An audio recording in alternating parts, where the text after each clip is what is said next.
Chapter 1, What? I have a child. Haicheng, the headquarters of the Hongqing Group. The Hongqing Group has 16 buildings in the Haicheng Financial Center, all of which are the headquarters of Hongqing. In the meeting room on the top floor of Building 1 of Hongqing, the weekly meeting is currently in session. Su Hong is sitting in the first seat, looking at the weekly report data that has been submitted in front of him. He frowned, not very satisfied. Su Hong is 27 years old. In the 5 years since graduating, he has relied on luck and hard work to build Hongqing from scratch, and it has now become a well-known domestic enterprise. The Hongqing Group has many businesses, spanning real estate, technology, finance, the internet, clothing, and many other projects. The Hongqing Group has been able to get to where it is today thanks to Su Hong's boldness and sharp vision. After Su Hong had completed the accumulation of his original capital, he made a number of successful investments in the outside world, which made the Hongqing Group a well-known giant in China. Therefore, Su Hong's name is a god in the hearts of all the employees of Hongqing. Today's weekly meeting of Hongqing mainly discussed that not long ago, Hongqing acquired a domestic first-tier ready-to-wear brand such as The Wind, hoping to rely on the brand such as The Wind to squeeze its own clothing brand into the high-end luxury series. However, both the sales situation and the design style are not good. Su Hong shook his head and said to the person in charge of the current such as The Wind clothing, "Since we have acquired Ruweifeng, we don't necessarily have to use the Ruweifeng name to enter the high-end luxury industry. What we have acquired is Ruweifeng's production line, designers, and the Ruweifeng brand. Ruweifeng is a brand with a 20-year history, and for 20 years it has not been able to enter the high-end luxury industry. Now it is bankrupt and has been acquired by us, so is that okay? Without moving the Ruweifeng brand, we will create a separate collection, and I will personally oversee all the designs in this collection." Su Hong looked up at Zhang Xingtao, the head of the Ruweifeng clothing brand, with a stern gaze, putting Zhang Xingtao under a lot of pressure. Zhang Xingtao wiped the sweat from his forehead with a handkerchief, nodded hurriedly, and told Su Hong with determination, "Chairman Su, don't worry, I can definitely create a new high-end luxury series for Ruweifeng within a month." After Zhang Xingtao finished speaking, he swallowed, and when he wanted to say something else, Su Hong's phone rang. Su Hong looked at the unfamiliar number displayed on his phone and hesitated. Su Hong has two phones, one for work with countless business calls, and one for personal use that rarely rings. Especially now, during a meeting, if it were the work phone, Su Hong might choose not to answer if it were an unimportant call. But for the personal phone, Su Hong glanced at his assistant Zhou Shou, signaled Zhou Shou to chair the meeting, and then picked up the phone and hurriedly walked out of the meeting room. As he walked out of the meeting room, Su Hong answered the phone. He could only hear a faint female voice at the other end. The voice was gentle and soft, and it asked with a hint of uncertainty, "Is this Su Hong?" Su Hong recalled that the voice sounded familiar. Not many people knew his private number, so he replied, "Yes, this is Su Hong." "Who is this?" After Su Hong finished speaking, there was silence at the other end of the line. After a long while, just when Su Hong was about to lose patience, someone spoke, "Su Hong, it's Shin Manru. I really have no other way. I'm only thinking of coming to beg you." Shin Manru's voice became increasingly choked with sobs. She forcibly held back her crying, forcing herself to speak clearly, but she still couldn't stop the small sobs. "Su Hong, I haven't troubled you for the past 5 years, but Shingur is our child, she's dying, I beg you to save her." Shin Manru sounded desperate on the other end of the phone, and after she finished speaking, she was finally able to cry out loud. However, this short message of news hit Su Hong like a bolt from the blue, and he felt dizzy. "A child? What child?" Su Hong took a long time to digest these words before he reacted to their meaning. Shin Manru was someone that Su Hong knew, and it could be said that he not only knew her, but also remembered her vividly. Su Hong was a figure of some note during his 4 years at Haicheng University. He started a business as soon as he entered university, and after receiving angel investment and with the support of the university, he finally became a star in the eyes of his classmates. Shin Manru, on the other hand, was a bit more ordinary compared to Su Hong. Shin Manru was in the same class as Su Hong, but she was like a small invisible person in the class. Although she had a gentle appearance, she was not good at speaking and had a gentle personality, so she was always ignored. Such a girl actually liked Su Hong. Su Hong still remembered that when they were in college, at a class reunion, Shin Manru confessed her love to him. Her long, flowing black hair was tied up in a bun, and she was wearing a white dress. She kept her head down, afraid to look up. At that time, all Su Hong could see was that she had a circle above her head, and that she must have a very good personality. And then there was the fact that the girl's hair was so shiny, it was almost black. And the scent she wore was so nice. It was a sweet peach scent that made people's hearts tingle. In theory, if things had developed to this point, Su Heng's impression of her would have ended there. But business doesn't always go smoothly, and ups and downs are the norm in life. The stormy character Su Hong has also experienced Waterloo. When Su Hong graduated in his 4th year, due to poor management, the capital chain broke, and he was on the verge of bankruptcy. Even the Hot Search had written, the entrepreneurial star supported by Haicheng University was listed by the court as owing 10 million yuan in debt. A poor family really finds it hard to produce a talented son.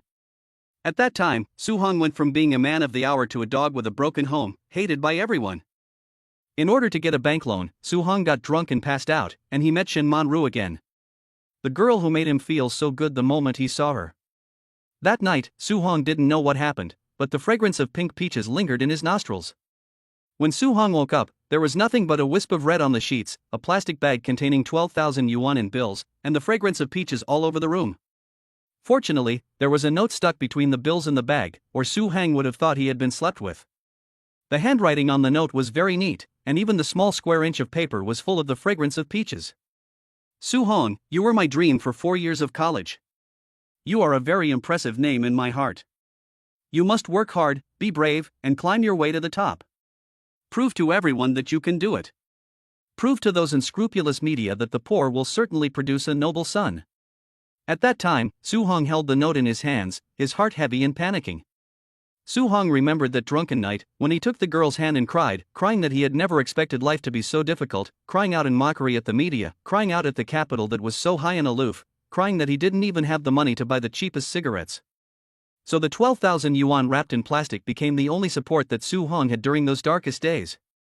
Chapter 2, he has a 4-year-old daughter. Su Hong still has the note that Shin Man-ru left him in his wallet. It's yellowed with age, but it has always been there. For 5 years, Su Hong has kept the note that he tore off the hotel notepad very carefully. Su Hong had not failed to contact Shin Man-ru, but after graduation, Shin Man-ru returned to her hometown and severed all contact with her Haicheng classmates. Su Hong was sensible and also inferiority-stricken. At that time, Su Hong was in a precarious situation, so he never thought about asking someone to accompany him through the storm. This was the first contact in 5 years. The word child made Su Heng's scalp tingle, and his hand holding the phone trembled a little. He asked, Shin Man-ru, where are you now? I'll come over right now. No matter what happened, Su Hong only wanted to go over and see Shin Man-ru first. After Shin Man-ru on the other end spoke very quietly and gave an address, the two hung up. Su Hong stared at the caller ID on his phone, hesitated for a long time, and his heart could not calm down for a long time. Unexpectedly, there would be a child between himself and Shin Man-ru. Su Hong sent a message to his assistant Zhou and left Hanxing first, driving to the address Shin Man-ru had given him. Fortunately, the address Shin Man-ru had given Su Hong was in Haicheng, so Su Hong was able to get there quickly. On the phone, Shin Man-ru's voice was desperate and helpless, and the name Xingyur was even more heart-wrenching, making Su Hong nervous and scared. If, after that night, Shin Man-ru had a child, then why didn't she come to find him? Su Hong could hardly imagine how a woman could raise a child on her own. She got pregnant out of wedlock, and had to withstand all the gossip and rumors, and yet she was able to raise a child. Su Heng's hands were sweating as he gripped the steering wheel. His heart was pounding like the engine, and he felt like he was going to explode. He had so many questions, but there were no answers. As Su Hong drove alone to the address Shin Man-ru had given him, Zhou must have finished the meeting on the other end and called.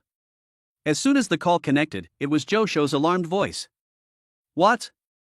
Boss, where did this child come from? Boss, don't lie to me. Boss, is this a scam? I'll arrange for a paternity test right now. The results will be available in 16 hours. Please don't promise anything to anyone.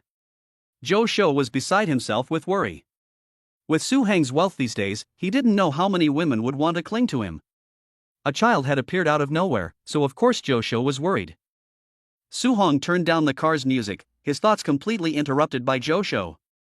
He kept an eye on the lane in front of him while talking on the phone. I'm driving to Dongcheng District. I've arranged to meet her at the coffee shop in front of Dongcheng Hospital. If you want to do some investigating, find out what happened to a girl named Xingyur. If I'm not wrong, Xingyur should be living in Dongcheng Hospital at the moment, age. Su Heng's voice trailed off a little as he said this, age 4. I'll be there in about 40 minutes, which means I need all the information I can get on Xingyur in the next 40 minutes. Su Hong drove very fast, and after hesitating for a long time, he continued to Josho on the phone. As for the paternity test, it can be done. 5 years ago, Su Hong felt guilty toward Shin Manru, but after 5 years of not seeing each other, Su Hong, who is used to all kinds of tricks, really needs a paternity test. The moment he received Shin Manru's call, Su Hong would do his best to rush there as soon as possible to help Shin Manru. However, when it comes to the child, Su Hong really needs to be serious. Josho, on the other end of the phone, agreed to go, but still advised. "Boss, you can just let me go. There's really no need for you to make this trip.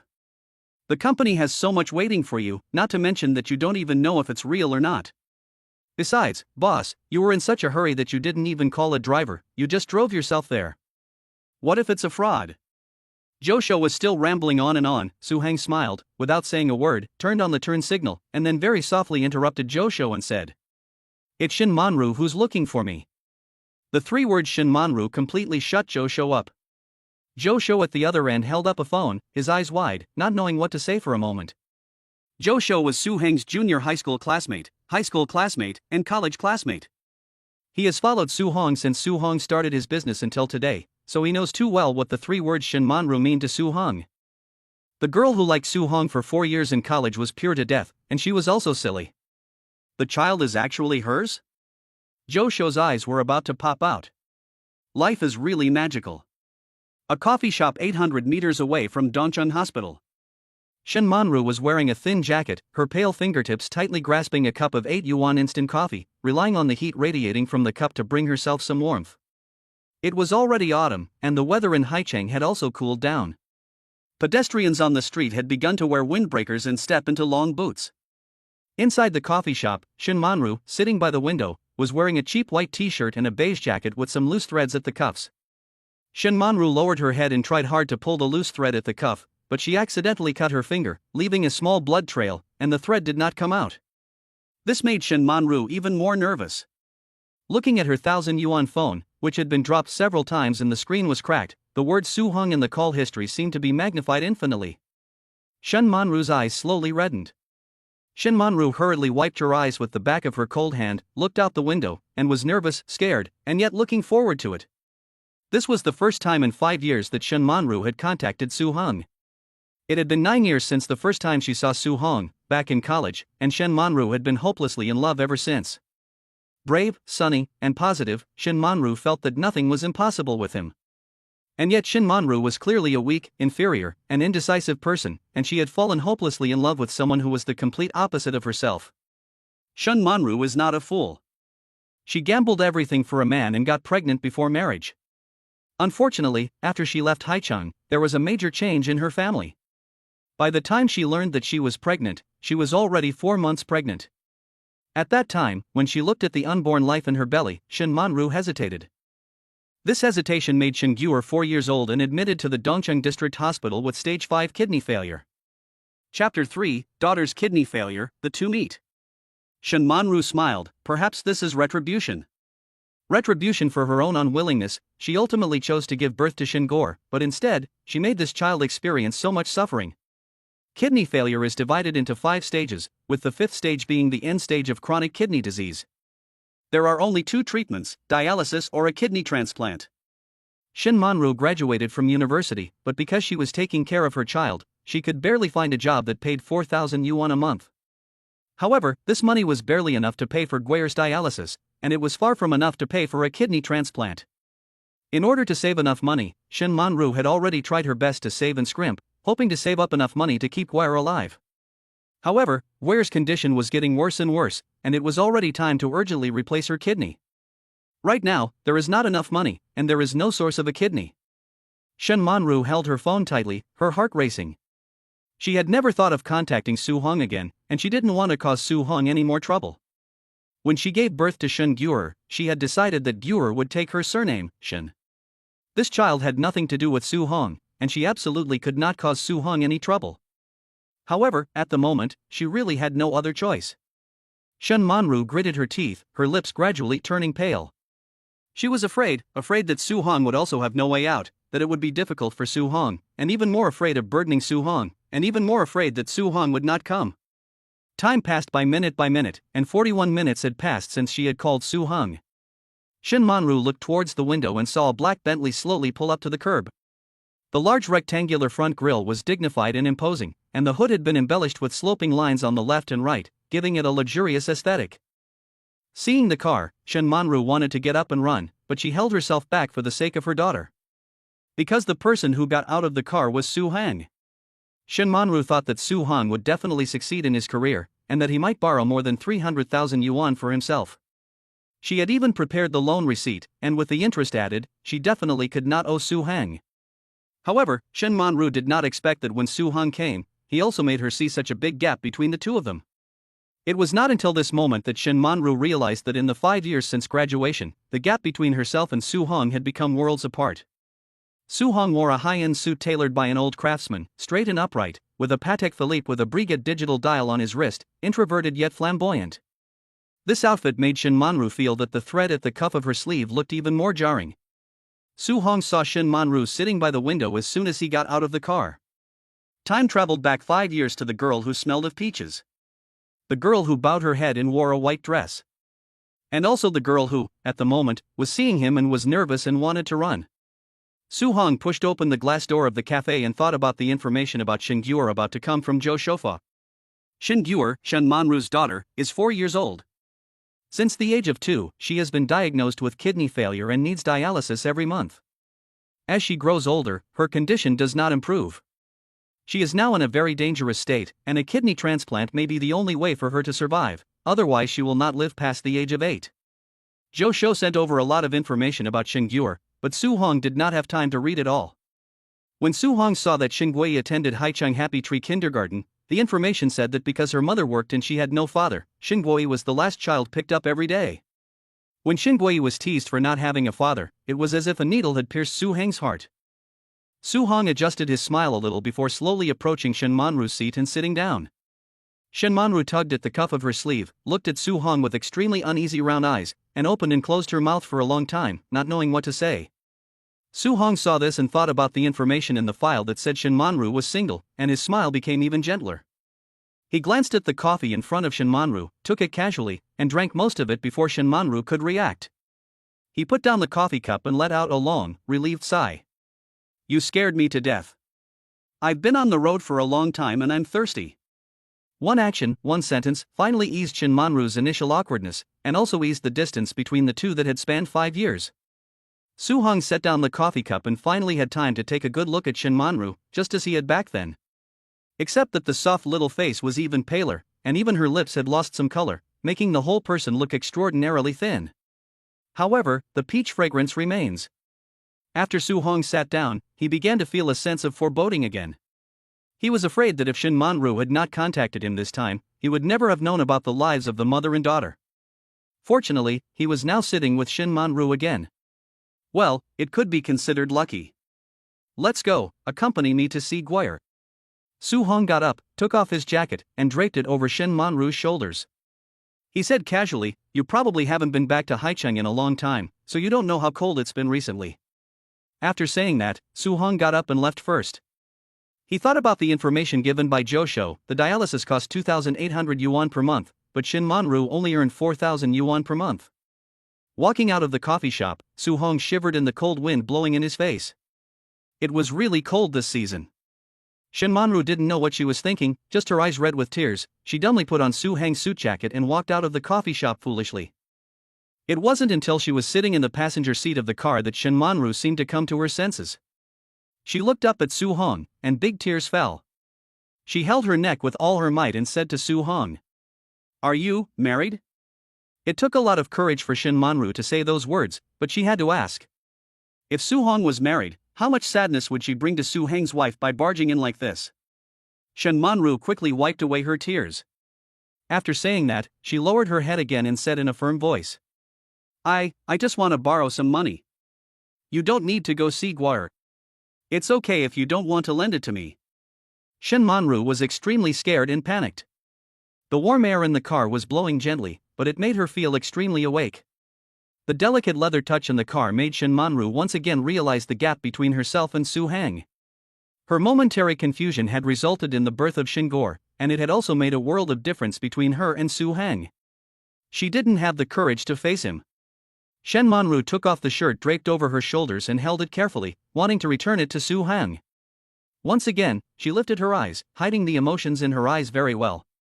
She forced a smile and said, "Thank you for coming to see me. I was just so scared, that's why I wanted to call you. 5 years, 1825 days, and more than 20,000 times I pressed the red button on the phone before it finally connected this time." Chapter 4 Shingor in the hospital. Su Hong didn't pick up the laundry, but just started the car, stepped on the accelerator, and drove away before saying, "I'm not married.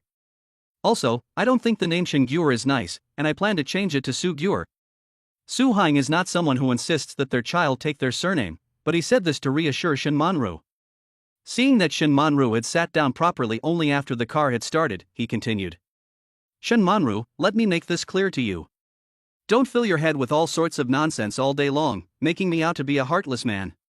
Even if you were pregnant at the beginning, and you came to me, would I let you have an abortion, or would I not take responsibility for this?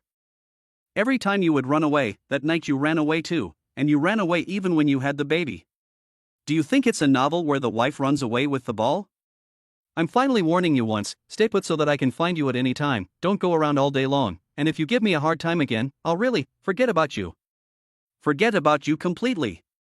Su Hong didn't say this, he just turned his head and glared at Shin Manru so that she could feel his anger. So stupid. Su Hong felt distressed. With a monthly living expense of 1,200 yuan, Su Hong simply couldn't imagine what kind of life this mother and daughter had been living for so many years. Until now, Su Hong had deliberately ignored Shin Manru's thinness. In college, Shin Manru was as round as a piece of fine jade. Her small face had some baby fat, and her arms, exposed by the dress she was wearing, were like a round piece of white lotus root. Now, however, she was terribly thin. Her round face is gone, and her waist, which clearly shows that she has given birth, is so thin that it looks like it will collapse in the wind. Seeing that Shin Manru still wanted to say something, Su Hong became even more angry and said sternly, "Don't ever mention borrowing money again, or I'll really be angry." Shin Manru's eyes reddened even more, and she leaned back on the passenger seat. She looked out the window for a long time before nodding apologetically at Su Hong and speaking very quietly.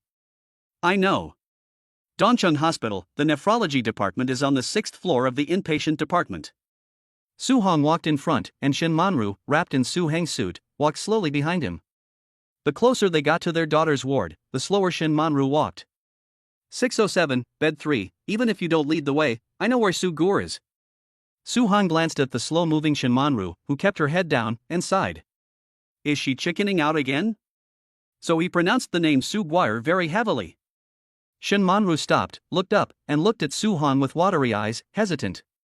She stuttered a little because she was nervous, and said, "Su Hong, why don't you not go in, my mom is here." Shin Manru was really afraid that after Su Hong went in, Zhang Aimei would scratch his face. When she was pregnant, Shin Manru did not reveal Su Hang's name even when her mother, Zhang Aimei, repeatedly pressed her for the name. An angry Zhang Aimei kept shouting that she was severing her relationship with Shin Manru. It was not until Shin Manru gave birth that Zhang Aimei reluctantly accepted this granddaughter. Shin Manru was delivered by cesarean section. When she woke up, the first thing she saw was Zhang Aimei sitting nearby, wiping her tears away. In the past 4 years, after deducting the dialysis fees, she only had about 1,000 yuan left for living expenses each month. If it weren't for her mother's support, Shin Manru really wouldn't have been able to hold on. Thinking about this, Shin Manru felt extremely unfilial. Her father was seriously ill, the family didn't have much money, and Zhang Aimei had to take care of her father while also worrying about herself. Now, for the sake of Xingyur's illness, Zhang Aimei has secretly cried many times, but she still puts on a face of being fine. Thinking about this, Shin Manru was really afraid that Su Hong will go in, and Zhang Aimei, with anger overwhelming her, will definitely have a conflict with Su Hong. All of this is obviously because of her own reasons, and the mistake is not at all Su Hang's. Shin Manru saw Su Hang's expression becoming more and more serious, and she was afraid that he would scold her again like he did in the car. She took a few steps forward, quietly tugged at Su Hang's shirt sleeve with her outstretched hand, and kept her head down, afraid to say a word. Su Hong knew exactly what Shin Manru was thinking. If his daughter got pregnant before marriage and raised the child alone for 4 years, he would probably beat the man to death, to say the least. Su Hong sighed, rubbed Shin Manru's head, and said, Shin Manru, no matter what happens next, we have to face it and solve it one by one. It's not a good habit to avoid problems. After Su Hong finished speaking, he placed the cold hand that was tugging at his cuff into the palm of his hand. After shaking Shin Manru's hand, he made up his mind and walked into Ward 607. Ward 607 was a general ward with 4 beds in total. Su Hong saw Shun Gyur immediately. She was small, sitting obediently on the bed. The sun shone on the bed, and Shun Gyur was quietly munching on an apple. Apart from her yellowish hair, the little girl really looked like Shin Manru. She was wearing warm home clothes, the material of which was much better than the clothes Shin Manru had bought for herself. However, she is too thin and too pale. Su Hong looked at the little girl who should have been 4 years old, but she looked very small, and there was not much flesh on her face. The more Su Hong looked, the more his heart ached. If Shin Gyur was a smaller version of Shin Manru, then Shin Gyur's eyes were exactly the same as Su Heng's. Su Heng's heart was beating violently, and the speed of his heartbeat was frighteningly fast. Just one glance made Su Hong feel like his whole body was burning, and his blood was boiling furiously. Su Heng's hands trembled a little. Sometimes you can't help but marvel at the affinity of blood in destiny. Just one look, and you can feel that this child seems very kind and important. Shin Gyur saw Shan Manru behind Su Hong, and her eyes suddenly revealed the shape of stars. She smiled happily, opened her arms wide, and said in a small, tender voice to Shin Manru, "Mom, give me a hug, I've missed you." Su Hong hurriedly rushed forward, trying to reach out and pick up Shin Gyur in his arms, when he heard the sound of running water in the bathroom in the ward. With a creak, the dilapidated bathroom door in the general ward was opened, and a middle-aged woman in her 50s, wrapped in a sweater jacket, holding some washed grapes, said with a smile, "Are you hungry for grapes? Grandma washed them really clean for you." After Zhang Yimei finished speaking, she realized that her daughter had brought an unfamiliar man to the hospital and was just about to nod and greet him. However, as soon as she saw the strange atmosphere between the unfamiliar man and her daughter, Zhang Yimei's heart sank. Chapter 5, In the Last Hour, Is It That I Must Give Up? Zhang Yimei placed the grapes on the bedside table next to her daughter's bed, looked at her daughter Shin Manru, and glanced at Su Hong. In Zhang Yimei's heart, there were 2 people she hated the most. And one of them was the little rascal who had ruined her daughter. Over the past few years, Zhang Yimei has been trying to find out who the little rascal is, but unfortunately, her daughter's mouth is like a sawed-off gourd, and no matter how hard she tries, she can't pry anything out of her. Unfortunately, in the past 5 years, her daughter hasn't even had a single opposite-sex friend, so even if Zhang Yimei wants to suspect someone, there's nowhere to start. Today, this man suddenly appeared, and he was even brought to the hospital. Zhang Yimei cleared her throat, her eyes full of scrutiny, and deliberately asked, "Manru, is this your friend?" Su Hong was about to say something, whether it was to take responsibility or to be caught red-handed. Su Hong felt that he had to take responsibility for this matter, but was interrupted by Shin Manru behind him. Shin Manru rushed forward, grabbed Zhang Yimei's arm, and walked out, muttering as she walked, "Mom, don't you want to know what happened? I'll explain it to you. Let's go out and talk about this." So the mother and daughter walked out of the ward, leaving Shin Gyur with her mouth open, staring at Su Hong stupidly, and forgetting to eat the apple in her hand. After a long while, Shin Gyur smiled at Su Hong, revealing her 2 cute front teeth, then turned around and took a bunch of grapes from the bedside table, handing them to Su Hong. In a small, baby voice, she said, "Uncle, eat the grapes first, I'll get you a drink." Xingguoya just wanted to go downstairs and get the juice under Su Heng's bed, but Su Hong stopped her. When Su Hong held Xingguoya's soft little hand, his heart trembled even more. It was amazing that such a soft and tender little hand was actually his child.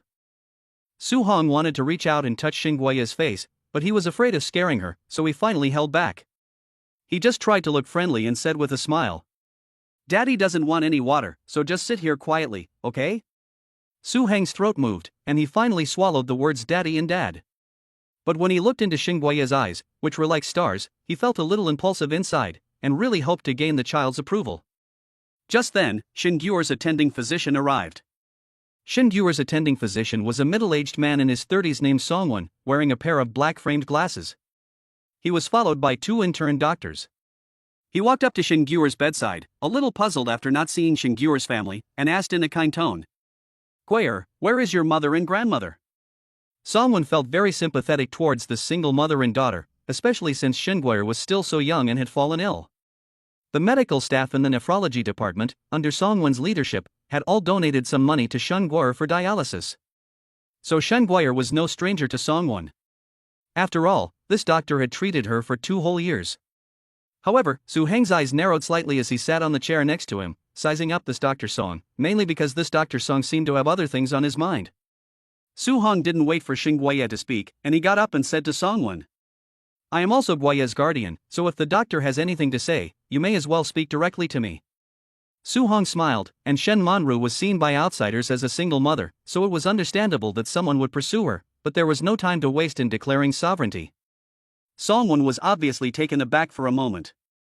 After looking at Su Hong very seriously, he nodded and said, It's like this, Guire wanted to undergo a transplant before, but she couldn't find a suitable kidney source. But now, surprisingly, there is finally a suitable kidney source. If you need a transplant, you need to do it as soon as possible. Songwon frowned. He really admired a strong woman like Shin Manru, but since she had a partner, he should know when to quit.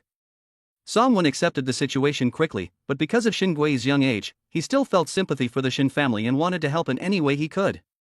But even if he felt sympathy, there were many things he couldn't control. For example, money.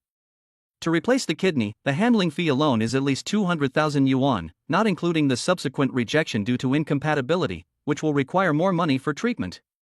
But the bulk of the cost of a kidney transplant is not just the handling fee, but also the cost of the kidney source, 180,000 yuan. Add the cost of medicine, and these add up to at least 400,000 yuan. Songwon Gang was about to invite Su Hong to his office for a private chat when Xingui, who was sitting on the bed with a transparent white complexion, whispered, Uncle Song, I know what you want to say. Xingui had a sly look on her face, her starry eyes twinkling as she looked at Songwon Gang seriously and continued. Uncle Song, I'm not going to change. It costs too much money, and my mother doesn't have any money. My mother works hard. The little person, with stars in her eyes, could not express herself clearly, but it made the doctors there feel a little sad. Su Hong also understood what Xingui meant. Looking at the little girl sitting on the bed, his eyes filled with kindness. Su Heng's heart suddenly felt a little blocked. He rubbed Xingui's furry head and wanted to tell her that it was okay, that her father had a lot of money. When Shen Manru and Zhang Aimei entered, Zhang Aimei's eyes were red and full of red blood, obviously she had just cried. I don't know what Shen Manru just told Zhang Aimei. Zhang Aimei just glared at Su Hong fiercely when she came in, and then she didn't say another word. And when Shen Manru saw Dr. Song and the others, she was a little panicked.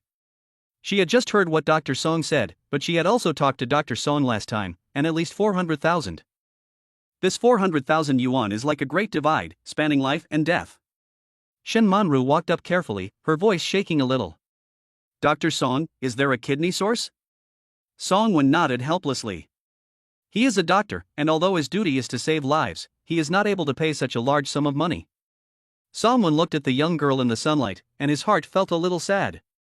A patient at Huaxing Hospital who was in the same period as Guire also needs a kidney, but because you registered first, we will ask you first. If you do not pay the full fee within an hour, you will have to give up this kidney source. However, because Guire is too young, it is not easy to find a kidney source that matches her. In other words, this is a once-in-a-lifetime opportunity. If you miss this one, Shin Guire's condition will be completely delayed. This sentence made Shen Manru almost unable to stand, and even Zhang Aimei felt dizzy. Zhang Aimei's tears flowed out immediately, and she wiped her eyes with trembling hands, wanting to say something, but the family really had no money. In the past, in order to treat her husband's illness, the family even sold the house. Now, where can they get this money in an hour?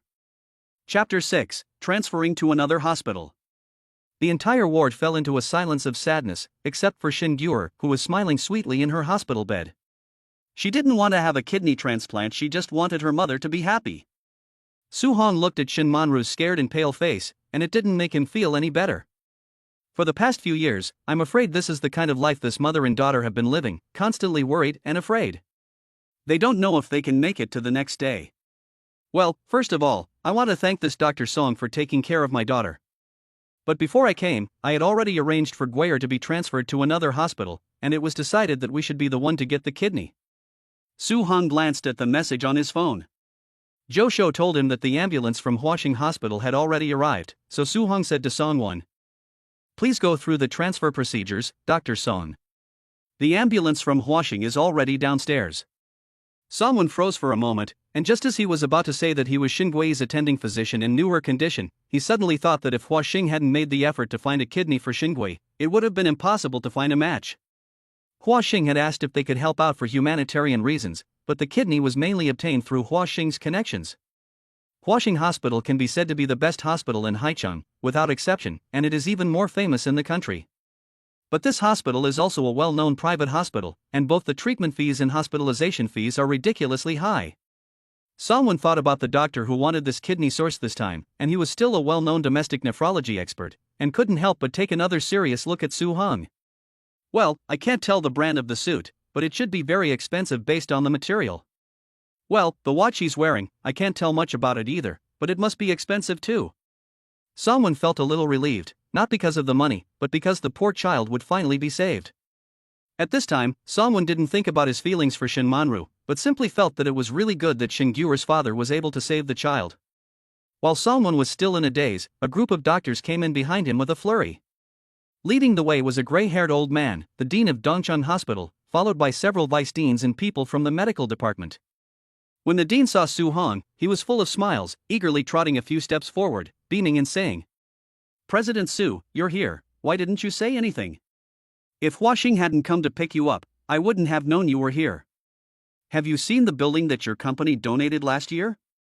Let's go, I want to spend some time with you today." Su Hang smiled and greeted the dean, then introduced his daughter Xingui to the dean. "I'm afraid that's not possible today. Hua Xing came to pick up my daughter, and her condition can't be delayed. I'll definitely invite the dean to have a few drinks with us some other time." The dean then noticed Xingui in the bed and praised her. After the praise, he could only watch as the daughter of the god of wealth was sent to another family's ambulance. It was not until the ambulance had left that the dean waved his hand and glared at Song Wendao. "Song, you really are useless. If you had kept the god of wealth, our hospital's funding would have increased a lot, and the patients would have benefited. You're so stupid." The dean scolded and walked away. In fact, he knew in his heart that the person had hired the leading surgeon at Huaxing, and Song was far from being on the same level as that person. Alas, it's good to be rich. If I had known, I would have run faster. Maybe I could have made a fortune. Su Hong drove Shin Manru there, while Zhang Yimei accompanied Xinguo in the ambulance. Zhang Yimei's head was spinning until she got out of the ambulance and was escorted into the VLP single room by a specialist. As the most expensive private hospital, Huaxing Hospital has its reasons for charging high prices. For example, the 80 square meter suite is magnificent. It has a 2-bedroom, 1 living room layout, with one of the bedrooms being used for the bedside companion to rest in, and a parlor for entertaining guests, complete with calligraphy. All of this made Zhang Yimei feel a little unreal. She held Xinguo's small body and patted it, a little suspicious of what had happened. As for taking care of Xinguo, the hospital had also arranged for 3 nurses to work shifts. Right now, one of the nurses would take Xinguo to the admission examination, and Zhang Yimei was worried and followed behind. Because they were VLP patients, they enjoyed privileges, and they entered the VLP examination room, where they could be examined as soon as they arrived. The nurse taking care of Xinguo was a young woman called Zhao Tian, about 20 years old, with a youthful and pleasant appearance. She was very gentle with Xinguo and also very respectful towards Zhang Yimei. Zhang Yimei felt dizzy accompanying her through the examination, and really couldn't help it, and even wanted to get some information from Zhao Tian. But in the end, she didn't know what to ask. After all, Su Hong played this trick, letting Zhang Yimei know that Su Hong was not an ordinary person. After all, Su Heng's play has made Zhang Yimei realize that Su Heng is not an ordinary person. Zhang Yimei now feels that she needs to tolerate her son-in-law for a while. Her daughter said a few words when she pulled her out earlier, the first being, "It was your daughter who forced the other person, taking advantage of the other person being drunk." The second sentence was even more frightening, "He didn't even know I was pregnant. After that night, I broke off any contact with him, and he knows nothing about it." Those 2 sentences made Zhang Yimei's blood pressure skyrocket. She couldn't help but lean against the wall and tremulously asked her daughter if Su Hong had married yet. But Shin Manru, that damned girl, said something so unfortunate. "He's not married yet, but at the time he did have someone he liked. I wonder how he and that person are doing now." Zhang Yimei was furious at this remark and wanted to go into the hospital room and drag Su Hong out.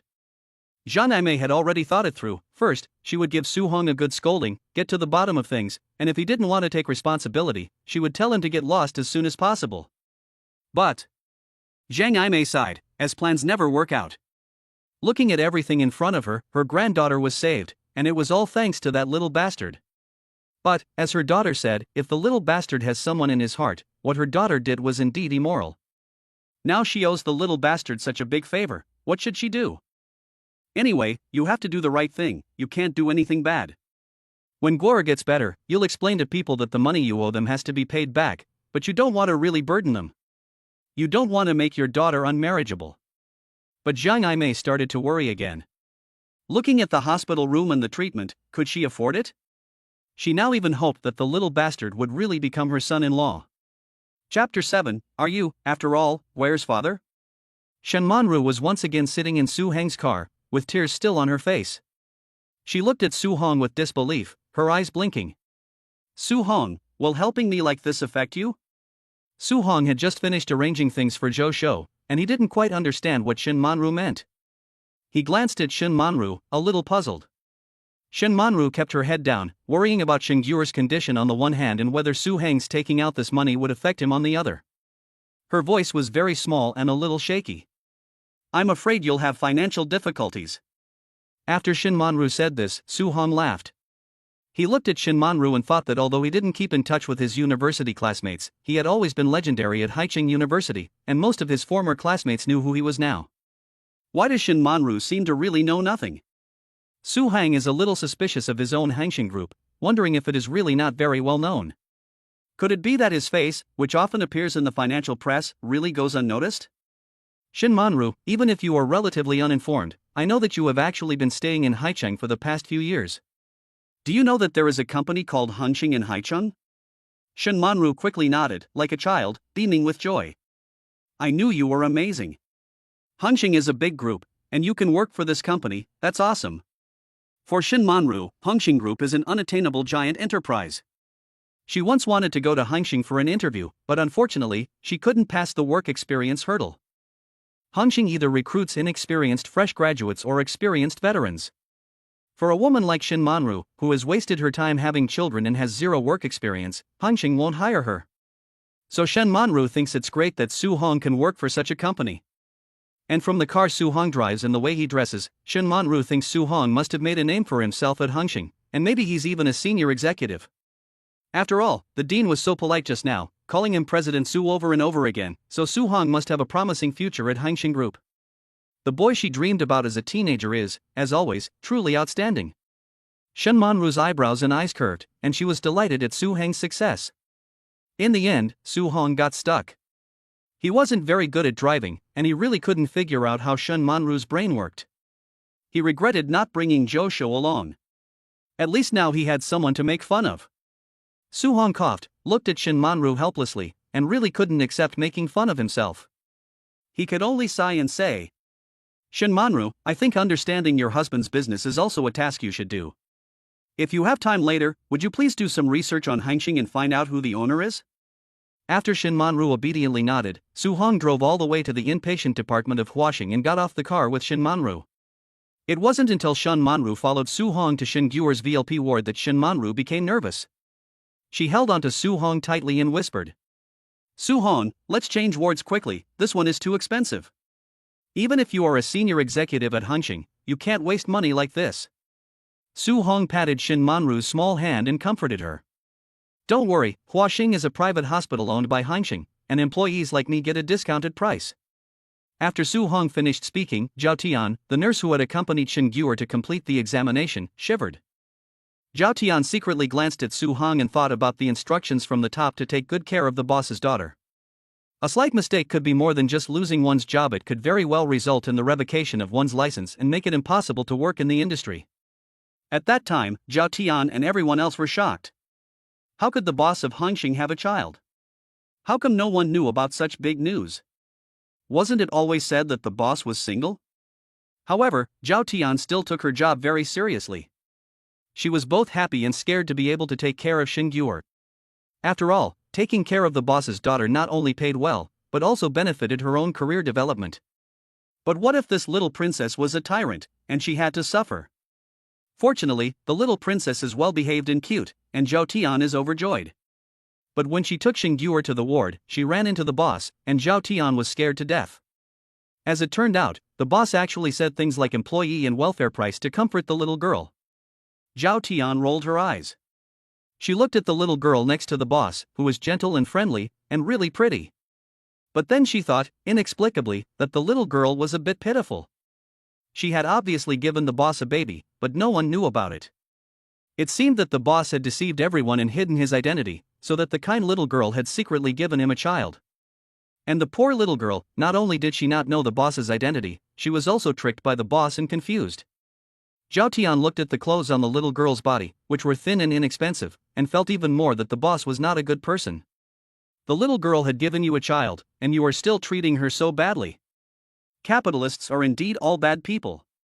Zhao Tian had a lot of psychological drama, but she still took care of Shen Guer very seriously, while secretly despising the big boss Su Hang. Zhang Aimei, who had come in with her, looked a little embarrassed. She just smiled at Su Hong and didn't know what to say. Only Shen Gui looked at Su Hong with sparkling eyes, very happy. Zhao Tian had originally carried Shen Gui to the hospital bed, but Shen Gui got off the bed and walked step by step with her short legs to Su Hong, tilting her little head and looking at him happily. The two little horns on her head seemed to be swinging in the wind as she tilted her head up, looking even more lively. Shen Guier looked forward to hearing the answer to her question. Are you Guer's father? Is it true what mommy said, that you go out and fight bad guys and be Superman's dad? Superman's dad, you finally finished fighting the bad guys and come back to see Guer? Then, Daddy, are you leaving again? The little ball of flesh, with her eyes full of expectation and joy, the word dad was too unfamiliar to Shen Guer. All the other children in kindergarten had dads, but Shen Guer didn't. So the other children in kindergarten would gather around her and sing and dance. Shen Guer is an orphan, Shen Guer is unwanted. At that time, Shen Guer only dared to cry secretly, and she was even more afraid to tell her mother, for fear of making her mother sad. Her mother had said that her father was fighting the bad guys, so she did have a father. At the moment, little Guer was extremely happy. She no longer felt like the children were right when they said that she had a father. Are you, after all, Guer's father? Chapter 8, A System That Doesn't Give Rewards. Every question Shen Guer asked hit Su Hong straight in the heart. The 4 questions were one sadder than the other. Shen Manhwa in the hospital room already had tears in her eyes, and she used a tissue to wipe them away, afraid to look up and see the scene. Zhang Aimei also turned her head away, afraid that she would cry out again. Only Zhao Tian despised Su Hong even more, thinking that the little princess was too miserable. She wanted to hug the little princess and comfort her. So, Su Hong crouched down and tightly embraced Shen Gui in his arms. At this moment, Su Hong felt an infinite warmth, a sense of infinite accomplishment, and an indescribable sense of security. When he was fighting alone, he was never afraid, but now he was afraid that he would not be able to give this daughter a better life in the future. When he was full of honor, he was never proud, but now because of a few words from this little fleshball, his heart was full of a sense of accomplishment. Su Hong closed his eyes, afraid that someone would discover that his eyes had actually turned red. After a long while, he spoke with a heavy voice to Shen Gui. Yes, I am your father. I am back, and I will never leave again. I will always be with you.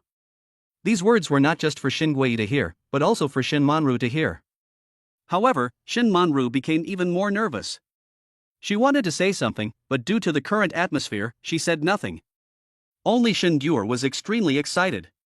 When she heard Su Hong say that he was her father, Guer, who had been beaming with joy, burst into tears. She wrapped her arms tightly around Su Hang's neck and cried out in a small, baby voice. Dad, Guer really does have a dad now. Dad, you can't come home so late anymore, Guer misses you so much. Shen Guer was crying her eyes out, her little face the size of a palm covered in tears. Su Hong was about to reach out and wipe the tears from the little treasure's face when suddenly there was a ding-dong sound in his head. Congratulations to the host, Su Hong, on officially recognizing his daughter, Shen Guer. As a cute human being selected by the system, Shen Guer has all the love of the system, so the host's mission is, in order to let Shen Guer grow up happy, safe, and healthy, the system will do its best to help the host. Detect what the host currently needs, detection time 1 minute. Award the host a novice gift package worth 100 million. After testing, it was found that the host does not need money, so the reward is cancelled. Award the host a Lamborghini worth 160 million. After testing, it was found that the host does not need a vehicle, so the reward is cancelled. Award the host a Thompson Riviera worth 200 million. After testing, it was found that the host does not need a luxury home, so the reward is cancelled. Reward cancelled.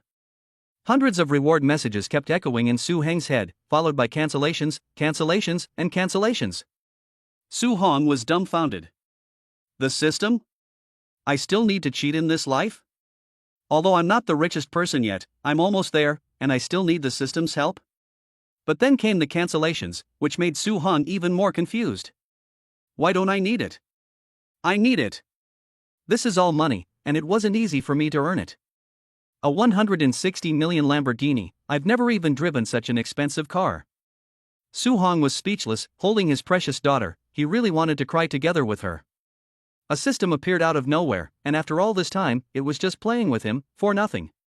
After hundreds of reward cancellation messages, the system finally dinged again. After 782 tests, the system will finally and absolutely grant the host a view of future major events. The reward is valid and will not be cancelled. On November 8th, the United States of Beauty will visit our country, and we will present them with our national treasure, a Suzhou embroidered cheongsam, produced by the Courtyard Group Textile Company. The Suzhou embroidered cheongsam instantly became an international hotspot, sought after by thousands, and it was the trend hotspot for 5 consecutive years. The ready-to-wear business under the Courtyard Group also went international as a result, becoming a top luxury brand. After the sound of the system resonated in Su Heng's head, Su Heng's eyes instantly became solemn. Wanqi is the leading enterprise in the city next to Haicheng. It started with garment manufacturing and spans multiple industries. However, Wanqi and Su Heng's Hongxing Group have conflicting interests in many business plans, especially after Su Hong acquired the Ruffing brand. Wanqi and Hongxing have become somewhat at odds. It's the end of September, and Su Hong has indeed not received any information about a visit from the United States.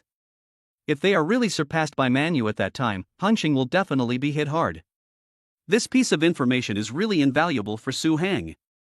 There is still more than a month to go, so there will be more things that can be done. Su Hong also did not think about the 782 rewards that were cancelled by the system.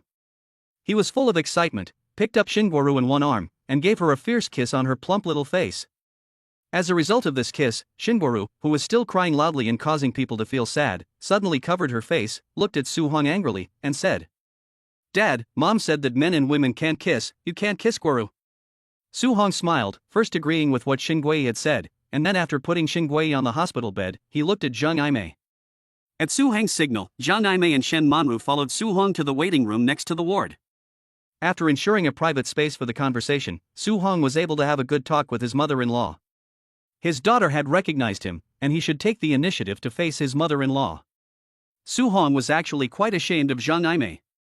After all, he got someone else's daughter pregnant, and although he was forced to disappear for 5 years, he ultimately did not fulfill his due responsibilities. So, Su Hong thought about it, nodded to Zhang Yimei, and said very sincerely, "Mom, Manru should have told you about my situation.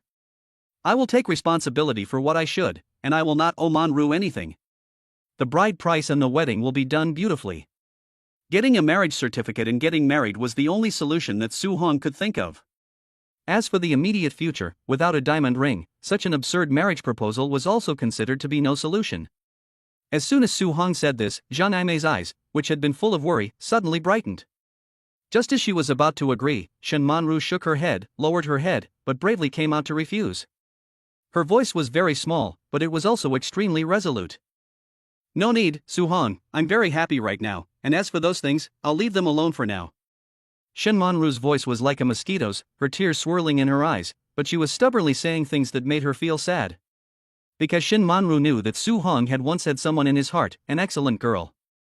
She didn't want to become a burden to Su Hong, and Su Hong should go after his own happiness, not risk his whole life because of her wrong decision. Chapter 9. Su Hong, is there someone else in your heart? After Shen Manru finished speaking, an angry Zhang Yimei wanted to beat her own daughter to death, but in the end she held back, choosing to understand her daughter and not say a word. However, because of Su Heng's words, Zhang Yimei's anger inside eased a lot, and finally when she looked at Su Hong again, she had a better expression, no longer thinking that Su Hong was an irresponsible person. Especially the phrase "mom" made Zhang Yimei feel even more comfortable.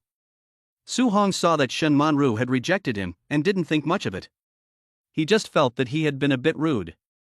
After all, he had proposed to her, and he hadn't prepared anything, not even a diamond ring. Plus, with his daughter's illness, this really wasn't a good time, so he would have to wait until later.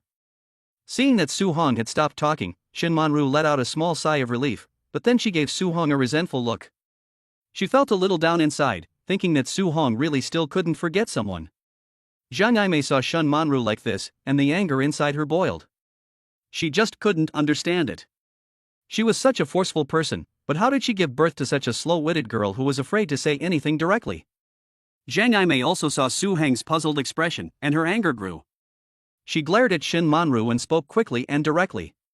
Su Hong, although you called me mom and made me very happy, my daughter said that you have someone else in your heart, so she will not step in as a third party. Even if something happened back then, it was only her recklessness and ignorance, and her own waywardness. But today, when you acknowledged Guire in front of her and then told me about the wedding, I feel that you should not be someone who can't sort out your own emotions. Since you called me mom, I, as an aunt, will take the liberty of acknowledging the title of elder. So I also hope that you can be honest with me and tell me whether there is someone else in your heart. If there is, I don't think you need to take on the responsibility for Guire and Manru. If you don't have anyone in your heart, you and Manru should talk things through properly. Zhang Yimei spoke with a solemn expression, her words both graceful and measured. But even her measured words made Shin Manru's cheeks turn red, and she glared at Zhang Yimei before turning to look at Su Hang. She opened and closed her small mouth for a long time before mustering the courage to continue where her mother had left off. Since her mother had started for her, it was indeed not a solution to just keep avoiding the issue. Shin Manru's watery eyes blinked slightly before she gathered her thoughts and said clearly. Su Hong, I know you've always liked Bing Bing, so I. Before Shin Manru could finish her sentence, Su Hong interrupted her directly, Bing Bing? Which Bing Bing? Is there someone called Bing Bing around me? Su Hong felt that he was now simply a face full of question marks, really unable to understand what Bing Bing was. After a long while, Su Hong finally remembered, looked at Shin Manru with disgust, and laughed. Are you talking about He Bing Bing? The words He Bing Bing were like an unavoidable bolt of thunder for Shin Manru, constantly exploding in her head. She had endless guilt about the words He Bing Bing. Shin Manru could only nod dumbly. Su Hong laughed, reached out and dragged Shin Manru up, and said to Zhang Yimei. Mom, I'm taking Shin Manru, who doesn't know what she's doing, somewhere. You stay here for a while. I'll come back later to pick you up and go out to dinner with Guire. Seeing this situation, Zhang Yimei knew that her daughter was not in her right mind. There was indeed some misunderstanding. She hurriedly nodded and said. Su Hong had already spoken with the doctor, and the surgery for Shin Guire had been scheduled for the day after tomorrow. Shin Guire would be accompanied by an assistant before the surgery, and all the necessary tests would be done. That was why Su Hong could now relax and focus on handling Shin Manru's case. Su Hong dragged Shin Manru into the car and, after hitting the gas, left the hospital. The car drove all the way to the city center, and Shin Manru asked a little nervously, Su Hong, where are we going? To see He Bing Bing. Su Hong wanted to smoke a cigarette, but since he was driving, he could only pretend to spit out a smoke ring and hum, Don't you want to know what my relationship with He Bing Bing is? I'll take you to see. Huaxing Hospital and Dongcheng Hospital are more than 30 kilometers apart, but Huaxing Hospital is close to the headquarters of Hangshin Group, about 8 kilometers away. This 20-minute drive felt like an eternity to Shin Manru. When it came to He Bing Bing, Shin Manru's only impression was that she was outstanding. The flower of the finance department was a graceful, long-armed girl with high emotional intelligence. Shin Manru liked Su Hong, and the flower of the department also liked Su Hang. Everyone at the university felt that the flower of the department and Su Hong were a natural pair, including Shin Manru's roommate. Student life was painful for Shin Manru. Everything was black and white except for Su Hong. Su Hong was the only color in Shin Manru's university life. When Shin Manru was young, her family was also of a superior background, which is why she was gentle and beautiful. Unfortunately, during her university years, Shin Manru's father's business went bankrupt, and he became seriously ill. The family even sold the house they lived in to pay for his medical treatment. During her university years, Shin Manru was really shabby and poor. The white dress in Su Hang's memory can be said to be Shin Manru's only decent clothes. As a result, Shin Manru, who was so poor, dared to confess her love to the lofty Su Hong, which attracted a lot of ridicule for a while. In the dormitory, others laughed at her for having no self-awareness at school, others would talk about her for being ignorant of her own limitations. But Shin Manru didn't feel that she was in the least bit wrong. How could there be anything wrong with truly liking someone? At that time, Shin Manru didn't know if Su Hong liked He Bing Bing. But when she met He Bingbing, it was when Shen Manru was working part-time at a coffee shop outside the school. He Bingbing was wearing an exquisite Louis Vuitton dress, her hair freshly done, and the smell of expensive perfume wafting from her entire body. She was surrounded by a crowd of people as she entered the coffee shop, and the eyes of her 2 or 3 girlfriends by her side were full of admiration for He Bingbing. Inside the cafe, the sunlight was blinding, and He Bingbing's smile was very generous and appropriate. He Bingbing shook her Cartier bracelet and, after paying the bill, glanced at Shen Manru briefly before smiling slightly. That smile made Shen Manru's love for him suddenly feel inferior. Chapter 10, The Melon-Eating Joe Show. So, she was going to see He Bingbing again? Shen Manru really wanted to shake her head, because she didn't have the confidence. However, she was pulled into the car by Su Hong, and then inexplicably arrived at the financial center of Haicheng. Looking at the towering Hongxing building in front of her, Shen Manru wanted to cry. Shen Manru looked at Su Hong blankly and asked with a little grievance. He Bingbing, does she work at Hongxing too? With you? Su Hong looked at Shen Manru, who was about to say, see, I told you you had He Bingbing on your mind, and hastily said. Nonsense. Hongxing alone has more than 8,600 employees at its headquarters, and the rest of the branches and factories have more than 50,000 employees combined. Do you think I like all of them? Su Hong really wanted to give Shen Manru a knock on the head, but he finally restrained himself. The investigation that Zhou Shou was guarding not only had Shen Guer's, but also Shen Manru's. Because of the long time that had passed, the investigation data was also sent in gradually. Seeing the grievances that Shen Manru had suffered in college, Su Hong was also a little sad. Since she had suffered all the grievances, then he had to pull out the thorn in Shen Manru's heart about He Bingbing, no matter what. Shen Manru could only be led by Su Hong, and she entered the Hongxing No. 1 building like she owned the place. Normally, there are security guards in the lobby of Hongxing No. 1 building, and all staff need to swipe their faces for authentication when entering and leaving. Non-Hongxing staff are not allowed to enter. Even the pretty receptionist in the lobby only gave Shen Manru a quick glance and didn't take it seriously. After all, the people the boss brings don't need to register themselves, so it's got nothing to do with them. So Shen Manru entered the Hongxing building like this, and made her way straight in until she got into the elevator. Only then did Shen Manru dare to gasp for air, tugging on Su Hang's sleeve and saying, I knew that Hongxing group was very powerful, but I didn't expect the office building here to be so nice. Shen Manru followed Su Hong as the elevator went straight to the 15th floor. Su Hong said to Shen Manru, this is the finance department of Hongxing. The person in charge is Manhwa, but Manhwa was sent on a business trip earlier, so you won't be able to meet anyone today. Since entering the Hongxing building, Su Hong has become much colder. He is surrounded by people who greet him as Chairman Su, but he just smiles and nods, unlike the way he spoke to Shen Manru. Shen Manru quietly follows behind Su Hong, apprehensive and nervous. She may be intimidated by the atmosphere, or it may be that everyone's respect for Su Hong makes her feel a little uncomfortable. 15th floor, Hongxing Finance Department.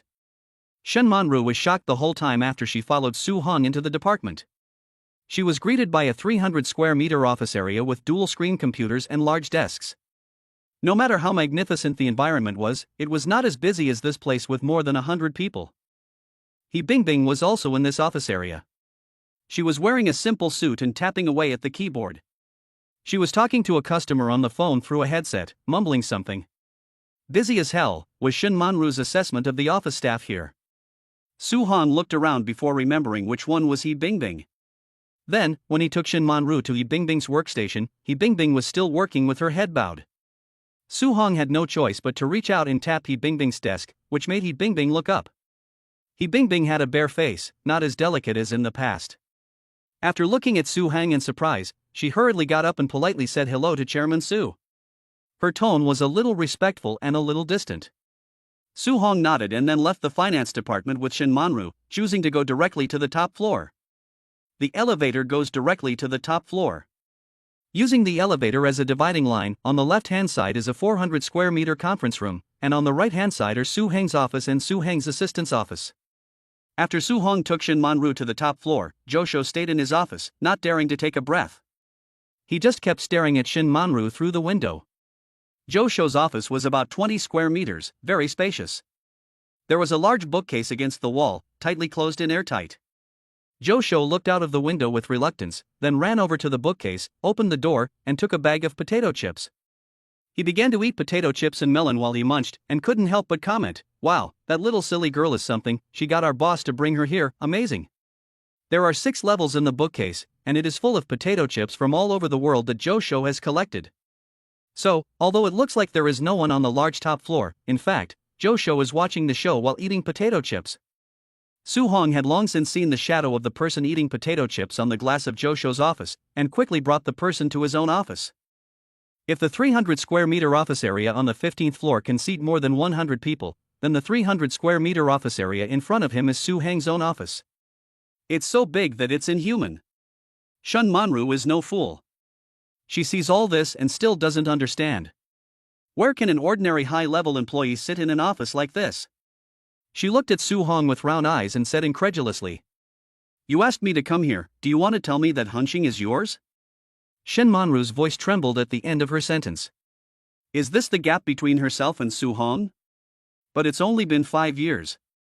She thought back to 5 years ago, when Su-hong was drunk and a mess, and she helped him up while he kept muttering, "It's just because I'm poor, so you guys can play with me, right?" Shin Manru helped Su-hong into the hotel, and when she went to the bathroom to get some water, when she came back out, she saw Su-hong sitting on the floor crying. She was sad, helpless, and even more aggrieved.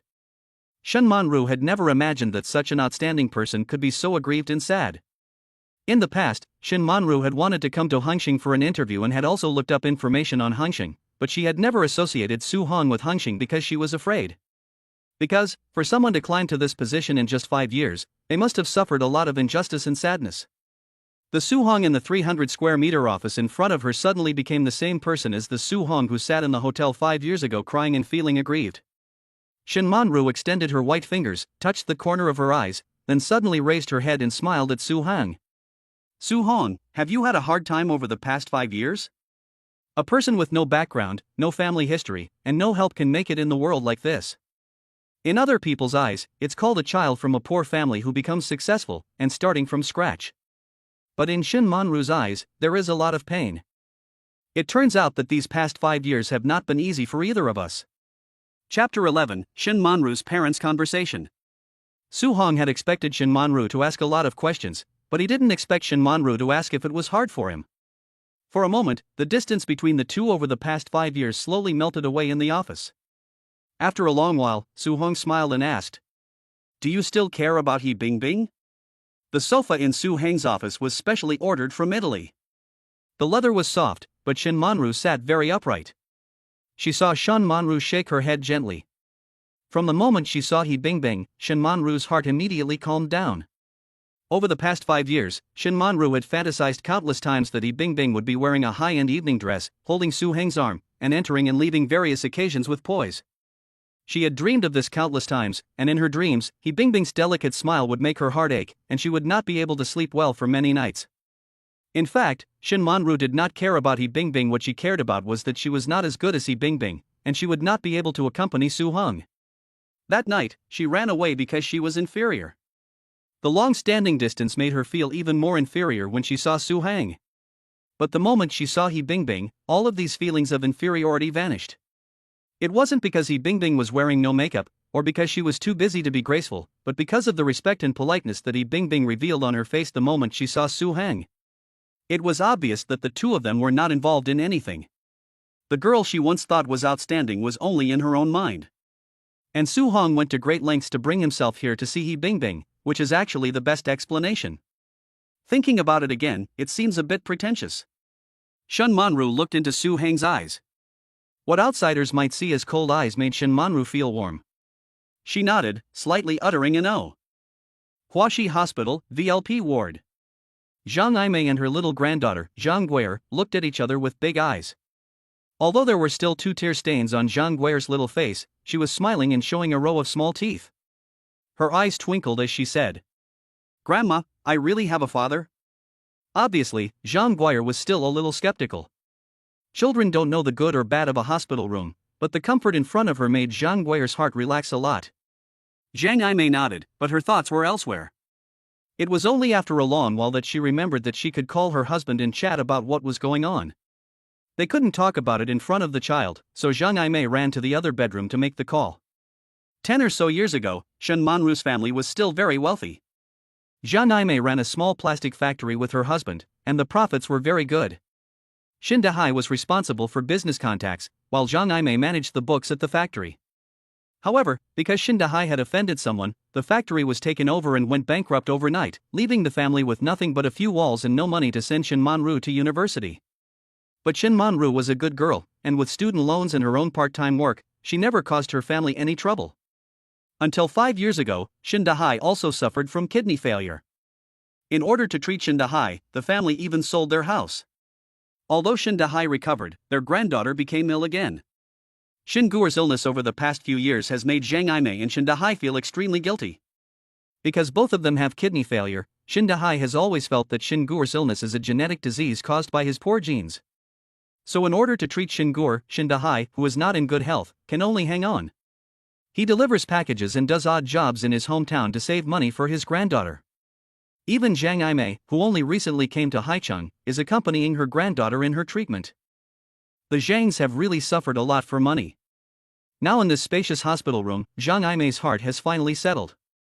She is very grateful to Su Hong, thanking him for appearing at the most critical moment to save her granddaughter.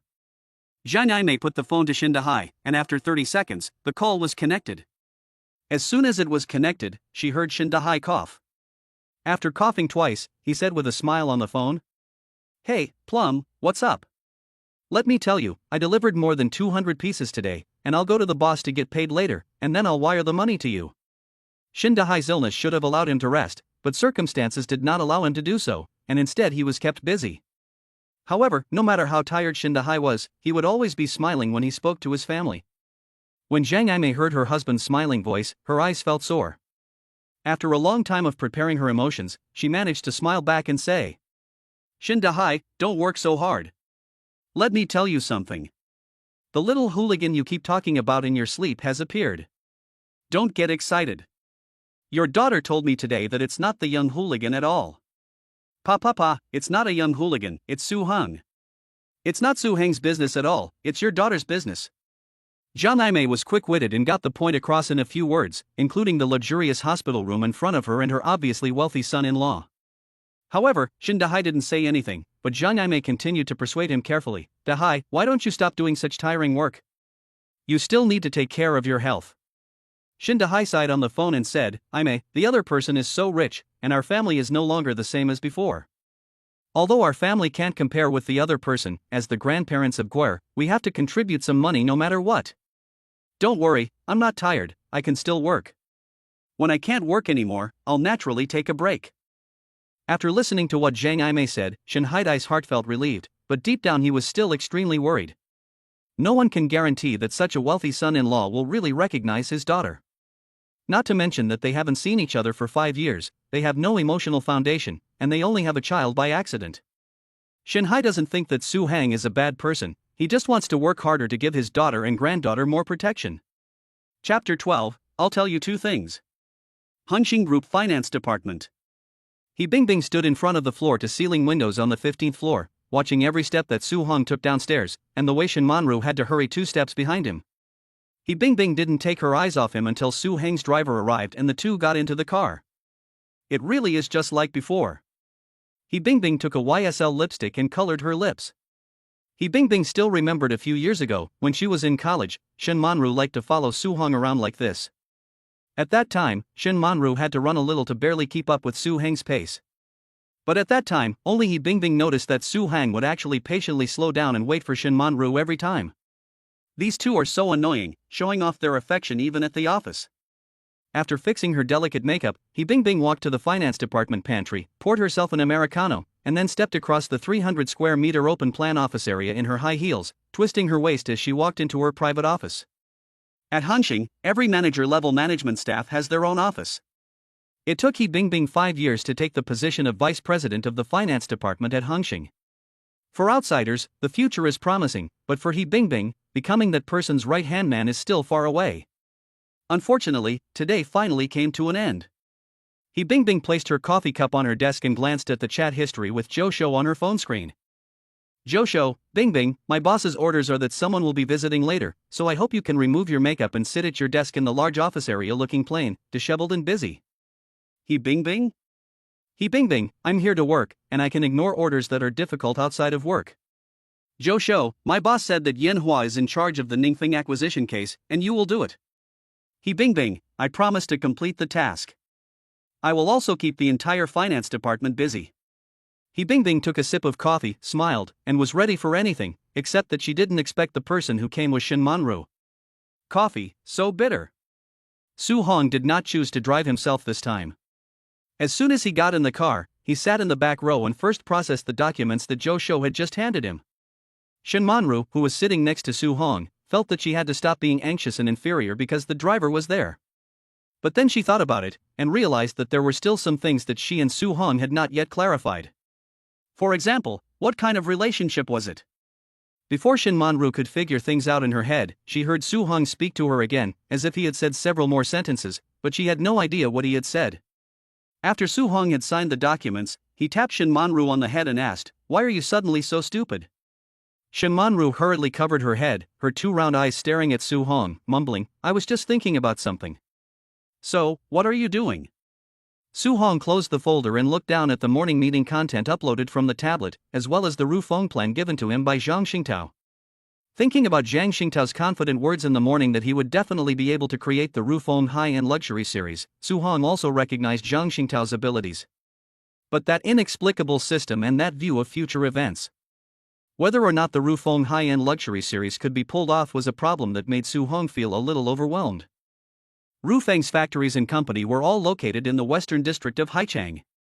Su Hong planned to go to Rufeng's factory after arranging things with Xin Guer here and settle this matter with Zhang Xingtao. So, Su Hong put away the tablet and documents, looked at Shin Manru and said, "Two things. The first is that the car and driver behind you will follow you from now on. I'm sometimes busy and can't always keep you company, so you'll be traveling in that car by yourself. The second thing is that I've spoken to Guer's attending doctor. After the operation, Guer's body will also need constant care, so I'm going to set up a 3-person medical team to stay at home with her. You can observe the medical staff taking care of Guer over the next few days and decide which one is better." "Okay, we'll invite them back to the house then." Both things were beyond Shin Manru's imagination. A medical team at home? You can actually form a medical team at home? How much would that cost? Shin Manru's round eyes were full of question marks, and she suddenly realized that she seemed to have completely forgotten Su Heng's wealthy identity. As for the chauffeur, Shin Manru was busy turning her head to look at the car behind them. A Lexus commercial vehicle. The signature spindle grille, exquisite chrome trim, stylish and personalized body curves, and a top-of-the-line floor-to-ceiling price of 1.6 million. It was Zhou Shou who picked up the car according to Su Heng's instructions. Su Hong considered that Shin Manru might bring Xin Guer along when she travels, so he gave Shin Manru a business car that is more spacious and comfortable. However, Su Hong was a bit unsure about Shin Manru's preferences, so he said, "If you don't like this car, I'll get you another one." Shin Manru shook her head quickly, her eyes firm, and she said with certainty, "I don't need a car." Su Hong looked at Shin Manru and sighed helplessly. The driver of the car behind is called Zhang Lily, in her 40s, widowed, and has a child at school at home. If you don't need a car, the driver will have to be fired. Shin Manru, I discovered that you have a heart of stone. You would rather watch someone else go through life unemployed in their middle years, unable to support their family, and forced to take their child out of school? Fine, you don't need the car, I'll call Zhou Shou right now and fire this Zhang Lily. While speaking, Su Hong picked up his phone and pretended to make the call to Zhou Shou, so much so that Shin Manru, scared, hurriedly nodded her head and held out her hand to stop him, saying with a grievance, "How can you threaten someone like that? You've gone too far." Su Hong saw this and had no intention of comforting Shin Manru. After all, they had just met again, and it was understandable that Shin Manru was a little confused about some things. "It's okay, accept the first one, then you'll slowly accept the second and third. Call your mother and let's go out for dinner together, and bring Guyer with us." Su Hong casually took out another latest model mobile phone, unpacked it in front of Shin Manru, then snatched Shin Manru's mobile phone away from her, pulled out the SIM card, installed it in the new phone, and then handed it to Shin Manru and said, "Here, make a call." Shin Manru didn't know what to say for a while, and could only mumble, That's my mom." "Well, our mom." "My mom." Chapter 13 Details of the System Reward. Su Hong picked a Chinese restaurant not far from Huaxing Hospital, within 3 kilometers. Because there were too many people, they had to split into two cars, so Shen Manru went with Zhang Aimei in the business car in order to keep her company. So in Su Hang's car, there was only little treasure Shen Guer left. As soon as she got in the car, Shen Guer looked at Su Hong with starry eyes, very happy, and sweetly called out Daddy. Su Hong settled Shen Guer on one side, fastened her seatbelt, and then told the driver in the driver's seat, "Don't drive yet, go to the maternity and baby shop in front and buy her a car seat." Su Hang's driver has been with him for more than 4 years. His name is Li Shitu, almost 30 years old, and his driving skills are very stable. Li Shitu hurriedly agreed and ran to the maternity store next to the hospital to buy a safety seat. Li Shitu was actually a little curious about the suddenly appearing Shen Guer. But just along the way, he drove the car, and the interaction between the boss and Ms. Shen Manru behind the car made Li Shitu feel very sweet. He has followed the boss for 4 years, and Li Shitu has never seen the boss be so gentle with anyone. There have been countless women who have tried to get into the boss's car, but none of them have succeeded. In the past, Li Shitu wondered what kind of woman his boss liked, a tall model, a fair-skinned celebrity, or a woman from a good family. Now Li Shitu finally knows, his boss likes silly, cute, and stupid women. In less than 10 minutes, a brand new car seat was installed, and Su Hong put Shen Gui in it. This time, the seatbelt fit perfectly. Su Hong patted Shen Guer's little head and said, "Your mom's car does have a car seat, but I forgot to install one in my car, so you can use this one for now." Shen Guer blinked her eyes, nodded, and just rubbed her little head against Su Hang's hand. In fact, Shen Guer didn't know what a car seat was, she just felt that her father was really good to her, and she liked him. At that moment, Zhou Shou called. As soon as the call connected, Zhou Shou's nasty voice was heard. "Boss, how do you like the car I picked out for your wife? Does she like it?" Zhou Shou's change in address for Shen Manru was very natural. The company had even brought an inspection team, and the baby had been born, so the address of sister-in-law was probably not going anywhere. Especially since the results of the paternity test were out. Zhou Shou would have rushed over to meet his little master if he hadn't been busy at the company. Su Hong didn't want to waste time with Zhou Shou and signaled Li Shitu to drive. After all, Shen Manru's car had already driven quite a distance because of the car seat. "Boss, I'll tell you, the personal identification result is out, 99% yes. Aren't you surprised? Aren't you happy? Aren't you excited? Boss, you have a child. Your own child." Normally, the paternity test report would take at least 2 days, but for a giant like Hangshan Group, 10 hours is enough. As soon as the result came out, Zhou Shou called to prepare Su Hong for the good news. Although Zhou Shou also knew Shen Manru from university and knew the girl's character, there were still things that had to be done. After all, Boss Su was no longer the same as he used to be, and the wealth he possessed was quite intimidating. Su Hong froze for a moment, and then he remembered what he had told Zhou Shou in the morning about personally identifying the girl. At the time, Su Hong was driving, and since he hadn't seen anyone, he felt the need to do it. But the moment he saw Shen Manru, all thoughts were cast aside. And when he saw Shen Guer, the feeling of father-daughter kinship made Su Hong want to treat the two of them well. Until the end Shen Guer called Dad, even the system came out, where would Su Hong doubt whether this child was his own? Well, happy. Su Hong smiled, looked down at Shen Guer, who was hugging a small stuffed animal in the safety seat, and felt extremely gratified. He continued to explain to Zhou Shou. "Zhang Xingtao wants to make a high-end luxury series like Fengao, and I've thought of a good name, called Rugua." Shen Guer's Hua. A ding-dong suddenly sounded in Su Hang's head again. "Congratulations, host. In view of your love for Shen Guer, the system has decided to reward you with future event details." The Su embroidered cheongsam produced by the Wani Group was embroidered by Li Yulan and others from Wuxian County, Jiangsu Province, and took 29 days to complete, stitch by stitch. After the Suzhou embroidered cheongsam became popular, the Wanian Group abandoned traditional handmade Suzhou embroidery and used machines to imitate it, greatly reducing production costs. However, the 28 Suzhou embroidery inheritors led by Li Yulan were forced to change careers due to various conflicts because they had signed a competitive agreement with the Wanian Group that had traps. Su Hang's eyebrows furrowed slightly. "This system is really awesome, it even tells you who embroidered it." However, Su Hong noticed the last sentence of the system, which said that due to various conflicts, he was forced to change careers, and he couldn't help feeling a little sad. For various reasons, the number of inheritors of Su embroidery is decreasing. If Wanqiu can control these few artisans, then the high-end luxury series of Su embroidery will inevitably be in their hands. However, considering the production costs, they forced these people to sign non-compete agreements so that they would be controlled by the Wansho group. At the same time, they built factories everywhere, letting machines replace manual work. So the courtyard could mass-produce cut chives while still claiming to be hand-embroidering Suzhou embroidery. Unfortunately, the 28 craftsmen eventually chose to change careers and abandon their heritage. Su Hong was still on the phone with Zhou Shou when he hurriedly instructed. Send Zhang Xingtao to Wuxian County in Jiangsu Province to find people like Li Yulan who have inherited Suzhou embroidery and treat them well and pay them well. Boss, are you planning to pay this artisan a high salary to embroider a wedding dress for your sister-in-law? Zhou Shou teased. As a result of Zhou Shou's teasing, Su Hong was instead moved. A Chinese wedding dress seemed quite good.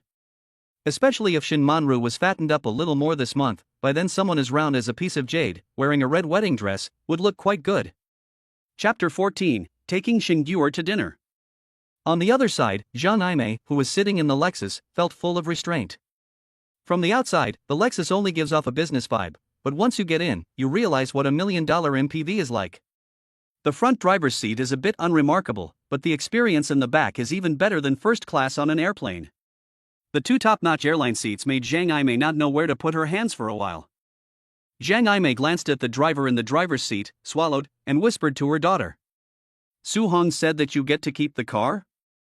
And the driver is yours too? Shen Manru ended up not knowing what to say for a long time, so Zhang Lili in the driver's seat became anxious, fearing that she would not perform well and make the boss unhappy, and get fired. While holding the steering wheel, she replied. Boss, Sister Maisie, don't worry, I, Zhang Lili, can drive very steadily, and keep my mouth shut. Since I'm driving for the boss, I must be the boss's person, so boss, don't ever replace me. Zhang Lili should not have interrupted, but in order to show her loyalty, she had no choice but to blurt out a load of nonsense. Shen Manru saw that Zhang Lili was anxious, so she quickly spoke up, her voice gentle, Lili, don't worry, I won't replace you. Shen Manru's words completely reassured Zhang Lili, and she smiled gratefully in the rearview mirror. The two of them fell silent, but Zhang Aimei was anxious. After a while, she couldn't get her daughter to open her mouth, so she decided to talk to Zhang Lili. Zhang Aimei cleared her throat and gave a gentle smile. Lili, tell your Aimei sister what your boss does. Zhang Lili was a little confused. She couldn't understand how the boss's family didn't know the boss's identity. But then she thought about Hangxing Group, which was not a small company, and what could not be said, and she replied. Hangxing Group, isn't it our boss's? Hangxing Group? Zhang Aimei was full of question marks. She suddenly heard the name of a company, and she couldn't react for a while. So she asked casually, oh, is this group big? This time, Zhang Lili was completely confused. She hesitated and nodded, well, I guess it's big. So Zhang Aimei slapped her thigh, leaned back and started laughing. A big group means money. With money, my daughter and granddaughter won't suffer. But then Zhang Aimei frowned and started worrying. Su Hong is so rich, can he stay focused on his daughter? They say that money corrupts, so will Su Hong become corrupt? As the saying goes, raising a child is like taking care of a 100-year-old, with constant worry for 99 years. Zhang Aimei's heart was like a roller coaster, going up and down. Until they arrived at the Chinese restaurant that Su Hong had chosen, Zhang Aimei was both impressed and worried about Su Hong. The Chinese restaurant that Su Hong had chosen was not open to the public. The signboard only had the Chinese character for orchid written in traditional characters. The wooden sign is darkly lacquered, the entrance to the restaurant is shaded by bamboo, and there are 2 stone carvings on either side. Judging from the sign alone, if you didn't know it was a restaurant, you wouldn't really go in. But even if you did, the restaurant might not serve you. This restaurant has a regular clientele, and it doesn't serve the upper classes of Haicheng, the powerful and wealthy, or businessmen with a stink of money. The chef of the Lan restaurant is a national chef who has hosted real state banquets. After he grew old, he retired and opened a Lan restaurant in Haicheng to make friends through food, only accepting diners who understand his cuisine. Su Hong is not a big eater, so logically speaking, the chef of this restaurant would not give him face. However, Zhou Shou loves to eat, and the chef of this restaurant loves to eat so much that he is about to take Zhou Shou as his apprentice, thinking that it is a waste of Zhou Shou's talent to learn cooking as Su Hong's assistant. So Su Hong became a member of this restaurant with the word Lan in it. Every time he comes, he is pestered by the fat chef, hoping that Su Hong will fire Zhou Shou and let Zhou Shou be his apprentice. Su Hong, holding Xingguo in his arms, followed by Shen Manru and Zhang Aimei, entered the orchid restaurant and heard the fat chef's voice as soon as they entered. Su Hong, tell me, that tongue of Josho can taste even the ingredients in my soup. It's really a waste to have him as your assistant. The fat chef was rotund, with a plump face, a bald head and a chef's hat. He spoke as he ushered Su Hang and the others into the private room. The fat chef was called Sun Futai. If he hadn't taken a fancy to Josho, he wouldn't have personally come to greet Su Hong. He was the kind of person who wouldn't even give the mayor of Haicheng face. Sun Futai glanced at Xingui, who was in Su Hang's arms. Xingui looked unwell, her face pale, her hair thin and yellow, her round eyes big and cute, but unfortunately a little green and white. Is this child sick? Sun Futai glared at Su Hong, reached out and touched Xingui's little head, nodded, and said that he would serve you a blessing soup later, which he would personally cook and give to the child. Sun Futai loves children the most. After feeling Xingui's little head, he knew what was wrong with her. To be a true national chef, being able to cook well is not considered a talent. You have to make thousands of diners say it's good. But there are 1,000 hamlets and 1,000 people, and it is difficult to please everyone. So you have to know each person, what they lack and what they are sick of, and then you will know what they like. Therefore, Sun Futai's restaurant, Lan, caters to each individual, cooking for each person as they are. Su Hong smiled and handed Sun Futai 2 bottles of vintage white wine, saying, "That I must thank you on behalf of my daughter Gua. Uncle Sun, the child is going to have surgery tomorrow, so please advise on how to follow up with her recovery. Although Huaxing has assigned a nutritionist to the child, I feel more at ease with the meals you prepare." After taking the wine, Sun Futai looked at little Guire again and took her pulse before nodding and saying, "You need to prepare some medicinal food for her to eat. Starting the day after tomorrow, you should send a driver to come twice a day to get the medicinal food from me. But let's get one thing straight, old man, I won't do it, so let Wang give you the medicinal food for this child." "Thank you, Grandpa." Shin Guire hugged Su Hang's neck and smiled sweetly at Sun Futai. Chapter 15, Going Home with Shin Manru. Su Hong and Sun Futai exchanged a few words before entering the private dining room. After all, Sun Futai's medicinal cuisine was indeed very famous. Guire's condition was a big worry for Su Hong, but for the time being, there was nothing he could do but to slowly nurse her back to health. Sun Futai wanted to recruit Josho, and Su Hong also wanted to recruit Sun Futai's apprentice, Xiao Wang, who specialized in medicinal cuisine. The private dining room is not very large, with a capacity of only 6 people, but it is elegant. The view from the window of the private dining room is beautiful, with artificial hills, strange rocks, and the fragrance of orchids, all blending together to create a scene of its own. There are a total of 10 private dining rooms in this orchid restaurant, and each one has a different view from the window, so it is also jokingly called the 10 Views Restaurant by the people of Haicheng. After Su Hong put Guire in the chair, he continued to call out to Zhang Aimei, "Mom." The food here is served at the discretion of the chef based on the needs and physical condition of the guests. The chef, Uncle Sun, used to be a national chef who specialized in conditioning the bodies of important people, so I just agreed with him that he will help Guire condition her body in the future, so you can rest assured, Mom. A few moms made Zhang Aimei feel at ease. Zhang Aimei had felt a little uncomfortable when Su Hong took her to such a restaurant. After all, this restaurant was not simply expensive, it revealed a distinctive luxury everywhere. This kind of luxury could never be bought with money. However, hearing Su Hong call her mom a few times, Zhang Aimei felt really comfortable. Coupled with the fact that there were no outsiders in the private room, she felt much more at ease. The more she looked at Su Hong, the more she felt that he was a good son-in-law. There were 4 people, 3 adults and 1 child, and a total of 8 dishes were served. The fish was Yangtze River sari, with firm, tender flesh that could be made delicious even with simple cooking, not to mention the fact that the cooking at Orchid Restaurant was top-notch. Zhang Aimei looked at the sari and froze.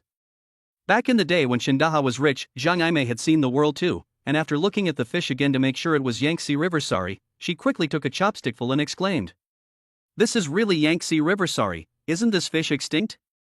Everyone at the table was happy with the meal, and even Shagua had 2 bowls of Sun Futai's fuyuan soup. When it came time to pay the bill, Zhang Aimei secretly glanced at the bill and her eyes widened. 198,000 yuan. As soon as the knife fish was served, Zhang Aimei knew that the meal was not cheap, but she didn't expect it to be this expensive. While she was eating, she was thinking not to order expensive dishes, especially not to order red wine. After all, on TV, a bottle of red wine can cost hundreds of thousands of dollars. But she had obviously only eaten a little food, so why was it so expensive? Did she just eat vegetables? Could it be that I ate something made of gold? As they were about to leave, Su Hong walked in front of Xingyu and Shen Manru supported Zhang Aimei from behind. Zhang Aimei looked at her silly daughter and sighed. No wonder the fortune tellers said you had a good life when you were young. Shen Manru looked at Zhang Aimei, her eyes full of confusion. After dinner, Su Hong had originally planned to stay at the hospital with Shen Gyur and let his mother-in-law and Shen Manru go home to rest. However, Zhang Aimei wanted her daughter to have more contact with Su Hong, so she took Shen Gyur back to Huaxing Hospital and let Shen Manru go home with Su Hong. Su Hong has multiple properties in Haicheng, but he only lives in 2 of them. One is a 400-mu villa on the outskirts of Haicheng, the other is a 600-ping duplex penthouse in the city center, close to the headquarters of Hongqing. This time, Su Hong took Shen Manru to the apartment in the city center. After all, Su Hong often lives here. After the driver Li Shitu delivered Su Hong and Shen Manru to the community of Haicheng No. 1, he disappeared very consciously. Haicheng No. 1 was developed by Hongqing Group and is considered one of the most expensive communities in Haicheng. It can be said to be comprehensive in terms of property, environmental facilities, security, and so on. After the elevator reached the 16th floor, Su Hong said to Shen Manru, "You can go home by yourself tomorrow. I have already given instructions, and your face has been entered into the system." However, Shen Manru was even more nervous. After getting off the elevator, she was clearly still in the outdoor lobby, but the corridors of the entire community were covered with long woolen rugs. As she walked along, stepping on the expensive rugs, Shen Manru's heart started pounding. This is a bit too extravagant. Shen Manru had worked in Haicheng for a long time, so she had also rented a place to live there. But there, compared to here, it is probably not even comparable to the outdoor hall. As soon as Su Hong entered the house, the lights in the whole house were already on, and the whole house was brightly lit, showing off its luxury. Upon entering the door was the entrance hall, followed by a carved spiral staircase with a very artistic atmosphere, placed in the middle of the living room. Before Shen Manru had a chance to look at the design of the whole house, she felt a little dizzy, as if she were dreaming. "Are you going to share a room with me, or do you want a room of your own?" Su Hong looked at the blush on Shen Manru's face and suddenly felt a little thirsty. Su Hong didn't like having outsiders in the house, so there weren't any butlers or live-in nannies, etc. Zhou Shou hired only part-time workers for Su Hong, who came every day to clean. This huge house was magnificent, but every day it was just Su Hong alone. Suddenly, there were more people in the house. Su Heng's heart always felt a little fluttery. He smiled and saw Shen Manru's face turn even redder. Even her small hands began to twine together helplessly. Only then did he sigh and say, "I'll be in the first bedroom on the 2nd floor, and you can take the 2nd bedroom. The rooms are fully furnished. Get some rest. Your daughter has surgery tomorrow, so let's talk about our things later." Su Hong chose to let Shen Manru go for the time being. After casually throwing his suit jacket on the sofa, he went back into the house to wash up, so as to leave the space for Shen Manru. Shen Manru let out a sigh of relief after Su Hong left. She had been nervous ever since Su Hong said he was going to take her home, and when Su Heng asked where he was going to sleep, Shen Manru was even more nervous. Late at night, after she had finished washing up, Shen Manru lay on the bed with a slight smile on the corner of her mouth. Although there was a wall between them, she felt exceptionally at ease knowing that Su Hong was right next to her. This night was the best night in the past 5 years. Chapter 16. Are you going to open a shopping mall at home? At 7 a.m., Shen Manru woke up. When she woke up, she realized that this was the most restful night's sleep she had had in many years. The bedroom that Su Hong had prepared for Shen Manru had an independent bathroom, complete with toiletries, and the most considerate thing was that pajamas just right for Shen Manru's size had been prepared. 20 minutes later, Shen Manru finished washing up, with a plain little face, and was getting ready to change clothes when she heard Su Hong standing outside the door knocking. One door apart, Su Heng's voice was very soft, but it made Shen Manru's hand, which was about to get changed, suddenly shake. At this time, Shen Manru was wearing a white nightdress, which was slightly transparent because it was thin. Although the two of them had a child together, such an awkward situation should be avoided if possible, so Shen Manru hurriedly changed into yesterday's clothes and opened the door to meet Su Heng. The moment the door opened, Shen Manru froze. The bedroom on the 2nd floor where Shen Manru lived opened to a corridor, and from a high vantage point, she could see what was going on downstairs. The living room downstairs, which had seemed so big, was now filled with more than 30 clothes racks. The long clothes racks were placed in an orderly manner in the living room, each one hanging with a tag of women's clothing. It was all autumn clothes, from windbreakers, skirts, pants, and tops neatly arranged together. Looking around, it looked like she had walked into a shopping mall. Because of the clothes, Shinmanru didn't notice that to the right of the clothes rack area, there were also 10 shoe cabinets full of shoes and bags. Early in the morning, what caught her eye was that the house had suddenly turned into a department store. Shinmanru's round eyes were still a little foggy from sleep, and she looked at Su-hong in front of her blankly, asking uncertainly, "Is the family going to open a department store?" Su-hong was completely amused by Shinmanru's helpless appearance. When he saw Shinmanru yesterday, he was heartbroken when he saw her thin clothes. He wanted to give Shinmanru a lot of things, and he didn't know how to be good to someone, so he could only make up for her in other ways. Shinmanru slept very soundly last night, but Su-hong didn't sleep well last night. Although Shinmanru was at peace, Su-hong was restless, separated by just a wall. Su-hong looked at the pure white face of Shinmanru in front of him, with her curled eyelashes, even her small expressions of surprise, and he could feel tenderness just by looking at her. Su-hong even deliberately sniffed, and sure enough, in the bedroom where she had lived, even at the door, he could smell the fragrance of peaches all over the room. "What kind of shopping mall is this?" "It's all the clothes that I had you measured for and had delivered to you. You go and pick out a set of clothes, and then we'll go out. Someone will sort out these clothes and put them in your bedroom later." After Su-hong finished speaking, he saw a hair on Shinmanru's face, so he reached out to help her remove it, and took the opportunity to pinch her little face again. So soft. While Shinmanru was still in a daze, Su-hong took her downstairs and wanted to help her pick out a set of clothes. There were more than 30 hangers of clothes, most of which were simple and showy models from LV, Gucci, Prada, and Burberry, which were extremely close in style to Shinmanru's temperament. Su-hong glanced at the clothes and found that his own brand, Rufeng, had also sent quite a few styles, so he looked at Rufeng's hangers a few more times. At present, Rufeng has not actually embarked on a truly high-end luxury route. However, Rufeng's designers are indeed good, and the clothes they design have a very stylish feel. Take trench coats for example.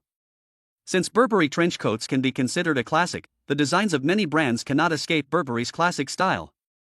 However, Rufeng has come up with something different.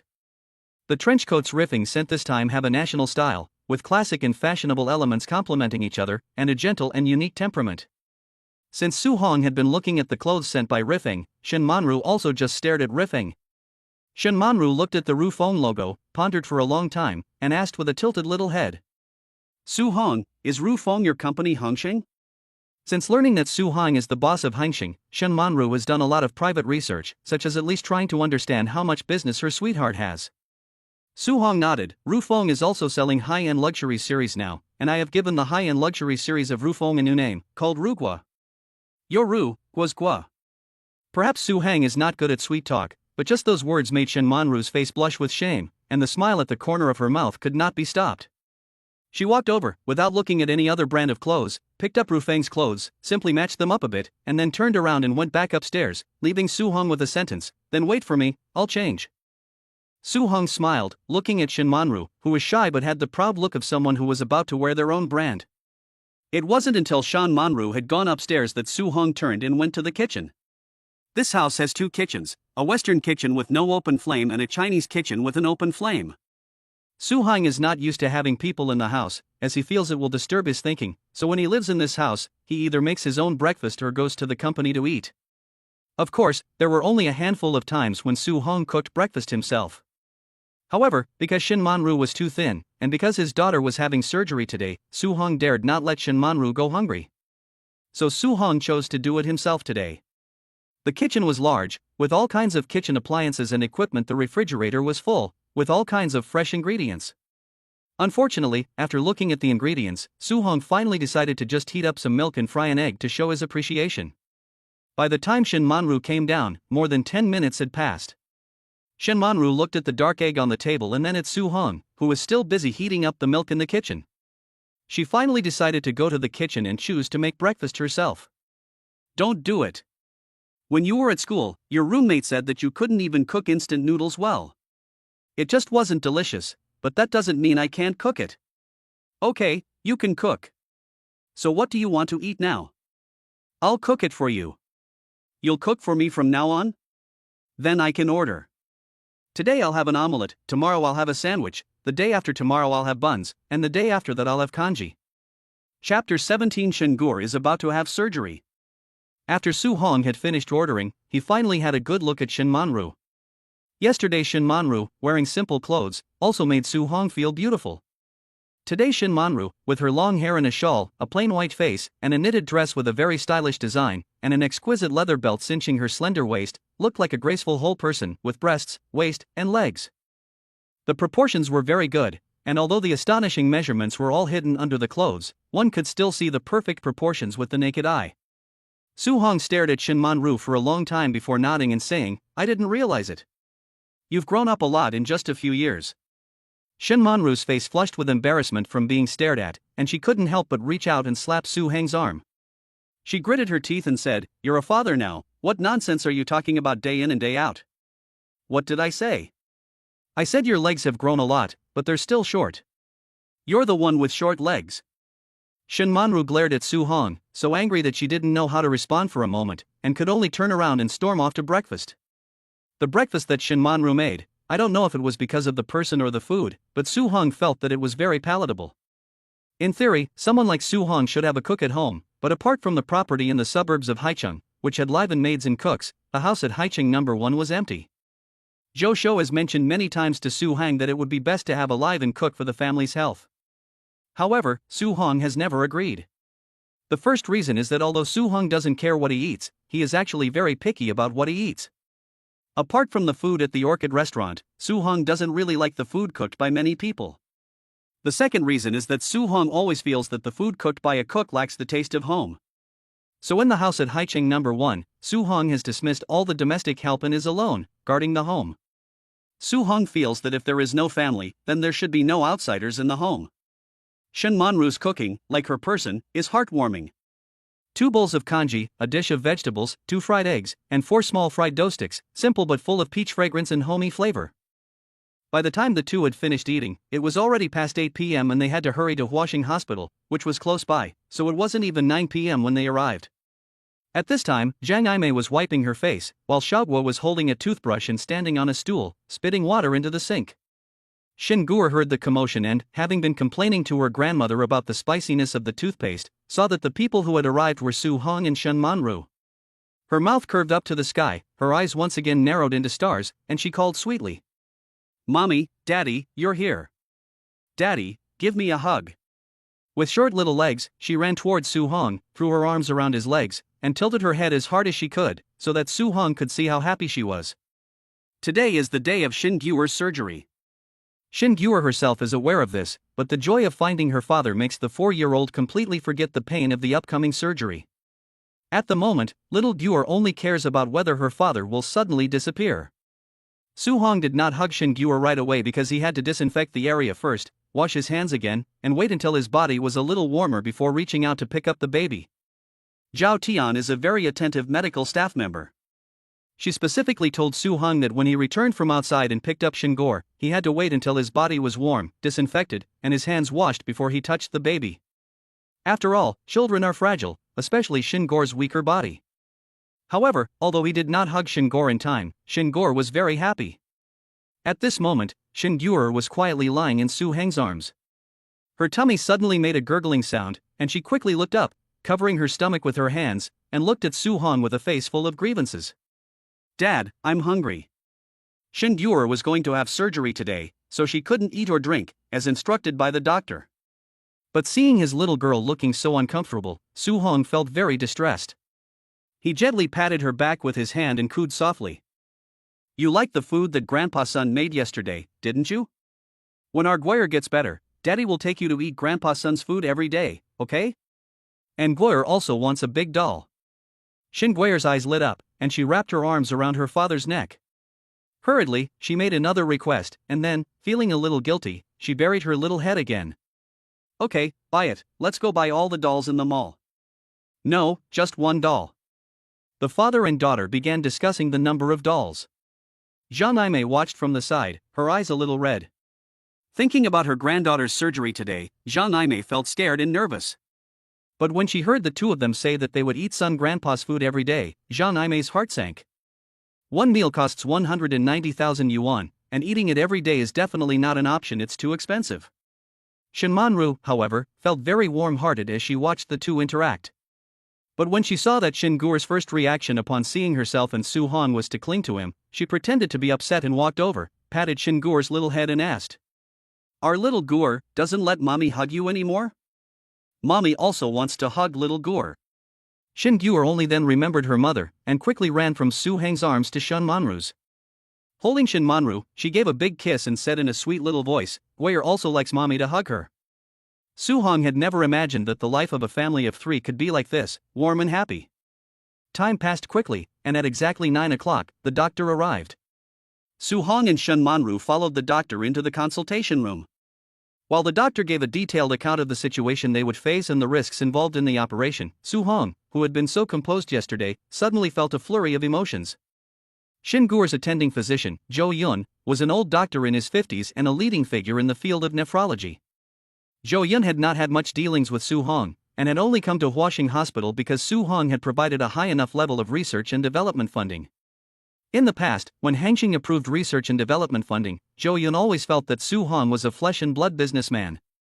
But today, Zhou Yun once again saw another side of Su Hang. Fear. It is really not easy to see such a fearful side of a capitalist. Zhou Yun smiled.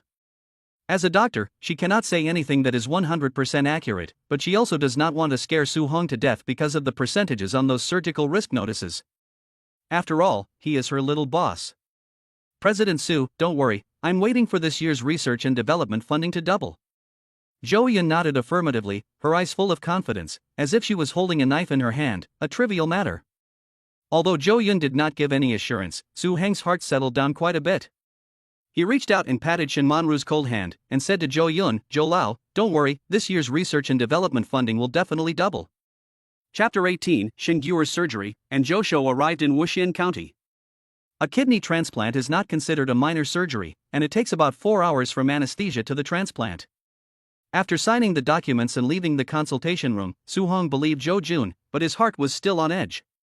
Shin Guer was very sensible, and under Zhao Tian's care, she was wheeled away for anesthesia. It wasn't until Shin Guer had left that Shin Manru and Zhang Aimei in the ward began to cry. Shin Manru really couldn't hold back anymore. 5 years of pent-up emotions and the child's illness had all been released. Su Hong also felt bad, and didn't know how to comfort Shin Manru. After all, at the moment, Shin Guer, who was about to undergo surgery, made everyone feel incredibly scared. Even if the surgery is successful, such a young child has suffered so much. She is only a little girl, and she has to go through the pain of surgery and stitches. As the mother, Shin Manru could not stop crying. Zhang Aimei waved her hand and walked into the restroom next to the ward. The old lady didn't want to cry in front of her son-in-law. First, her husband's surgery had exhausted the family's finances, and now her granddaughter's surgery was about to take place. Zhang Aimei felt like she wanted to take her place. As a result, Shin Guer's room was now empty except for Su Hong and Shin Manru. Su Hong walked up to Shin Manru, knelt down, and put Shin Manru in his arms, reassuring her. "Don't worry, everything will be fine. I'm here for you." The words "I'm here for you" had a powerful effect. They were like a shot in the arm, slowly reducing Shin Manru's sense of grievance, panic, and fear. From the time they met until today, the two of them had never been too intimate. At this moment, Shin Manru may have forgotten her shyness, and she threw herself into Su Hang's arms, hugging him tightly for strength. Her voice trembled with a hint of a sob, but she muttered, It's okay, you're here." Wuxian County, Jiangsu Province. This place has quite a charm, unlike Haicheng, which is too rugged. "So, Laozhou, I'm just showing you around, just think of it as a tour." Zhang Xingtao sat in the car, looking out at the street scene through the window, nodding constantly. Zhou Shou was sprawled on the seat, glancing at Zhang Xingtao crossly, his face not a face, his nose not a nose, and grunting, "You know nothing. My family has a big deal going on, and I have to be there to keep everyone happy so that the master and the young master will remember me. Alas, it's all your fault, you've wasted my prime time for flattery." Zhou Shou was so angry. Ever since he knew that the young master was going to have an operation today, Zhou Shou had been non-stop arranging work at the company, hoping that he could be at the hospital today to accompany the boss through such a sad event. As it turned out, Zhang Xingtao was really annoying. It was clear that the boss had asked him to go to Wuxian County to recruit people, but Zhang Xingtao had actually asked Su Hong to let Zhou Shou come along. So, in the middle of the night, Zhou Shou was taken by Zhang Xingtao and driven all night from Haicheng to Wuxian County. Zhou Shou was in no mood to be happy, but when he looked out the window and saw the delicious-looking pancakes on the stall, he swallowed hard and said, "Stop the car, we're already in Wuxian County, can you stop the car so I can buy something to eat?" After Zhou Shou got out of the car, Zhang Xingtao was also hungry, except that General Manager Zhang would never eat from a street stall. Zhang Xingtao also wanted to do it himself, but inexplicably received an order to come to Wuxian County to poach people, a bit confused. No matter what, he had to take Zhou Shou with him, and even if there was any blame, he could not carry it alone. The people at Hangxing Group knew exactly what position Zhou Shou held. Zhou Shou had followed Su Heng the longest, but he was not very capable, and he was responsible for one project after another that failed. In the beginning, it was Zhou Shou's wrong judgment that caused Hangxing to lose a lot of money. However, Su Hong was lenient and only transferred Zhou Shou to the position of assistant to the board. In this position, Zhou Shou did quite well. As a result, Zhou Shou can be considered Hangxing's chief secretary.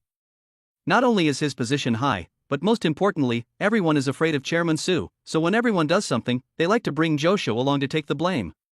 Unfortunately, Zhou Shou is slippery, and the blame never lands on his head. Gradually, no one asked him to take the blame anymore.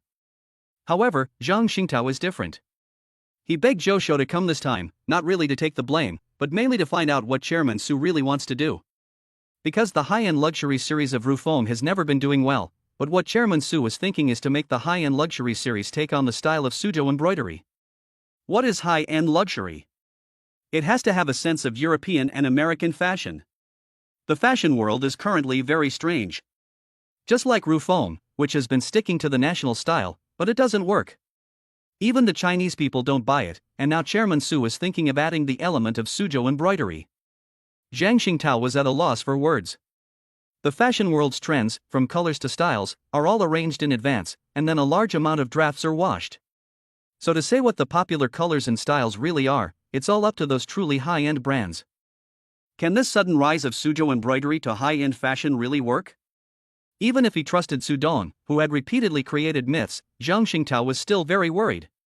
After all, different fields are like different mountains, and Su Dong might not understand the fashion industry very well.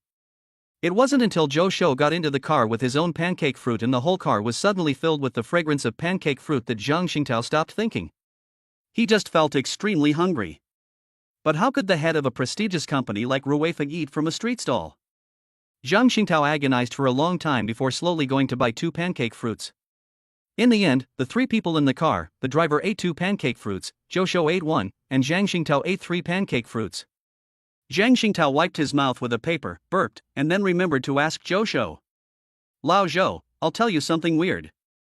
Su Dong even asked for all of Ruofeng's new clothes and had them delivered to his house at Haicheng No. 1. Hey, the strangest thing is that he asked for all of the women's models. Zhang Xingtao emphasized the words women's clothing when he said them, winking and smirking, full of curiosity. Zhou Shou didn't even bother to pay any attention to Zhang Xingtao, who looked like the type of person who would only get information from the internet.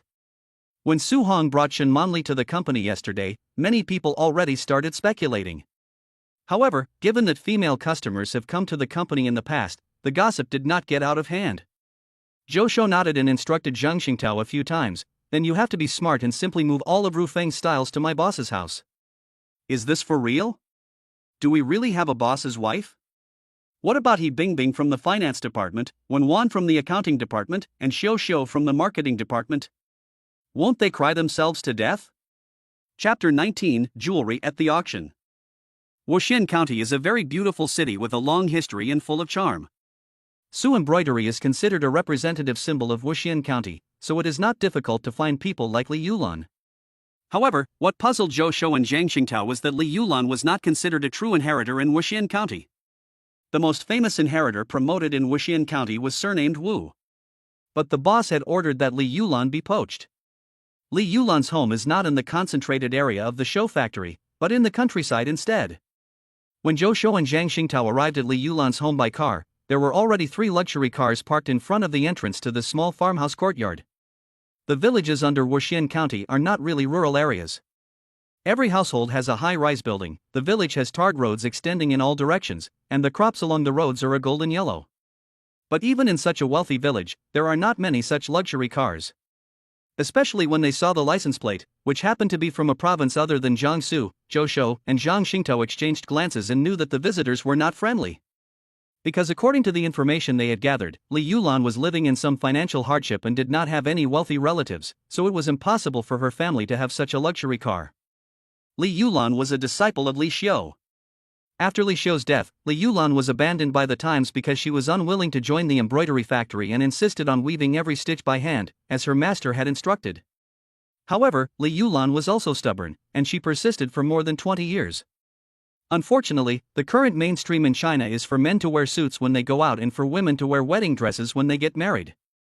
Western aesthetics have long been deeply rooted. Li Yulan's work, coupled with the fact that there is no marketing, there is no way it can sell. Therefore, when Zhang Xingtao looked at the place of origin of the license plate number and realized it was from Lingcheng, he already understood a little bit and his eyes were even more wary. Lingcheng, the home base of the Courtyard Group. Zhou Shou took out the gift box that had been prepared a long time ago from the trunk, and Zhang Xingtao chose to knock on the door first and go in to take a look. The 4-hour wait was a long time. After Shin Manru had cried enough, she realized that she was hugging Su Hong tightly. She hurriedly let go of him and said with some embarrassment, "You didn't know. I pushed you away. Look, your clothes are wet." Su Hong looked down at his shirt and sure enough, a large patch was soaked in Shin Manru's tears. He laughed and said, "Who knew you could cry so much? Not even your daughter can cry as much as you." After Su Hong washed his face with Shin Manru, his mother-in-law's mood probably eased enough, and the three of them went to wait outside the operating room. Su Hong looked at the two women, big and small, and after crying his nose off, it seemed that his mood had really improved a lot. And because of Shin Manru's crying, Su Hong was actually not as nervous. "But I'm still so worried." For 4 hours, Su Hong drank a lot of water to ease his worries. It wasn't until the operating lights went down and the doctor pushed Xingui, who had not yet woken up, back to the ward, that Su Hong finally let go of his worries. Lying on the hospital bed, Xingui's small, palm-sized face was pale, and her round eyes, which should have been full of spirit, were tightly shut due to the anesthesia. The 4-year-old small body, lying on the large hospital bed, looked especially pitiful. Su Hong didn't even dare to go near to take a look, and he felt a little moisture in the corner of his eyes. Shin Manru and Zhang Aimei, who had been quiet for a long time, began to wipe away their tears again when they saw the scene. Su Hong saw that it would be a long time before little Guire woke up, so he turned around and had a few words with the doctor, asking for clarification of the doctor's orders before leaving the hospital. For the moment, Su Hong had 2 things to do. 1. Redecorate the house in the suburbs, decorate the children's room, so that when Shin Guire gets out of the hospital, she will have a home that suits her. 2. Buy a diamond ring, propose to her, and settle down in this home for good. After returning to the company, Su Hong met with the designer and put forward his requirements. The designer also needed to design the layout according to the floor plan before a final decoration plan could be finalized. In the past, Su Hang would not have done these things himself, but would have left it to Zhou Shou to arrange. But now, Su Hong wanted to do it himself. Afterwards, Su Hong called a lot of people from famous brands and brought diamond rings to the company, but after looking at more than 10 brands in a row, Su Hong was not very satisfied. Either he didn't think the style was suitable for Shin Manru, or he felt that the diamond ring was too ugly to match Shin Manru. Because Zhou Shou went to Wuxian County, the person currently following Su Hong was the assistant to the chairman of the board, a young boy in his 20s named Wu Xiaotian. Su Hong, as the chairman of the board, is equipped with 5 assistants, all of whom are led by Zhou Shou. In addition, Su Hong has been accustomed to giving orders to Zhou Shou, so the other 4 assistants, although they are said to be Su Heng's assistants, are better described as Zhou Shou's assistants. Wu Xiaotian has been working with Zhou Shou for more than 2 years, and this is the first time he has been directly led by the big boss. Seeing that the big boss is not satisfied with anything, he is a little panicked. It wasn't until even his brand was rejected that Wu Xiaotian cautiously asked, "Chairman Su, are you proposing to me?" Wu Xiaotian said this, and even he himself couldn't believe it. Although he didn't work directly for Su Hang every day, he was considered to be close to the center of power. His boss had always been a good person, and had never been involved with any women. There were even rumors that Chairman Su actually really liked Assistant Zhou.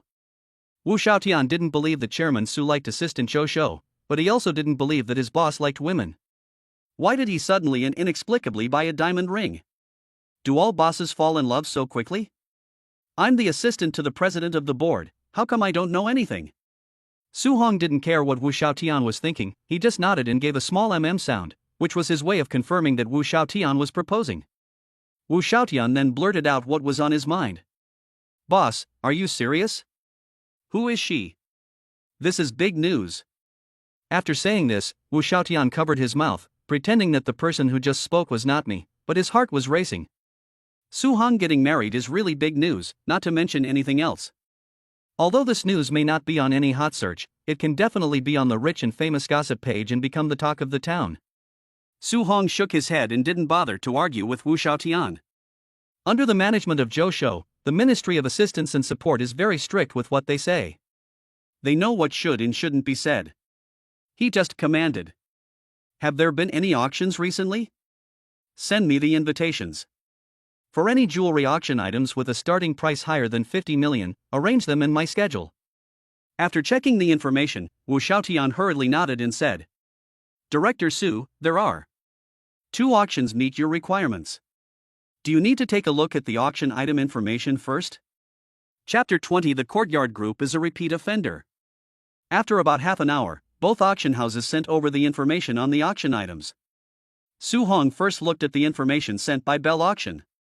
Their auction would be held in 10 days, with a total of more than 100 auction items, of which only 20 were treasures with starting prices in the tens of millions, and the jewelry Su Hong wanted was one of them. Bell Auctions only has one piece of jewelry in this auction, a diamond crown with 9 emeralds set in it. The combination of diamonds and emeralds is indeed very eye-catching. According to the collection information, this crown was worn by a queen consort of a certain king and was named Tears of Love. The starting price has already reached 50 million, and if you want to bid on this crown, the price will not be less than 80 million. Su Hong actually didn't like this crown very much, because historically, the fate of the queen who wore this crown was not very good. It seemed a bit inauspicious to use it as a marriage proposal gift. Thinking about this, Su Hong opened the information on another auction house. Haohan Auction House can be said to be one of the auction houses established very early. Su Hong has previously auctioned off several antiques at auctions held at this auction house. However, Haohan Auction House does not often auction jewelry and other jewelry, and mostly auctions paintings and calligraphy, oil paintings and sculptures, ceramics and jade carvings, gilt bronze Buddha statues, snuff bottles, etc. The information from Haohan Auction House was sent over more slowly than Bell's, mainly because the other side said that an application was required. The reason was that the jewelry in this auction were to be auctioned off by Haohan as a mystery collection, and would not be disclosed to the public before the auction. However, in the end, Haohan still sent the information over. When Su Hong saw the information sent by Haohan, he immediately confirmed it and said to Wu Xiaotian, "Haohan's auction is held in 20 days, right? Remember to remind me then." Wu Xiaotian also had the information on Haohan's auction items in his hands, but after seeing the price, his eyes widened and he nodded dumbly. When he walked out of Su Heng's office, Wu Xiaotian had time to be surprised at the number of the auction item. He looked down and counted the zeros behind the starting price of the auction item again: 1, 10, 100, 1,000, 10,000, 100,000, million, 10 million, 100 million, 1 billion. Wu Xiaotian stared at the number in a daze. What the hell, the starting price alone is as high as 1 billion. But before Wu Xiaotian could finish staring, he saw the designer that Chairman Su had just called over waiting for him in the office area. He quickly hid his surprise and pretended to be completely at ease as he walked over. As an assistant, the most important thing is to control your expression. Li Jin, the designer that Su Hong had called over, had worked with Hengxing before and was considered a first-tier designer in China, having designed many classic cases. However, this time, Su Heng's request confused Li Jin. Su Heng's request this time was to design his own real estate. Although many of the requirements put forward made Li Jin feel confused, Li Jin did not dare to refuse. Li Jin originally wanted to talk to Zhou Shou, but since Zhou Shou was not there, Li Jin could only settle for Wu Xiaotian. Li Jin pondered over what he wanted to say, and after deliberating for a long time, he asked with a smile. "Assistant Wu, I designed the house in the suburbs that President Su owns. But the request that President Su asked me to come here today to make is a bit strange. Could it be that our President Su is getting married? Assistant Wu, do you know which rich lady he is marrying? Su Heng is the chairman and president of Hongxing. The insiders at Hongxing like to call Su Hong President Su, while outsiders generally call him President Su." As soon as Wu Xiaotian heard that Li Jin wanted to pry into his privacy, his 2 ears immediately stood up, and he went on guard. He put on a smiling expression and said, "Engineerly, we have signed a good contract, and it is written in the contract that the privacy of the owner will be protected. All you need to do is design it according to what our boss wants. Li Jun looked embarrassed. Assistant Wu, you should know that I designed Mr. Su's house entirely with the concept of focusing on the view. According to the requirements for the renovation that you proposed at the time, every window in that house had to look out onto a view. For this reason, I won an international award for this design. But do you know what Mr. Su's new requirements are? He wants a carousel, a Ferris wheel, and an amusement park. I asked him where the amusement park was to be built. I have made the entire manor a place of scenic beauty, and now he wants to cut out one of the views in my design. Assistant Wu, do you know what's most outrageous? The view of the manor house I designed is so beautiful, with lush green grass, pavilions and towers, and beautiful scenery everywhere. But now they want to build a pink castle. Isn't that going to ruin the overall atmosphere? Li Jun, if you go on, you're really going to be sniffling and tearing up. You can build a winery covering thousands of square meters, but what's with the pink castle? Wu Xiaotian gradually became dumbfounded. I know the boss seems to be getting married, but why build all this stuff? Could it be that the boss wants to marry an underage girl? So all this stuff is just to trick little girls? No way, boss. That's illegal. Wu Xiaotian swallowed, his thoughts becoming more and more twisted. Although Lori is good and Lori is a treasure, it's against the law. After finishing some paperwork at the company, Su Hong looked at his watch, estimated the time, and felt that Shin Guer should be almost sober. Just as he was about to get up and leave the office, Zhou Shou's phone rang. Hey boss, let me tell you, the people from the Courtyard Group are really something. When we arrived, Li Yulan was about to sign a contract with them, and it was just a matter of time before the contract was signed. Zhou Shou went on, and Su Hong understood the whole story. The Courtyard Group had been in contact with Li Yulan for some time, and today was supposed to be the day the contract was finalized, but it was ruined by Zhou Shou and Zhang Xingtao. The reason why this matter was ruined was thanks to the trap in the contract of Wani. Li Yulan is not a businessman, so it is unlikely that she is aware of the contract trap, and she will sign the contract without knowing what she is doing, thus ruining her career as a craftswoman. However, Zhou Shou and Zhang Xingtao are aware of it. Once they went to Li Yulan's house, they immediately started to shamelessly claim to be relatives, and even asked to see the contract in the name of Li Yulan's relatives. As a result, they discovered the clues after taking a look. The Courtyard Group actually doesn't have a particularly good reputation in the industry. In the early years, whenever someone released a hit product, Courtyard would copy it. But as they copied more and more, Courtyard became even bigger. After growing bigger, Courtyard hired a large team of lawyers, which not only cheated many competitors, but also made Courtyard's own upstream and downstream suppliers afraid of them. It can be seen that Courtyard is a repeat offender when it comes to contract traps. Chapter 21. The Courtyard boss is very angry. The contract with Li Yulan's embroidery company stipulated that Li Yulan would not speak for 20 years after her death, and she also signed a 10-year labor contract with Wani. The contract stipulated that within 10 years, 90% of the profits from Li Yulan's embroidery would belong to Wani. The most outrageous part was the non-compete clause, which imposed many requirements on Li Yulan, even going so far as to prohibit her from engaging in the textile and embroidery industries after leaving Wani. In other words, if Manhwa decides to abandon these craftsmen will never be able to make a living with their skills again. However, Manhwa's contract is beneficial and a wise choice for the company.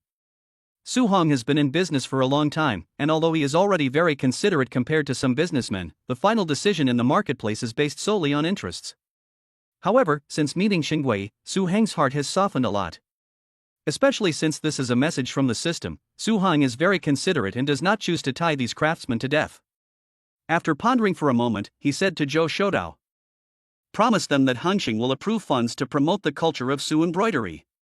There is no need to be so harsh on their contract, but I require that the cheongsam be embroidered by the end of this month, and it must be perfect. Tell them that if they want Su embroidery to become a fashion, then this cheongsam is crucial. Finally, don't be stingy with the money." Because after Zhou Shou discovered the trap of Wani, Li Yulan and the others also became smarter, so they proposed that they would rather be paid less, but they also hoped that Ru Feng would truly respect Su embroidery and not just use it as a tool to make money. Li Yulan is a very silly person. She is over half a century old, but she wants to pass on the culture of Su embroidery. She is afraid that after machines replace handwork for many years, no one will inherit real Su embroidery. Suzhou embroidery focuses on the variation of needle movements, with 40 to 50 types of stitches. Machines cannot completely replace real Suzhou embroidery. Zhou Shou never compromises on Su Heng's orders. he just sighed and said, I think this Li Yulan is actually a bit stupid. On the one hand, she wants to promote traditional culture, but on the other hand, she doesn't accept technological development. Why can't Suzhou embroidery become mainstream? First, it's time-consuming and laborious, and second, good embroidery is too expensive. But Li Yulan doesn't think about it. If the output of machine embroidery increases and there are more embroidered products, won't the price come down and more people buy them? Alas, it's a pity that these traditional craftsmen just have their own obsessions. Su Hong laughed and didn't deny Zhou Shou's thoughts, but just repeatedly emphasized the importance of Chong Sam's. After the two hung up, Su Hong first asked Wu Xiaotian what kind of dolls children like nowadays. After getting a few inaccurate answers, Su Hong decided to ask Wu Xiaotian to buy all kinds of dolls. But thinking that there was not much room in the ward, he asked Wu Xiaotian to buy fewer. In the end, when Su Hong arrived at the hospital with more than 30 dolls, Zhao Tian took them all away to be sterilized. Seeing the pile of dolls, Shin Manru said in a somewhat annoyed tone, Su Hong, you can't spoil your daughter like this. What if you spoil her? Shen Manru was quite worried that Su Heng's educational method of buying everything and bringing it home would turn Xingyuer into a spoiled brat. After all, she had seen the piles of clothes that morning that filled the living room. Shen Manru felt that it was just because the hospital room was so small, otherwise Su Hong would probably have bought dolls to fill the whole house. Su Hong took the dolls that Zhao Tian had disinfected, and seeing that his daughter was still unconscious, he first arranged them neatly by her bedside, hoping that when Xingyuer got her eyes open, she would find that there were many dolls around her to keep her company. I have been a father for 4 years, and I have bought more than 30 dolls. I still feel that I have bought too few. This is just one example of how I spoil my child. When you see the castle and the playground, you can worry about whether I've spoiled her too much. Su Hong felt really guilty about being a father. Now that she had just had such a major operation, nothing he bought could make up for what Xingor felt.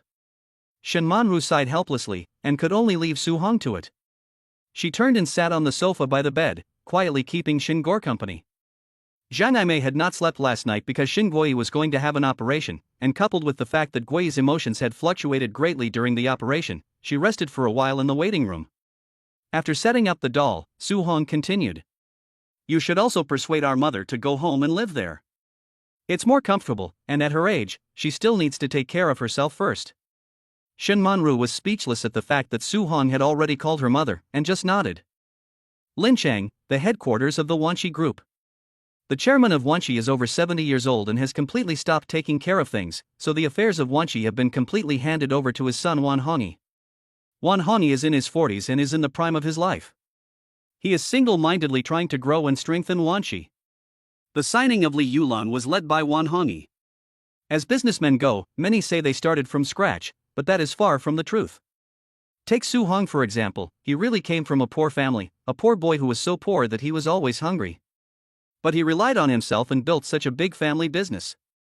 Wan Hongyi's family has a history. His grandfather was a big shot, and later Wan Hongyi's uncle went into politics and his father went into business.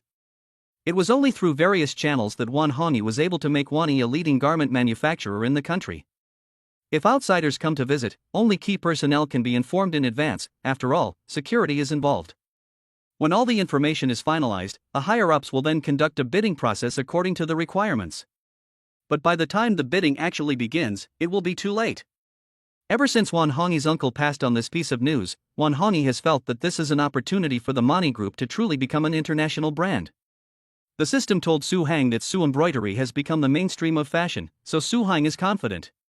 However, Wan Hongyi chose Su embroidery Chongsam because his uncle revealed that the higher-ups wanted to promote domestic culture.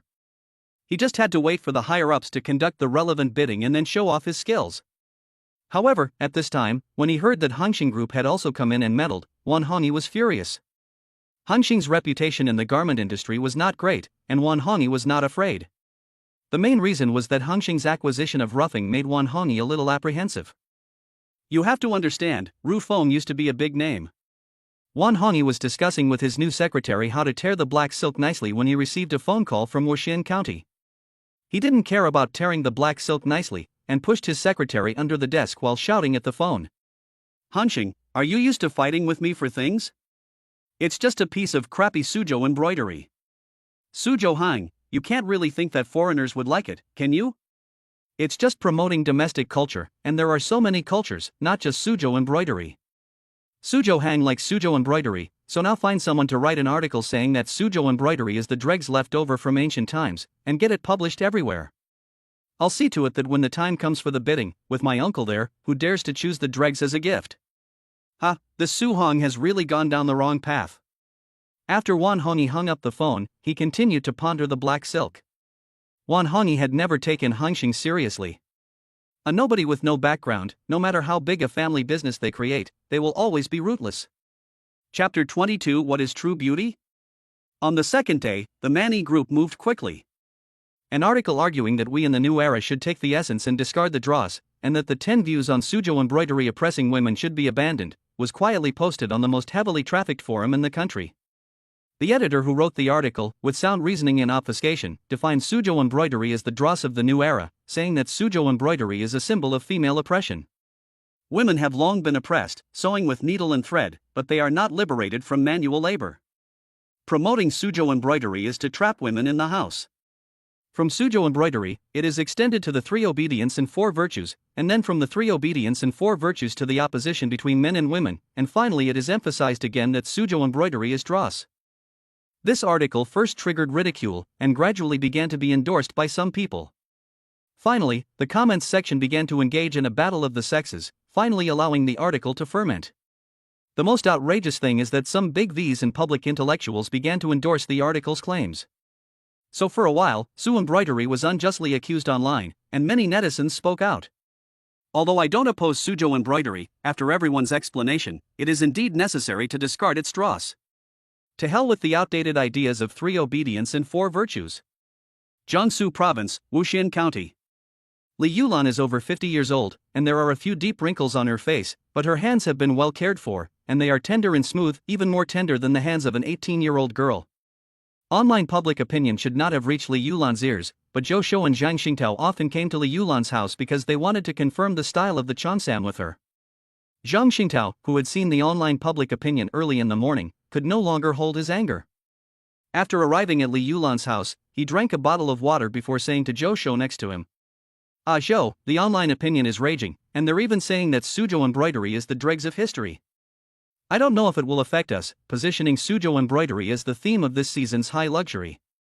Zhou Shou hadn't even spoken yet, but Li Yulan, who was selecting materials in the courtyard, heard this and asked with a frown, Nonsense, how can Suzhou embroidery be dregs?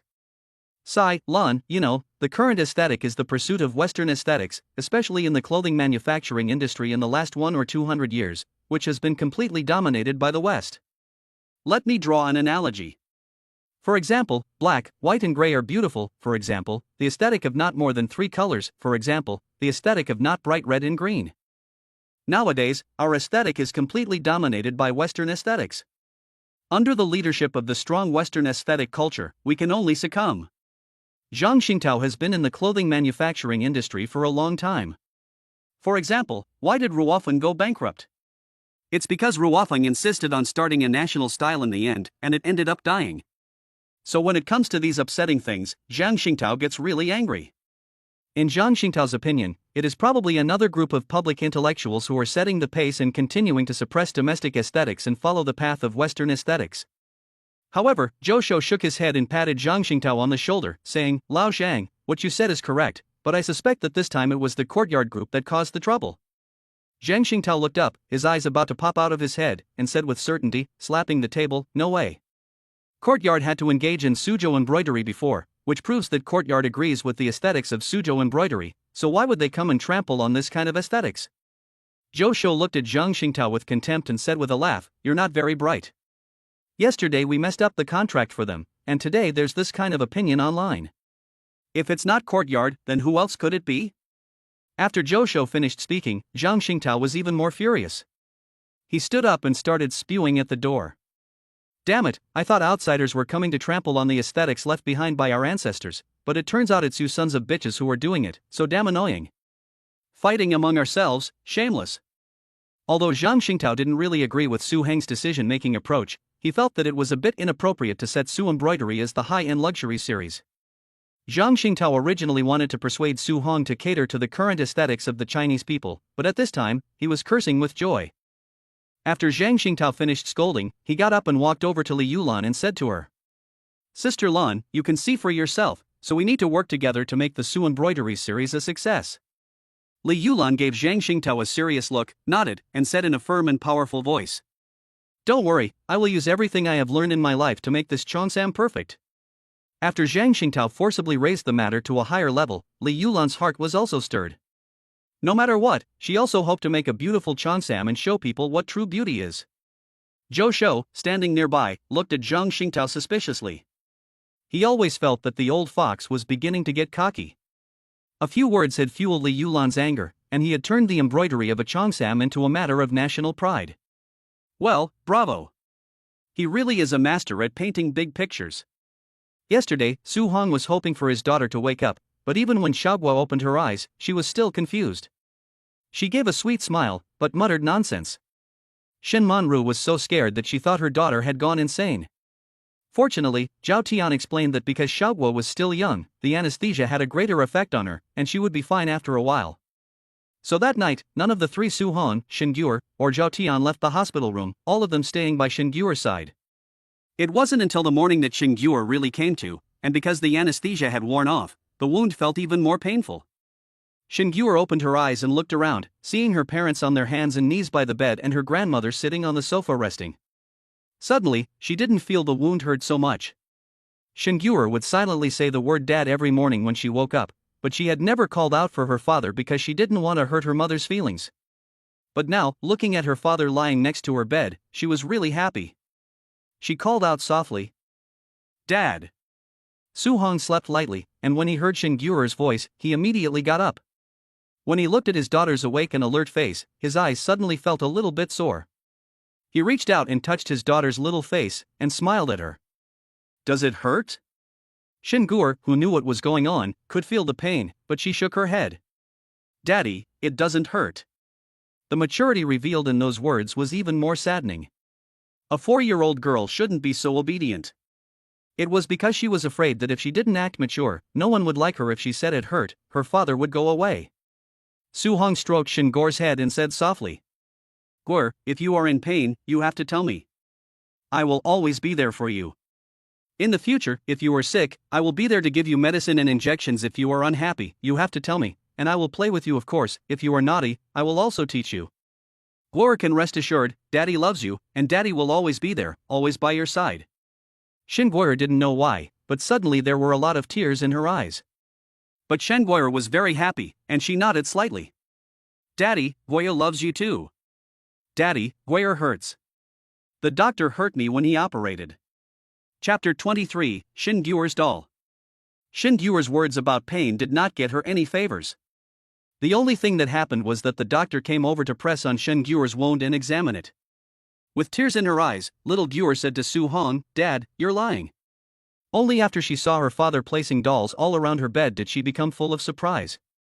Looking at the dolls, some of which she could not even name, Shenguer was overjoyed and completely overwhelmed. When Shenguer went into the operating room, she had only asked her father for one doll, but the result was many dolls. In particular, there was Shenguer's favorite doll Lulu inside. She pointed at the pink Lulu doll and said in surprise, "Dad, how did you know I like Lulu?" For Shenguer, the fact that her father could know what she likes shows that he pays attention to her and loves her very much.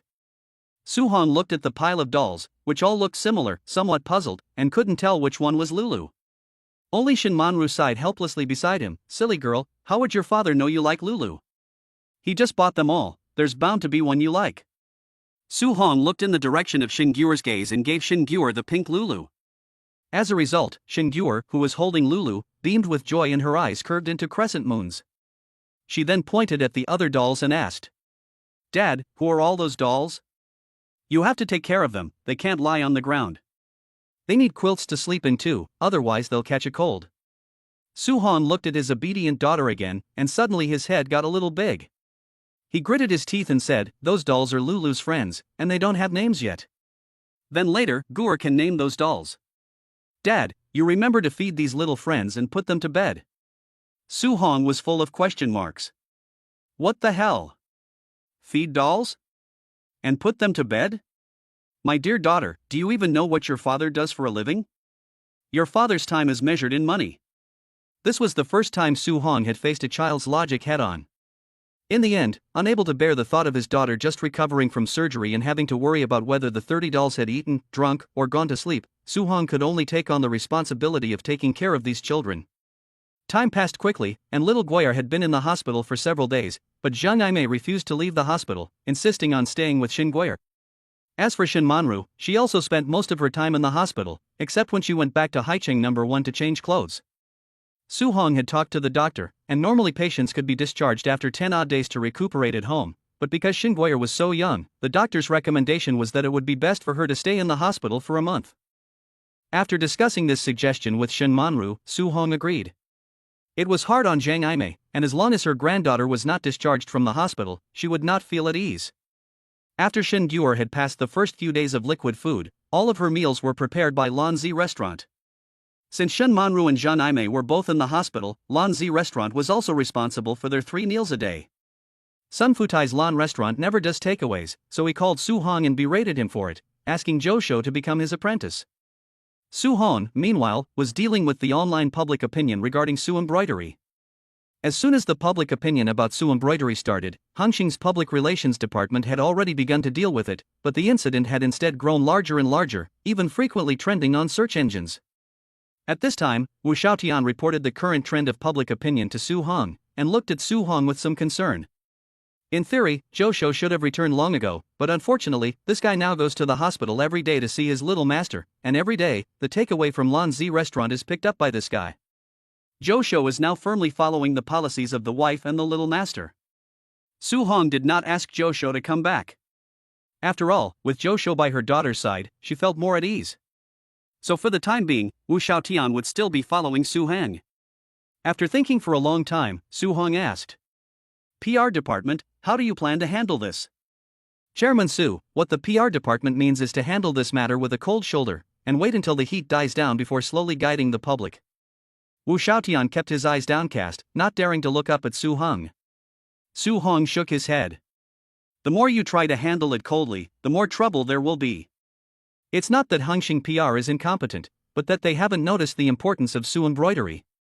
Only Su Hong knows that the Su embroidered cheongsam can be used as a gift. After all, the higher-ups haven't even released the information about the public bidding. Hongxing PR only thinks that Su embroidery is the theme of the high-end luxury series, and they don't know that Su Hang is going to use Su embroidered cheongsam as a gift. Therefore, the proposal to adopt a cold treatment is very reasonable. After all, by the time the theme of Su embroidery in the high-end luxury series is released, this public opinion will have long since disappeared. However, there is no way to wait for public opinion to disappear for a tribute. The time for the tribute is November 8th, and the public bidding for tribute items should be around October 20th, so there is no way to wait for public opinion to be cold treated. A ding-dong sound rang in Su Hang's mind, and the long-lost system appeared again. Because Shin Gui's feelings for the host are getting deeper and deeper, this system has decided to gift the host an article about the future in retaliation. For a moment, an article that pinpoints current issues and is highly critical appeared in Su Hang's mind. The thousands of words in the article did not contain a single sentence of nonsense. It could almost be considered perfect. After reading the article, Su Hang suddenly laughed, and he said to Wu Xiaotian, "Let the public relations department help Courtyard first by making the public opinion that Su embroidery is dross even more sensational." Ah? Wu Xiaotian's mouth opened wide, and he looked up at Su Hong, who was serious, and quickly took careful notes. As an assistant, the second most important thing is to unconditionally believe in your boss. After Su Hong finished giving Wu Xiaotian his instructions, he saw his phone light up. It was a message from Shen Manru, but it was a voice message sent by Xing Guor. The little girl's voice was full of concern, but unfortunately it was for the dolls. "Dad, Feifei, Nana, and Jingjing have a bit of a cold today, so you need to remember to give them their medicine." Su Heng's head ached. There were 30 dolls, and Xing Guor had really named them all. He could only call out to Wu Xiaotian and say, "That Xiaotian, you remember to give Feifei and the others some cold medicine." Wu Xiaotian had already packed up and was ready to leave Su Heng's office, but at this moment, he stood up straight and seriously promised. "Chairman Su, don't worry, I'll send you photos of me giving Feifei, Nana, and Jingjing their medicine later." "Good, thank you for your hard work. Your salary this month will be paid at triple the usual rate." Su Hong really had a headache. His precious girl really treated those 30 dolls as if they were her own children, and she had to check on their condition every day. Now Su Hong was most grateful that he had only bought 30 dolls in the first place, as he had felt that the hospital room was too small and he was worried that they would not all fit. Chapter 24, The Public Opinion Counterattack begins. For several days in a row, the online comments about Su embroidery have become more and more heated, as the PR department of Hengqin has also entered the fray. Too many people have begun to use Su embroidery to pit men against women and take advantage of the situation. For a while, public opinion on the internet has been surging, and it has become increasingly unfavorable to Su embroidery. The PR department of Hengqin has also held several large-scale discussions because of the public opinion on Su embroidery. At this time, the PR department of Hengqin is holding its 22nd meeting on the topic of how to reverse the public opinion on Su embroidery. In the meeting room of the PR department, Xiaoyu, who is in charge of this matter, has red eyes. The 26-year-old girl has not slept well for several consecutive days because of this matter. Although Xiaoyu is not old, she is quite capable. She has been in charge of several public opinion cases for Hengqin and has done a very good job. However, the current public relations case of Suzhou embroidery has really stumped Xiaoyu. She is now beginning to regret why she initially wanted to take over this public relations case. The PR department of Hengqin has a lot to deal with, including the marketing of Hengqin's new products, which is the responsibility of the PR department. Therefore, each team in the PR department is responsible for different projects. When the company's management assigned the Suzhou embroidery public opinion case to them, Xiaoyu, a young and fearless employee, directly asked the head of the PR department to assign the case to her. After all, Xiaoyu had been working at Hengqin for 2 years this year, and according to Hengqin's promotion standards, Xiaoyu only needed to complete one more classic public opinion case before she would be eligible for promotion to director. So at the moment, although Xiaoyu regrets that this case is difficult to handle, she is also seriously looking for a breakthrough. She scratches her head and asks her subordinates in the same group. What do you think? There are a total of 6 people in Xiaoyu's group, and the other 5 people all shake their heads furiously, sighing one after the other. Team leader Xia, at the moment, Suzhou embroidery has nothing to do with our Hengqin. We can't use Hengqin's famous doctors to speak up for Suzhou embroidery. And our online army is not as large as the others. Now all the netizens are out to scold us. Yes, you have to know that as long as netizens are controlled by public opinion, they will lose their rationality. There is no way to reverse the way they view Suzhou embroidery in the short term. Unless, we make some other news to distract the netizens' attention. Yes, Xiaoye, now Su embroidery has stirred up a hornet's nest. You can see that the major media are afraid to take sides. Who says no major media have come out to take sides? The new media are trashing Su embroidery, and they are major media. Their appearance has only made netizens more aggressive in trashing Su embroidery. Xiaoyu held a pen in one hand and a tablet in the other. She stuck the pen in her hair, frowned, and said with a sigh. This new media is closely related to the Courtyard Group. It is said that the editor-in-chief of this new media was once a protege of the grandfather of the Courtyard Group CEO. People in public relations know the ins and outs of these personal connections best. Once Xiaoyu started, the remaining 5 people present began to chat about how deep the white background of Courtyard was. After gossiping for a long time, everyone began to feel downhearted again, mainly because the situation was really difficult to resolve. Just as Xiaoyu wanted to suspend the meeting and let everyone go back to continue to think of another solution, the door to the meeting room was knocked on, and the person who came in was Wu Xiaotian. Wu Xiaotian was holding a document in his hand, looking at the unkempt Xiaoyu, and his nose twitched, obviously a bit disgusted. Wu Xiaotian and Xiaoyu came to Hengqin at the same time, and both did very well in the training. So they had a little friction with each other. But at the moment, Wu Xiaotian looked at his well-ironed suit and meticulously combed hair, and then looked at Xiaoyu's slightly oily big curls, striped shirt, and sweatpants, and Wu Xiaotian laughed. Wu Xiaotian was in a good mood, so his attitude towards Xiaoyu improved a lot. After handing over the document, he said, Xiaoyu, this article was written by Chairman Su. If you still haven't been able to turn public opinion around, I'm afraid you'll have to work with the interns. After Wu Xiaotian finished his mean words, he just walked away, leaving an angry Xiaoyu behind him yelling, "Bitch." Despite his anger, Xiaoyu first went to read the document.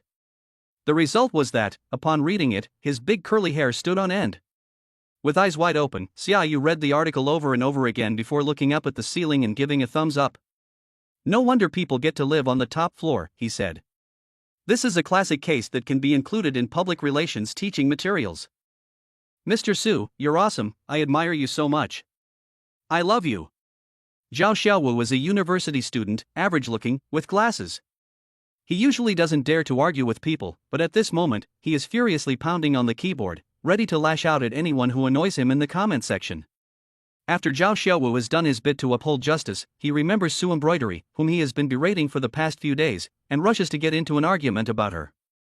Zhao Xiaowu's comments were very touching. He didn't think that Su Embroidery was rubbish, he just felt that it was a bit lowbrow and completely out of step with modern aesthetics. Aesthetics like Su Embroidery, which represented ancient thinking, should be eliminated. After he'd picked at his box meal a few times, tapped his feet, and wiped his mouth, he started rolling up his sleeves and got to work. Listen to me, why should we oppose the aesthetics of Suzhou embroidery? Suzhou embroidery represents feudalism, and the painstaking work involved in stitching each thread by hand can never bring us any benefit. Do you want the new generation of women to wear cumbersome skirts again? Do you want men to wear skirts too? This is the new era, and if you look around the world, you can see what the real aesthetic is. The reason why there are so many beloved brands in Western countries is that people there are not obsessed with old ideas. Therefore, the aesthetic of Suzhou embroidery is outdated and low-end, and should be abandoned. After Zhao Xiaowu finished speaking, he looked at the comment section and saw that many people agreed with him, and he let out a happy laugh. Lin Mimi is a feminist who has her own set of truths, such as that men should buy the house, the bride price should be doubled, and men should do the housework. If you scold me, you don't love me, and I'll cry for you. If you don't want to, it proves that you are a man who doesn't respect women. In short, Lin Mimi feels like a big woman in the new era. A woman like her should travel and enjoy herself, not be stuck at home. She nods frantically at online posts and also starts to constantly express her own opinions. Yes, techniques like sway embroidery are a mistake, an attempt to keep women cooped up at home, embroidering away without setting foot outside the door. This is a conspiracy by men, a means by which men seek to enslave women. We should discard the dross and bring sway embroidery down. What kind of aesthetics is noble? Look to the new era, look to internationalization. Chanel, Dior, and Prada are what women pursue. Chapter 25, National Husband. There are too many Lin Mimis and Zhao Xiaowas, for whatever reason, but they firmly believe that Western aesthetics is superior. Many people on the internet also support the national style aesthetic, but unfortunately they cannot prevail over the public and have been drowned out in the comments. Until a big V called Xiaoyu, a media personality, released an article, public opinion began to reverse. Xiaoyu's article reads as follows. The following is an article written by our chairman Su Hang and published by the media account Xiaoyu. A lack of confidence in aesthetics is a lack of confidence in culture, and a sense of inferiority towards our own culture. But if we want to talk about the inheritance of history and culture, then we must look at the history of the East. 5,000 years ago, we faced the flood like the Egyptians 4,000 years ago, we played with bronze ware like the Babylonians 3,000 years ago, we pondered philosophy like the Greeks 2,000 years ago, we fought wars like the Romans 1,000 years ago, we were as rich as the Arabs, and now, we are competing with the Americans. For 5,000 years, we have been at the world's poker table, watching the demise of one opponent after another. Our civilization has never been interrupted, so how can we feel inferior about our culture? I speak today, not for Suzhou embroidery, but for our culture. Outsiders do not understand our culture, so how can we belittle it? Protecting domestic aesthetic culture is protecting our civilization and passing on our history. Hongxing Group will lead by example, and its brand Ruffing will use Suzhou embroidery as its theme to truly create a Chinese style. After Xiaoyu finished posting this article, she began to constantly direct her subordinates, shouting, "Hurry up, post 100,000 comments from the army of internet trolls, and stir up some excitement about this article for me." But before Xiaoyu could take action, the article had already become extremely popular. Because Mama Number 1 Media had reposted Xiaoyu's article, which meant that even Mama Number 1 had come out in support of the article. For a while, the army of internet trolls that Xiaoyu had prepared to praise the article were dispersed by real netizens, and the comment section was full of one-sided praise. Yes, the domestic current is indeed a bit of a perverted cult of Western aesthetics. Our great country, which has a history of 5,000 years, how could it lose to Western countries with only a few hundred years of history when it comes to culture? Those netizens in the front are really strange, they are actually thinking about overthrowing our Suzhou embroidery, they really don't know what they are talking about. This article has helped Hongxing Group to get out of the circle, so to speak. I just looked up the boss of Hongxing Group and found that he is a young man under 30 years old, and he is so handsome. This is my husband. Everything my husband writes is right. Thanks to the repost by Mama Number 1, public opinion on Suzhou embroidery has completely reversed. Many people in China have cultural inferiority complexes and are unwilling to believe in the cultural aesthetics of their own country. But there are also many people in China who firmly believe in their country's history and the aesthetics of the national style. No matter what the cultural invasion will evolve into, for now, with the support of Mama No. 1, netizens have begun to support Suzhou embroidery, including the national style clothing brand Roughing Clothing, which has also attracted public attention. Some netizens even went to the official account of Roughing Clothing to urge the brand to quickly release clothes with the Suzhou embroidery theme. Everyone will spend wildly and try their best to support it. This incident has made the Rufeng brand go viral even before the clothes are released. But what is most unexpected is that Su Hong has become popular. Among the many group owners, Su Heng's appearance and age are really attractive, especially his wealth. People really want to call him baby when they see him, not to mention that this baby is not old. So, how could Su Hong not become popular? In just a few days, Su Hong has gained many wives, who are shouting to give birth to monkeys for him. Shen Manru kept giggling as she read the forums in Weibo, where people were shouting husband everywhere. But after she finished laughing, she started getting angry again when she saw Su Hong. Shen Manru held up her phone and showed Su Hong the trending search results for national husband. Her voice was full of jealousy, and she said in a pouty voice, "Now so many people like you, aren't you happy? Everyone is saying you're the national husband." After finishing up at the office, Su Hong came to the hospital. Seeing Shen Manru pouting in dissatisfaction, he felt a little happy. Well, that's great, his efforts have not been in vain, and she finally dares to pout at him. For so many days, Su Hong has been trying very hard to bridge the gap between himself and Shen Manru. After all, although the two are soulmates, they were not a couple in college, and they were apart for 5 years. So in the past few days, the two of them, who have a 4-year-old child, have only just started to act like a couple. The first thing Su Hong did when he entered the ward was to disinfect and then wash his hands. After washing his hands, he pinched Shen Manru's pouty little mouth and pretended to be angry, saying, "Then I'm puzzled. Why are all the people I've never met willing to call me that, but you're not willing to call me husband?" Shen Manru was silenced by Su Heng's words, and she threw the phone into her bosom and glared at Su Heng. "Humph, you are so annoying, I can't argue with you every time." Su Hong saw that he had provoked her, so he hurriedly tried to appease her. It was strange, Shen Guer had been willing to call him dad, and every time his mother-in-law heard him call her mom, she would beam with joy and her eyes would narrow. But Shen Manru had never once called him husband. It seems that Su Hong must be determined to win the collection at the Haohan auction. Otherwise, if he is already the father, and his wife still can't call him husband, is that reasonable? Su Hong reached out and scratched Shen Manru's nose, and whispered, "In a couple of days, you accompany me to a place." Shen Manru grabbed Su Heng's hand that was scratching her nose, and replied with some unease, "Do I need to prepare anything? If it's some kind of high-class banquet, I'm afraid I won't be able to make it."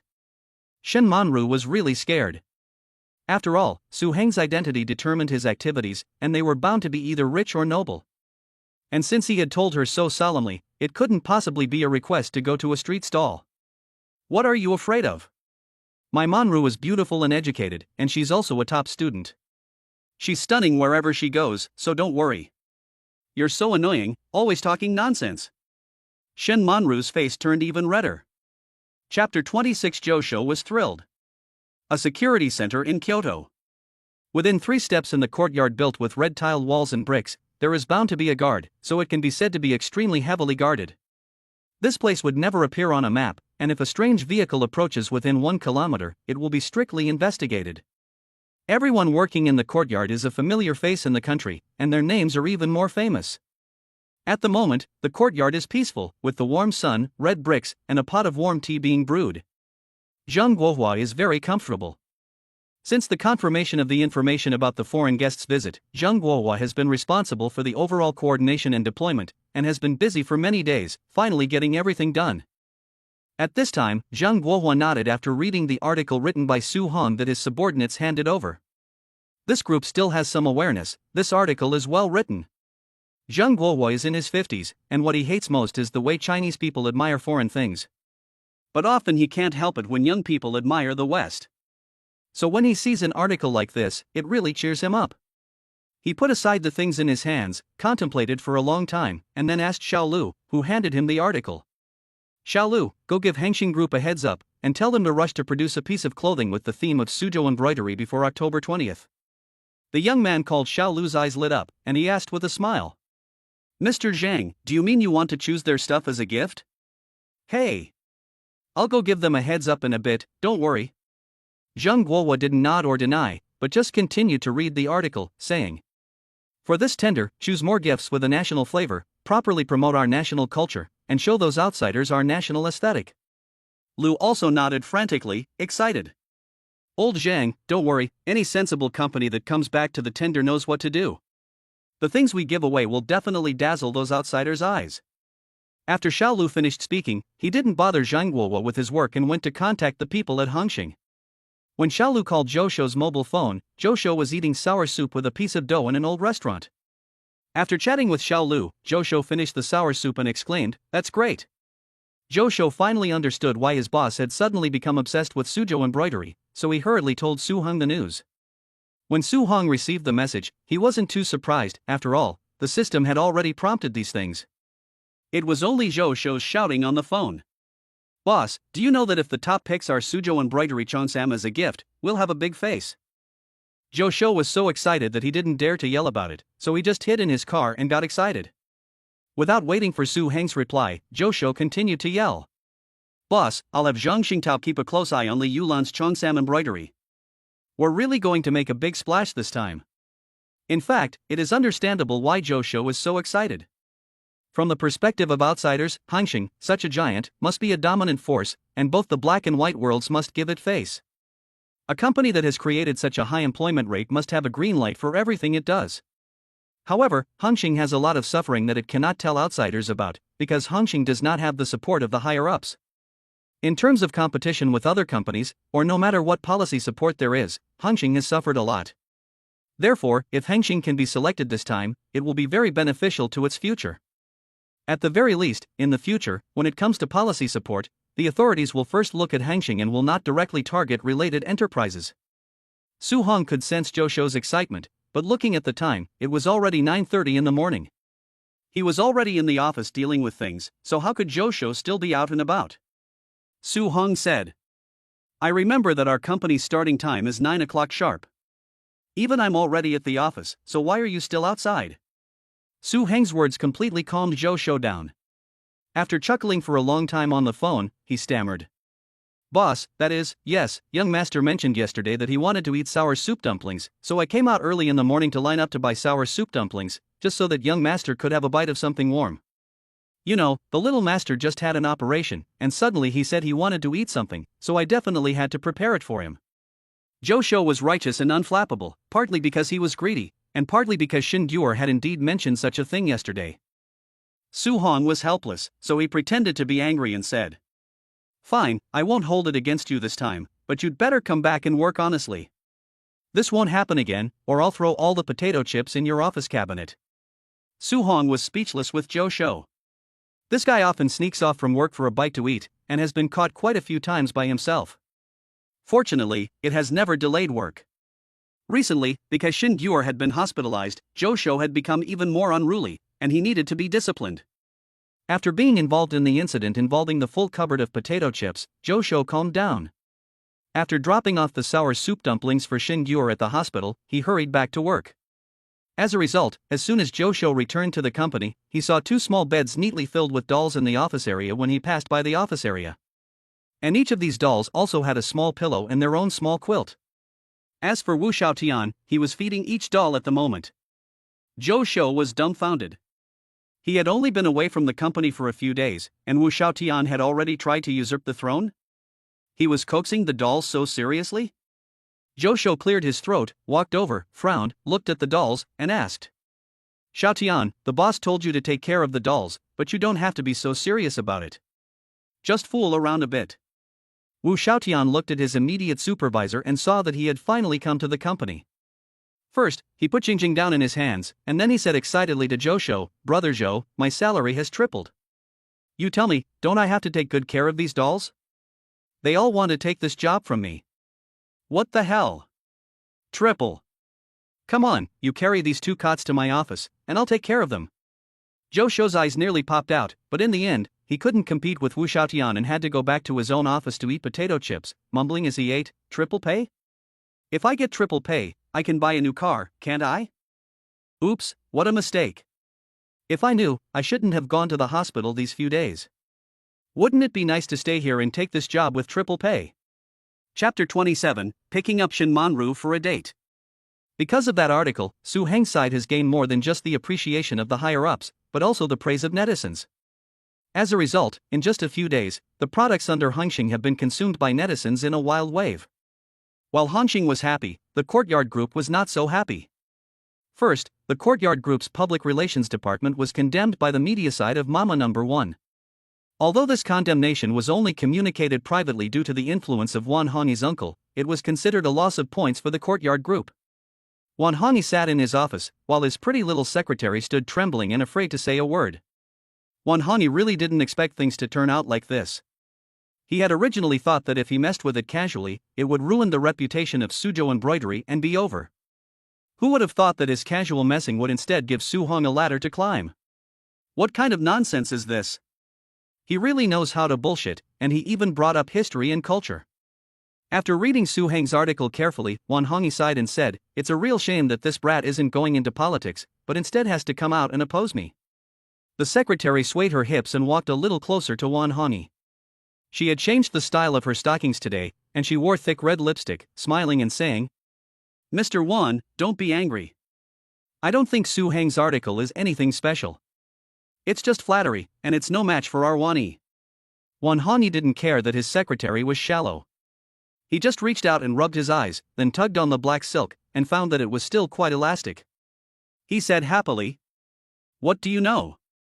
Su Heng's article is eye-catching, and it's to the liking of the boss." After Wan Hongyi finished speaking, he didn't even try the elasticity of the black silk, but simply told his secretary to go downstairs. When Wan Hongyi was the only one left in the office, he called his uncle. Unexpectedly, they only spoke for a few minutes, but Wan Hongyi's uncle gave an accurate message. "The boss favors Hongxing. It is very likely that the bidding will go to Hongxing this time." "Uncle, does that mean that Manhwa will be outshone by Hongxing?" Wan Hongyi became impatient. If Hongxing was really chosen, then there would be big trouble. How could Manhwa remain the leader in the garment industry? Wan Hongyi's uncle's tone was very calm, without any emotional ups and downs. "Then why did you make such a stupid move? Manhwa is also mine, I can't just ignore it. Time is running out, so we either go against the grain or add a national style theme to the icing on the cake." Wan Hongyi froze for a moment and tentatively asked, "Uncle, do you mean we should also make clothes with a national style theme?" But at the moment, the higher-ups clearly favor Hongxing, especially since Wan Yi's public relations department has hyped this up and we've been privately warned by Mama Number 1, so we're afraid we can't win. Then do the opposite, invite a well-known Western designer to tailor a set of clothes for the visiting beauty from the country. Make it luxurious and extravagant, and stir up some buzz about it. Even if the boss chooses Hongxing, he will still choose Courtyard's gift to go with it. At least Courtyard hasn't lost. This uncle is a tough guy. Since we can't have exclusivity, we'll settle for second place." Wan Hongyi had no choice but to decide to follow his uncle's advice. As his uncle said, even if they chose Hongxing's gifts, as long as they also chose Courtyard's gifts to be given out together, at least Courtyard would have face. However, Wan Hongyi felt suffocated. After hanging up the phone, the wailing of his secretary could be heard from his office. After finishing up at the office, Su Hong went straight to the hospital to pick up Shinmanru. Shingor's wound was getting better and better, so Su Hong wanted to take Shinmanru out for a stroll, have dinner, and watch a movie or something, kind of a date for the two of them. While Su Hong was still on the way, he received several messages from Shinmanru, asking which clothes she looked better in and which lipstick she looked pretty in. So Su Hong carefully identified the styles of the clothes and found that they were all similar. Then he looked at the lipstick colors and suddenly felt that his woman must be colorblind. How could he not be able to tell which color was prettier when they were obviously the same? But Su Heng's emotional intelligence was such that he could not directly reply to Shinmanru that he could not tell. He casually picked a color and very seriously replied, "I think this lipstick looks good, and you're already pale, so it suits you. Just dress up a bit, I'll be there soon." Shinmanru had originally picked a different color of lipstick and had already finished applying her makeup. When she saw that Su Hong had chosen a different one for her, she looked at the color of the lipstick a bit disdainfully, but she still went and reapplied the lipstick that Su Hong had chosen. Shin Gur, accompanied by Zhao Tian, was watching an animated film. When she saw the beautifully dressed Shin Manru, she kept saying sweetly, "Mommy, you look beautiful." Guer's mommy is the most beautiful, because Guer is the most beautiful. Shin Manru is indeed very well dressed. When she was a student, she was like the girl next door, pure and charming. After giving birth to her child, she added a few more charms to that purity. With a little bit of makeup, she is the hottest thing around, pure and sexy. She smiles gently, her white and round face full of innocence, but with a hint of flirtatiousness. Shin Manru walks up to her and gently taps Shin Guer's little head, smiling and saying, "You really have learned from your father and are finding ways to praise yourself. Daddy is not bad at all. Daddy said that the most beautiful people in the world are Mommy and Guer." Shin Guer raised her little fists, serious-faced, and when she saw her grandmother and Zhao Tian sitting nearby, she immediately added, "And Grandma is the most beautiful too. Sister Tian is also the most beautiful." 4-year-old Shin Guer's speech was a bit stilted, but her ability to express herself was still very clear. When Su Hong entered Shin Guer's ward, he saw Shin Guer's little appearance of praising people everywhere. Obviously, when speaking long sentences, his mouth was not quite agile, and he wanted everyone to be praised. Su Hong smiled until he saw Shin Manru wearing a white knitted tunic dress with a large lapel, with willowy eyebrows and almond-shaped eyes, which was exceptionally eye-catching. He frowned and asked unhappily, "I told you to dress up casually, didn't I?" Shin Manru was stunned, looked down at her clothes, looked at Su Hong nervously, and asked uneasily, "Is there something wrong with what I'm wearing? You look so good, and when we go out later, other men will look at you, and I'll be jealous. But seriously, my daughter was right, you really are very pretty, even I can't help but keep looking at you. Su Hong, I've noticed, you're really becoming more and more annoying." Chapter 28 Two Bank Cards. Su Hong and Shin Manru went to the Orchid restaurant for dinner. For Shin Manru, the Orchid restaurant no longer felt as mysterious and shocking as it did the first time she visited. After all, because of Shin Guer's illness, Sun Futai's side would make medicinal food for Shin Guer every day, so Shin Manru also ate takeaway from the Orchid restaurant. The two sat in the same private room as last time. Shin Manru was more at ease than last time. She sat opposite Su Hong, staring at him intently. Su Hong had to ask her, "What's wrong?" Shin Manru shook her head, then nodded after a long while, gathering her courage and cautiously saying, "Su Hong, I do have a job. You know, when Guer is discharged from the hospital, I still want to go to work." Su Hong frowned. Josho had done some research on Shin Manru's job. Since Shin Manru had little work experience and was also bringing up a child, she could only work as a clerk in a small company. Because it was a small company, there were not many departments, and although she was said to be a clerk, she had to do a lot of work. The salary was not high, and she was exhausted all the time. At that time, Su Hong didn't know about this mother and daughter, but now, if he asked Shin Manru to go back to work, he really didn't want to, and he felt a little sorry for her. However, Su Hong had no way of turning her down outright. He wanted Shin Manru to slowly let down her guard and distance herself from him. First, he had to learn to respect Shin Manru.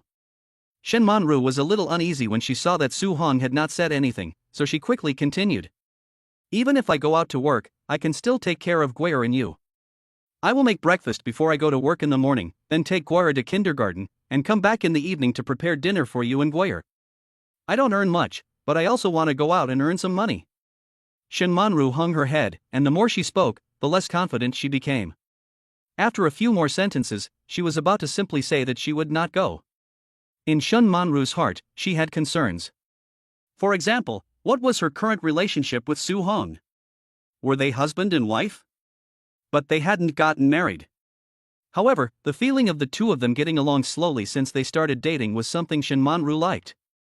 She also hoped that she and Su Hong could get along from the beginning and then naturally consider getting married. The two of them, going through the process of normal people falling in love, getting married, and having children. So the big problem in front of Shin Manru is the financial issue. Even if the two of them get married in the future, she doesn't want to completely spend everything on Su Hong's money. Even if she can't be financially independent, at least she can earn some money to treat Su Hong to a meal, or buy Su Hong a gift. As for the immediate future, Shin Manru cares more about the financial aspect. In the past, due to Shin Guoya's illness, she had no way to save money. So now she only has a total of 6,870.23 yuan in savings, including the balance in her WeChat account. Shin Manru looked at the food on the table and was sure that this amount of money was not even enough to treat Su Hong to a meal. That was why Shin Manru wanted to go out and work to earn more money. Su Hong watched Shin Manru's head get lower and lower, and he could see that it was about to go under the table. He had been a little uncomfortable about Shin Manru going out to work, but after hearing that she planned to take care of herself and Shin Gyur after that, his mood improved again. He then picked up a piece of duck and put it on Shin Manru's plate, smiling and saying, "Since you still know how to cook breakfast and dinner for me, go ahead and work if you want to, but let me be clear, I have conditions." Shin Manru's head immediately lifted, her eyes shining as she looked at Su Hong, and she asked nervously, "You tell me, what are the conditions? I promise." Su Hong saw that Shin Manru had taken the bait, so he took a bank card and a credit card from his wallet and put them in front of Shin Manru and said, "The credit card limit is only 10 million per month, so you just spend it. The bank card has 100 million yuan in cash, which is convenient when spending money. In case I get busy and forget about Valentine's Day, 520, Qixi Festival and other holidays, and don't give you red envelopes or buy you gifts, this card will be an early red envelope." As a result, when Shin Manru looked at the two cards, she felt like she was looking at two bombs. Her hand, which had been placed on the table, immediately retracted, and she hurriedly shook her head. "No, you can't give it to me, I don't want it, there's so much money."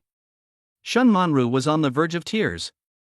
How could such a scene from an idol drama happen right in front of her?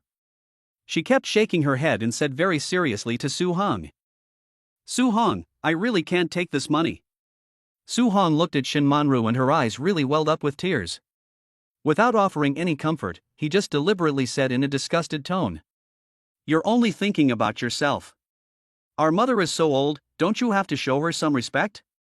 Our father is still working outside to earn money for our mother, and you should show your filial piety, shouldn't you? If our daughter asks you for something, shouldn't you buy it for her? Shin Manru, you can't just think about yourself. If you think the amount is too large, you can just spend it over a longer period of time, right? You don't have to spend it all in one day. What are you in such a hurry for?" Su Hong looked at Shin Manru and deliberately sighed before continuing. "If you don't want to honor our parents, you can't stop me from honoring them, can you? If you don't take the money, I'll suspect that you want to abuse our parents and our daughter." Shin Manru just looked at Su Hong. A few words had reversed the truth and falsehood, making her seem pretentious. She could only reach out and silently put the card away. As a result, Su Hong went all out and insisted that Shin Manru pay for today's meal. What was most annoying was that Su Hong also yelled, "You have to pay for the movie later too. You have to buy me popcorn too." Shin Manru had no choice but to bind the card to the current payment system and go to the checkout to pay for the meal. As a result, when Shin Manru saw that the total meal cost was 120,000, her eyes widened, but she could only pay the bill with trembling hands. After eating the 120,000 meal, Shin Manru originally thought that Su Hong's offer to watch a movie meant 2 movie tickets for 60 yuan each. Unfortunately, Su Hong said that watching a 60 yuan movie did not match his aura as the big boss, and he insisted on forcing Shin Manru to charter a movie theater. Fortunately, the total cost of chartering the movie theater was less than 10,000 yuan. Shin Manru's heart was numb when she paid, and she felt that Su Hong finally knew how to save money. After the two watched the movie, Su Hong casually went shopping and bought a men's watch and a women's watch, worth a total of 2.8 million. After Su Hong picked out the watches, he looked at Shin Manru, and Shin Manru obediently went to pay the bill. Su Hong was used to having Shin Manru pay the bill, and after getting into the car, he deliberately said to Shin Manru, "You see, I was right, this money isn't just for you. When you go shopping with our mother, do you just let her look around and not buy anything? Su Hong, you're so good.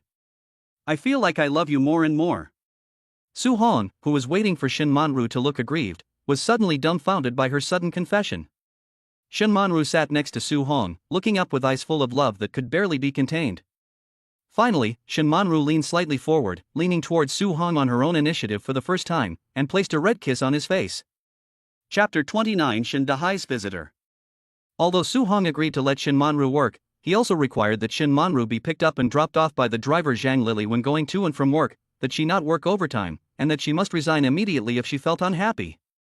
However, for the time being, Shin Manru was still at the hospital with Shen Gyur, and planned to go to work once Shen Gyur was discharged from the hospital.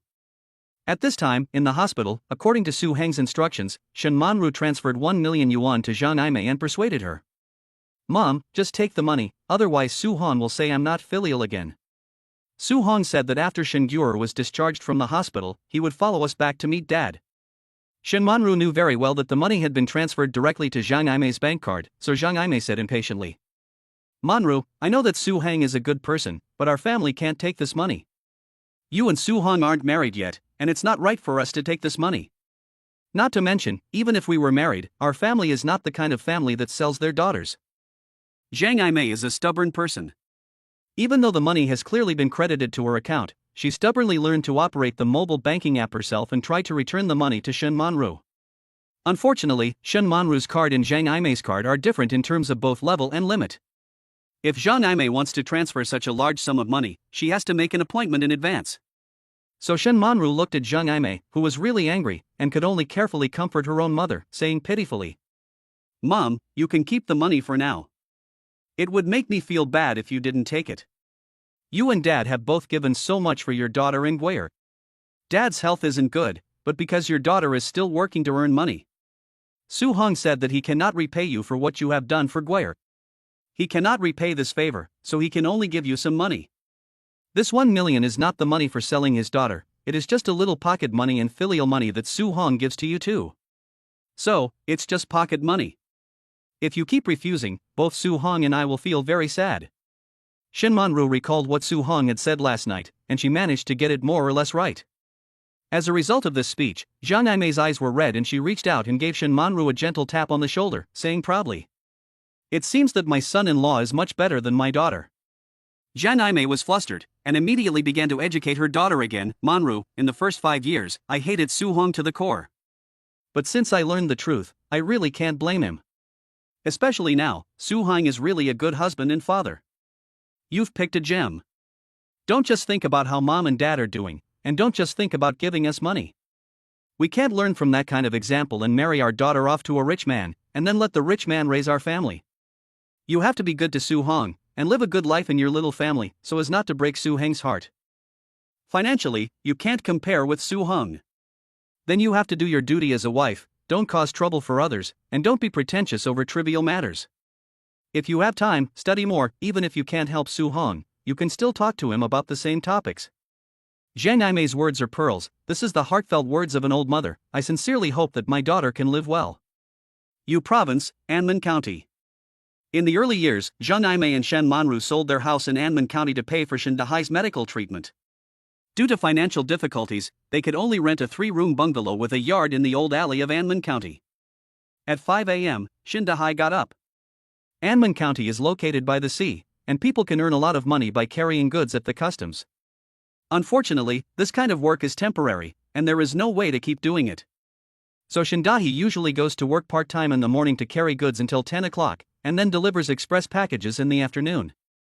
But this morning when he got up, Shen Dahi found that his back really hurt badly, so he thought about taking a rest for the morning and going directly to the express delivery point to deliver express packages at 11 o'clock. The 3 bungalows are old, but Zhang Imei is capable, so the rented house is also tidied up to look very homely. Shen Dahai lay on the bed, his back hurting badly, so he didn't get up until someone knocked on the door. Shen Dahai supported his back as he went to see who it was. He opened the door and found Li Honglong, who had been worried that he hadn't gone to work in the morning and was ill.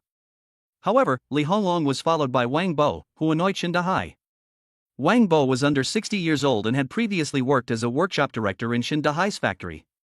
Since everyone who came to the house was a guest, Shen Dahai could only busy himself welcoming people into the house, pouring them tea, and smiling happily at Li Honglong, saying, Don't worry, I mainly feel a bit tired, that's why I want a rest for the morning. Before Li Honglong had a chance to respond, Wang Bo said in a strange voice, Mr. Shen, Ba. Look at my broken mouth. Dahai, you really shouldn't rest in this environment at your house. Wang Bo took a look around Shen Dahai's house, looked at the interior of the house, and made a disgusted sound twice. Then he picked up the tea that Shen Dahai had poured and took a look at it before putting it back on the table. He continued, Dahai, what kind of man are you if you just feel tired and decide to slack off? I heard that your granddaughter is still sick, right? Li Honglong and Shen Dahai were close, and Li Honglong was once a senior technician at Shen Dahai's factory. But when the factory went bankrupt, Li Honglong was too old to find a good job, so he had to take odd jobs. Shen Dahai had just paid off his kidney transplant, but now he had to do heavy labor again, so Li Honglong was worried about his health. He had originally planned to come by himself, but he happened to run into Wang Bo, so he had to bring him along. Old Wang, you used to be the laziest person at the factory. What nonsense are you talking about? Li Honglong's face fell, and he was angry when he saw Wang Bo like that. As a result, Wang Bo sat on the stool without caring, and said proudly, "What do you know, Lao Li? My daughter and son-in-law just bought me a house, and it's so beautiful. I, Wang Lao, have never lived in such a beautiful house in my life, and there is nothing else that Xiao Ai can control in the house. Even sweeping the floor, there is a robot to do it for me. Alas, to be honest, it is my daughter who knows what is good for her. Unlike this Manhwa, after causing such a mess, am I not worried for the sea? Not only do I live in such a rundown house, but at my age, I have to go out and work to earn money to pay for my child's medical treatment. What a difference between the same person." Chapter 30, Shin Dahai and Li Honglong's friendship. Wang Bo's words were like daggers piercing Shin Dahai's body, and the harshest of them all was his sarcastic comment about Shen Manhwa having a child out of wedlock. Shen Manhwa having a child out of wedlock was no secret in the small county of Anman. Almost everyone who was Shin Dahai's friend knew about it, some of them watching the show, some mocking, and some pretending to comfort, but none of them were as excessive as Wang Bo. Li Honglong was an old technician with a fiery temper. Before Shin Dahai could even get angry, he just poured the tea in his hand over Wang Bo's face and yelled, "Wang Bo, you really are something. Back then, when your wife had a difficult labor and the medical bill was 6,000, and all your relatives avoided you, but Brother Hai lent you the money without saying a word. What did you say back then? You said that in the future, you would go through fire and water for Brother Hai. But what happened? As soon as Brother Hai's factory went under, you ran away without a trace. And now you're here, strutting around like a peacock, so smug and pleased with yourself. You're nothing but a scumbag. We old folks have watched Manhwa grow up. If Manhwa meets the wrong people, you don't know how to seek justice for Manhwa, and you're still saying these sarcastic things. I'll beat you to death today, you animal." After Li Honglong finished scolding, he felt uncomfortable and rolled up his sleeves, ready to get his hands dirty. Shin Dahai rushed out in a hurry, stopped Li Honglong, and picked up a stick himself. He said to Wang Bo, "Get out of here quickly, so I don't have to beat you up and you won't blame me." Seeing that these two were serious, Wang Bo shrunk his neck and turned around to run, cursing and swearing as he ran. It wasn't until Wang Bo had gone far away that Shin Dahai refilled Li Honglong's cup of tea and said with a smile, "Old Li, you're in good shape, just like back in the day." Li Honglong scratched his head, showed off his muscles, and was very happy. But then Li Honglong asked with some concern, "Brother Hai, how is that girl Gua? I haven't saved much money, but this is a token of my affection. Although 20,000 yuan won't make a big difference, it's for Gui to buy some supplements to eat." Li Honglong took out a plastic bag from his bosom, which contained brand new 100 yuan bills that he had withdrawn from the bank early in the morning. Since the factory had closed down, Li Honglong's life had also been extremely difficult. His family had only one son who had not graduated from university, and his wife did not have a formal job, setting up a small stall on the street.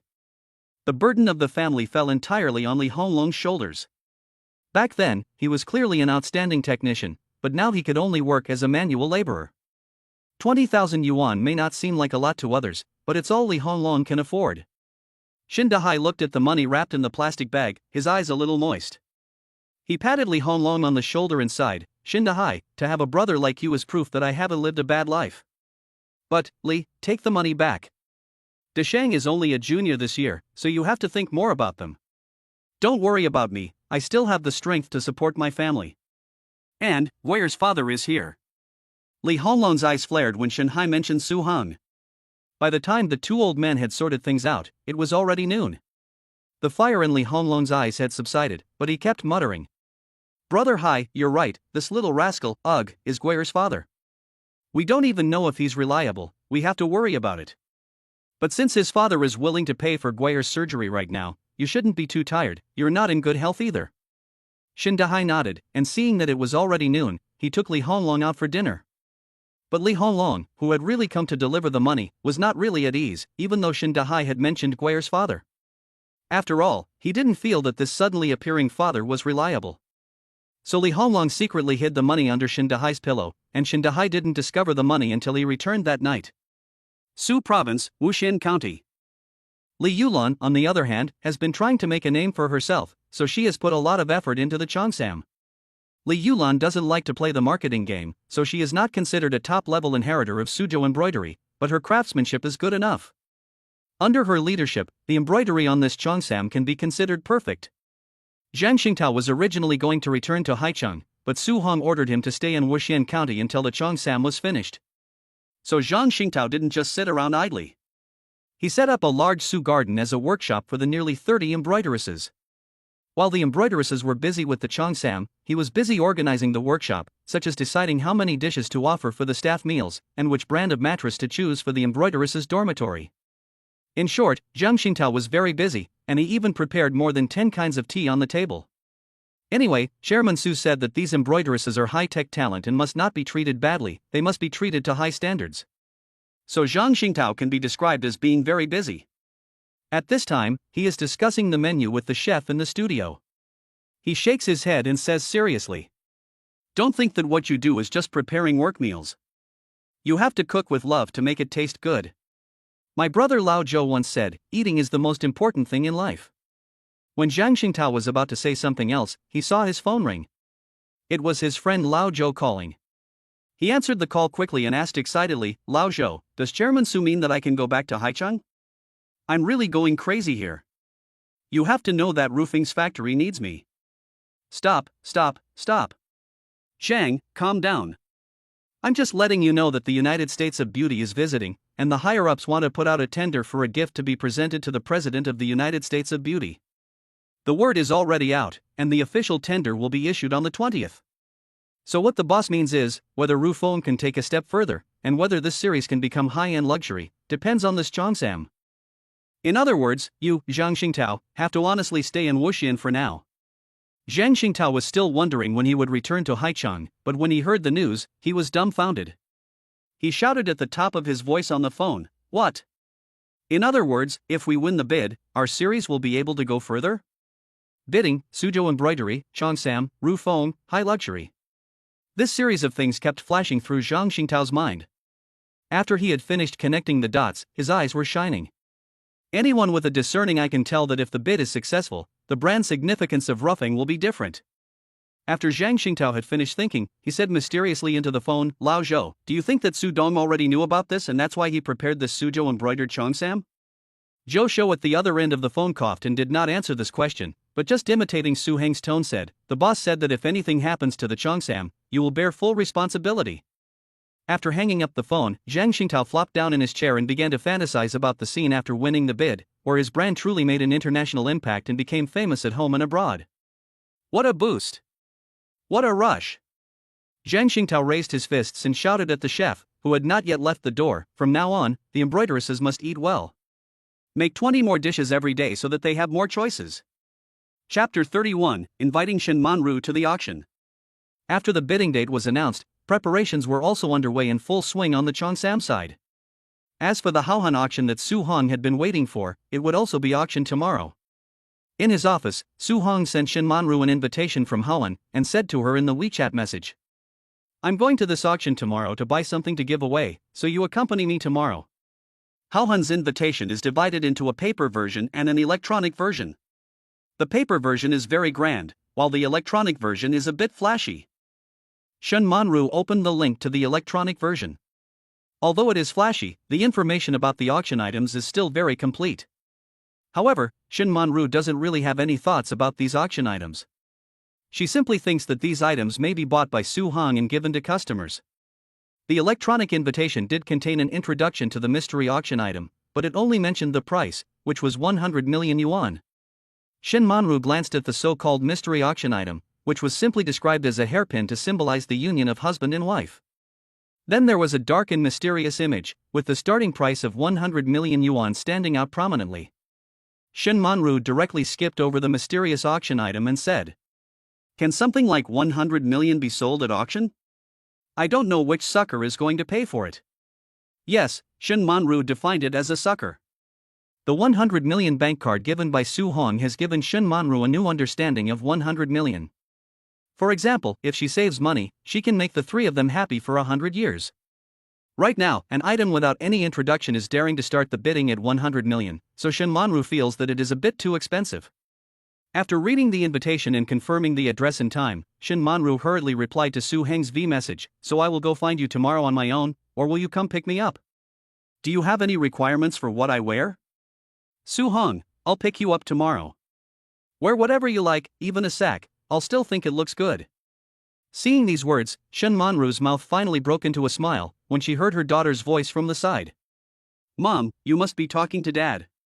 Because you look so happy. Shen Manru put her phone away, held out her white fingers and tapped her daughter's little head, smiling. Mom has discovered that you are learning from Dad and getting more and more sweet talking. Shen Guer was drinking a medicinal soup. Because it was too hot, she kept opening her little mouth to blow on it. Perhaps she was a bit tired of blowing on it, because she blinked her eyes and looked pitifully at Shen Manru and said, Mom, hey, Guer is tired. Although Shen Guer was 4 years old, Shen Manru had always cultivated Shen Guer's ability to be independent. In the beginning, because of her surgery, she had always been fed by adults. Once she was well enough, Shen Manru put on her stern motherly face and prepared a small bowl and spoon for her to eat on her own. So, Shen Guer, who had been fed for a long time, suddenly wasn't used to eating on her own. Especially since her father secretly fed her every night when he came home. So now Shen Guer was tired of holding the spoon and wanted her mother or her sister to feed her. Zhao Tian, who was standing nearby, looked at Shen Guer with love because she had been expressly forbidden by Shen Manru, but she did not dare to come forward and feed her. Zhang Yimei was the only one who could not bear to watch any longer. She threw the sweater she was knitting for Shen Guer onto the sofa, walked over to Shen Manru and said, Guer is so young and still sick, and we are all willing to feed her, but you have to stop it. Shen Manru is a very gentle woman, but when it comes to child education, she can only say firmly, Mom, you can't spoil the child. Since her father came back, Shen Guer has become more and more spoiled. Okay, I don't care, Zhao Tian, go with me to the lounge to knit a sweater. Your Aunt Mei will teach you to knit sleeves. After Zhang Yimei and Zhao Tian had left Shen Manru's ward, Shen Guer's mouth began to pout, and tears glistened in her beautiful eyes. If Su-hong were here, he would definitely say that the way these two mother and daughter looked at each other was really exactly the same. Then Su-hong would definitely pick Shen Guer up and do whatever she said. Unfortunately, Su-hong was not here. Since Su-hong spoils his children the most, Shen Manru feels that she must take on the responsibility of being a strict mother and absolutely cannot spoil her child. Seeing that being cute is useless with her mother, Shen Guer is also a sensible child and immediately lowers her head and starts eating by herself. Shen Guer doesn't show her mother the empty bowl until she has finished eating, and with a greasy little mouth, she says proudly, Mom, look, Guer finished eating, Guer is great. Seeing that her child had finished eating, Shen Manru resumed her smile. After praising Shen Guer, she began to reason with and tell stories to Shen Guer. In no time, the mother and daughter once again began to love each other. The designer that the Waynean group hired this time is the famous Western designer Carlton. He has presided over 20 seasons of Chanel's haute couture series and was also the costume designer for the Queen of the Lion Country, who even specially bestowed a title on him. After designing a wedding dress for the Queen of the Lion Country, which won universal acclaim, Carlton also retired.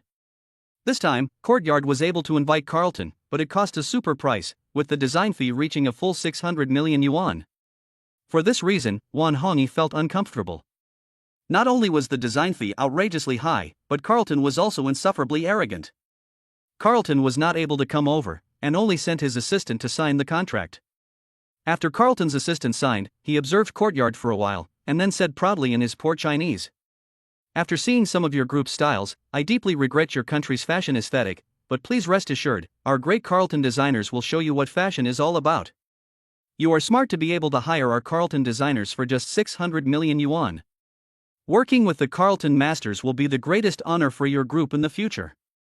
Throughout the entire process, Wan Hongyi controlled his hand that wanted to hit someone so that the signing ceremony could proceed peacefully. At this time, Wan Hongyi, sitting in his office, kept breathing deeply, and after calming down for a long time, he instructed his subordinates. 600 million in design fees, Master Carlton, tailor-made, truly fashionable. Make this news go viral, the hotter the better. Chapter 32, Value is greater than profit. Su-hong now has a very regular schedule. In the morning, he has breakfast with Shen Manru and goes out together. Shen Manru goes to the hospital to accompany Shen Guer and goes to work by himself. After finishing up at the office, Su-hong goes to the hospital to accompany Guer and picks up Shen Manru on the way home. At 8:20 p.m., at this time every night Su-hang would already be at the hospital visiting Shen Guer, but today he is still working on company matters. In fact, before Shen Manru and Shen Guer appeared, Su-hong could be said to have been working overtime every day, and sometimes he would even just sleep at the office. It was only recently that Su Hong started to live like a normal person, going to and from work on time and eating on time. Except that today there really are some problems. Hongqing's industrial chain is actually mostly industrial, but in the current environment, the advent of the internet age has had a huge impact on industry. Therefore, Hongqing has made many adjustments. Although it focuses on independent research and development, it is also very active in investing in other internet projects. As a result, over the past few years, Hongqing has been quite successful in terms of investment. The main reason for Su Hong to stay today is that Hongqing has a total external investment of 2 billion yuan in November. The finance department of Hongqing has initially selected 17 projects, and this selection is coming to an end. However, there are some problems with the selection of these projects. In terms of proportion, the finance department of Hongqing has done a risk assessment, so 30% of the investment this time wants to be invested in the game sector. However, the game that the finance department reported wanting to invest in was surprisingly vetoed by Su Hang. At this time, Manhwa, the head of the finance department, a 40-year-old man with gold-rimmed glasses, was clearly in his prime, but he had dyed his hair white. Manhwa sat across from Su Hang's desk, and instead of arguing with Su Hong, he just carefully arranged his cufflinks. Manhwa has a keen eye for investment in the industry. Many of Hongqing's senior executives only came to work for Hongqing after the company had already become successful, or were poached. Manhwa was the only one who initially took a fancy to Su Hong and left behind his high salary and position to join Hongqing. At the time, Su Hong didn't have much money and could only offer Manhwa, a talent like him, an annual salary of 500,000 yuan, but Manhwa agreed without hesitation. With Manhwa's help, Hongqing won big in the real estate development projects that followed. So Manhwa is someone that Su Hong values very highly. Even today, Manhwa is no longer someone who receives an annual salary at Hongqing. He has shares in the company. The money he receives each year is enough to cover what he told Su Hang at the beginning: "I don't want $1 million annual salary, I just want to earn enough money to support my retirement in a few years and retire." The annual dividends are really enough for Manhwa to retire and enjoy his old age. However, Manhwa is even more determined. He is a cultured person who is engaged in finance. He once said, "A true friend is one who would die for you." Lao Yen, these games you have picked out, the amount of investment you have given, how do I feel that you are messing with Su Hong? After leaning back in his chair and getting this investment list, Su Hong actually understood what Manhwa was really trying to do. Manhwa stopped organizing his cufflinks, sat up straight, and sighed helplessly. "Chairman Su, you are right, this time I was being selfish. I have money, so I started thinking about pursuing my dreams. But I also read the article you posted about Suzhou embroidery, and I saw your support for the national style in the article, so I dared to do this." In this office, apart from Manhwa and Su Hong, there is also Zhou Shou. Zhou Shou is very comfortable in Su Hang's office, and he asked the delivery guy to bring him a watermelon. Then he messed with the juicer in Su Hang's office, and after spending a long time trying to squeeze a glass of watermelon juice for himself, he leisurely walked over with the glass. "Old Yen, don't look at me, you don't like watermelon juice, so if you want something to drink, make it yourself." After taking a sip of the watermelon juice, Zhou Shou continued, "Lao Yen, to be honest, the two games you chose are really unreliable. Those Chinese-style games are all extensions of LP, and players are attracted by the nostalgia. But look at the two games you picked, one is completely in black and white ink painting style, not to mention there are no LP hotspots to copy. How many players would accept this style? The other one is even more outrageous. When it comes to investing in games, who doesn't know that the game Songshi makes are off limits? Songshi is toxic, and whoever invests in him will lose their shirt. And look at these two games. Let's not talk about the 100 million yuan you'll invest in the black and white style. You're actually going to invest 300 million yuan in Songshi's game. Do you know that the investment cost of World of Warcraft is only 300 million yuan or so? Zhou Shou is very clever, he just said what Su Hong wanted to say. The first of the two games that Manhwa chose is a black and white ink style academy cultivation game called I Learn Cultivation in the Academy. Because it has an open world map, the development cost is higher. As for Songshi's project, it is a true martial arts game called Wulin Overlord. This game is particularly large in scale and scope. Regardless of the game itself, it is mainly Songshi himself who really strikes fear into the industry. It has to be said that Songshi is a genius. He has developed the industry's highest grossing game of the year, but 3 years ago, Songshi said that he no longer wanted to make commercial games, and that he wanted to develop a game that truly belongs to us for the sake of his dream. At that time, some people still shook their money and went to invest in Songshi, but what followed was losses, huge losses. In the past 3 years, Songshi has gone even crazier, and even if he makes an indie game, he can still lose money. So, who would dare to invest in Songshi? Wouldn't that be like a meat bun hitting a dog and never coming back? However, our investment genius Manhwa was actually moved by this genius Songshi. After Josho finished speaking, Manhwa ignored him. The two men never got along, and Manhwa just looked at Su Hong and said, "Chairman Su, I've talked with Songshi, and I'm extremely confident in him. When doing business, we can't just look at the benefits very often, we also have to consider the impact. In the cases I've invested in, I've always believed that value is more important than profit." Su Hong looked at Manhwa very seriously. Perhaps this was the reason why Manhwa had followed him without hesitation back then. Value is a very mysterious thing. Businessmen pursue profits and want real money. Su Hong doesn't really care about those intangible dreams, about values like the rise of the national style or the idea of making a game that is truly representative of one's country, which are just hot air. However, Su Hong nodded and agreed with Manhwa. "Okay, for the sake of dreams and values, I approve of this investment project." At the moment Su Hong agreed, Manhwa smiled. This 40-year-old man was no different from a child at this moment. Chapter 33, Shen Gui, the Complainer. At the moment Su Hong agreed, Su Hong heard a ding-dong sound in his head. Based on the choice made by the host to give in to his dream, the system will provide a perspective map of major future events for the host's reference. In December, Dream Chaser Studio released the indie game My Town, which sold tens of millions of copies once it was released. Su Hong had originally thought that the system would tell him about the future of the two games he was about to invest in, but he never imagined that the system would be talking about another game.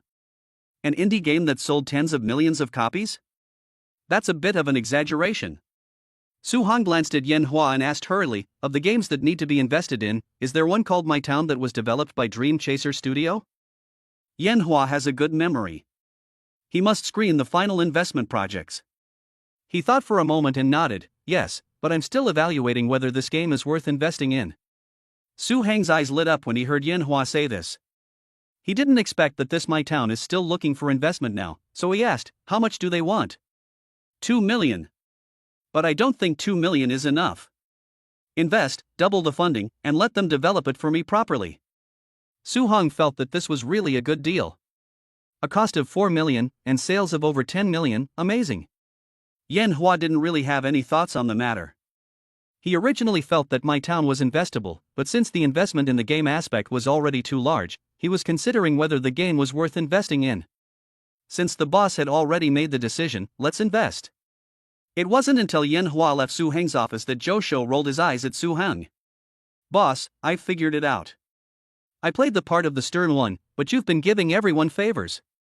Look at Manhwa, he's so annoying. In fact, everyone needs to understand that I, Josho, am the pure idiot." Su Hong didn't really want to pay attention to Josho, but just tidied up the documents on the desk. He looked at Josho's glass of watermelon juice with great puzzlement and asked, "Why is there a juicer in the pantry of my office?" Boss, well, the main reason is that I can't claim the juicer as a business expense." Josho moved his watermelon juice to the side. "I just can't figure it out. You're not badly paid, and you get a bonus every year, so why are you so stingy?" Su Hong folded the documents and glanced at the message that Shen Manru had sent him on his phone. "Shen Manru, Su Hong, if you're going to be late, you don't need to pick me up. I asked Josho to put a bottle of tangerine peel in your office. Remember to drink the water, you've been coughing a bit lately." Su Hong looked up and scanned the pantry, but didn't see any tangerine peel, so he asked, "Josho, did your sister-in-law put a bottle of tangerine peel in my office?" "Oops, yes. Boss, that old man's son doesn't even care about me anymore, he actually sold that 100-year-old tangerine peel to my sister-in-law. I'm so angry that my heart, liver, spleen, stomach and kidneys all hurt." Josho pretended to cover his stomach, ran to the storage room of Su Hong's office, and took out the 100-year-old tangerine peel. "This stuff can't just be left in the pantry, it's really expensive. If Sun Futai hadn't been a national chef, who would have had such an heirloom?" Josho looked at the tangerine peel in the bottle and swallowed. Why is Josho poor? Other people's money is used to buy a house, invest, and buy a car, but Josho's money is used to buy food, buy weird and strange food, and buy rare treasures to eat. This kind of tangerine peel is hard to find in the eyes of ordinary people, and it is not even common in the eyes of people like Su Hong, but Josho's family actually has this kind of century-old tangerine peel.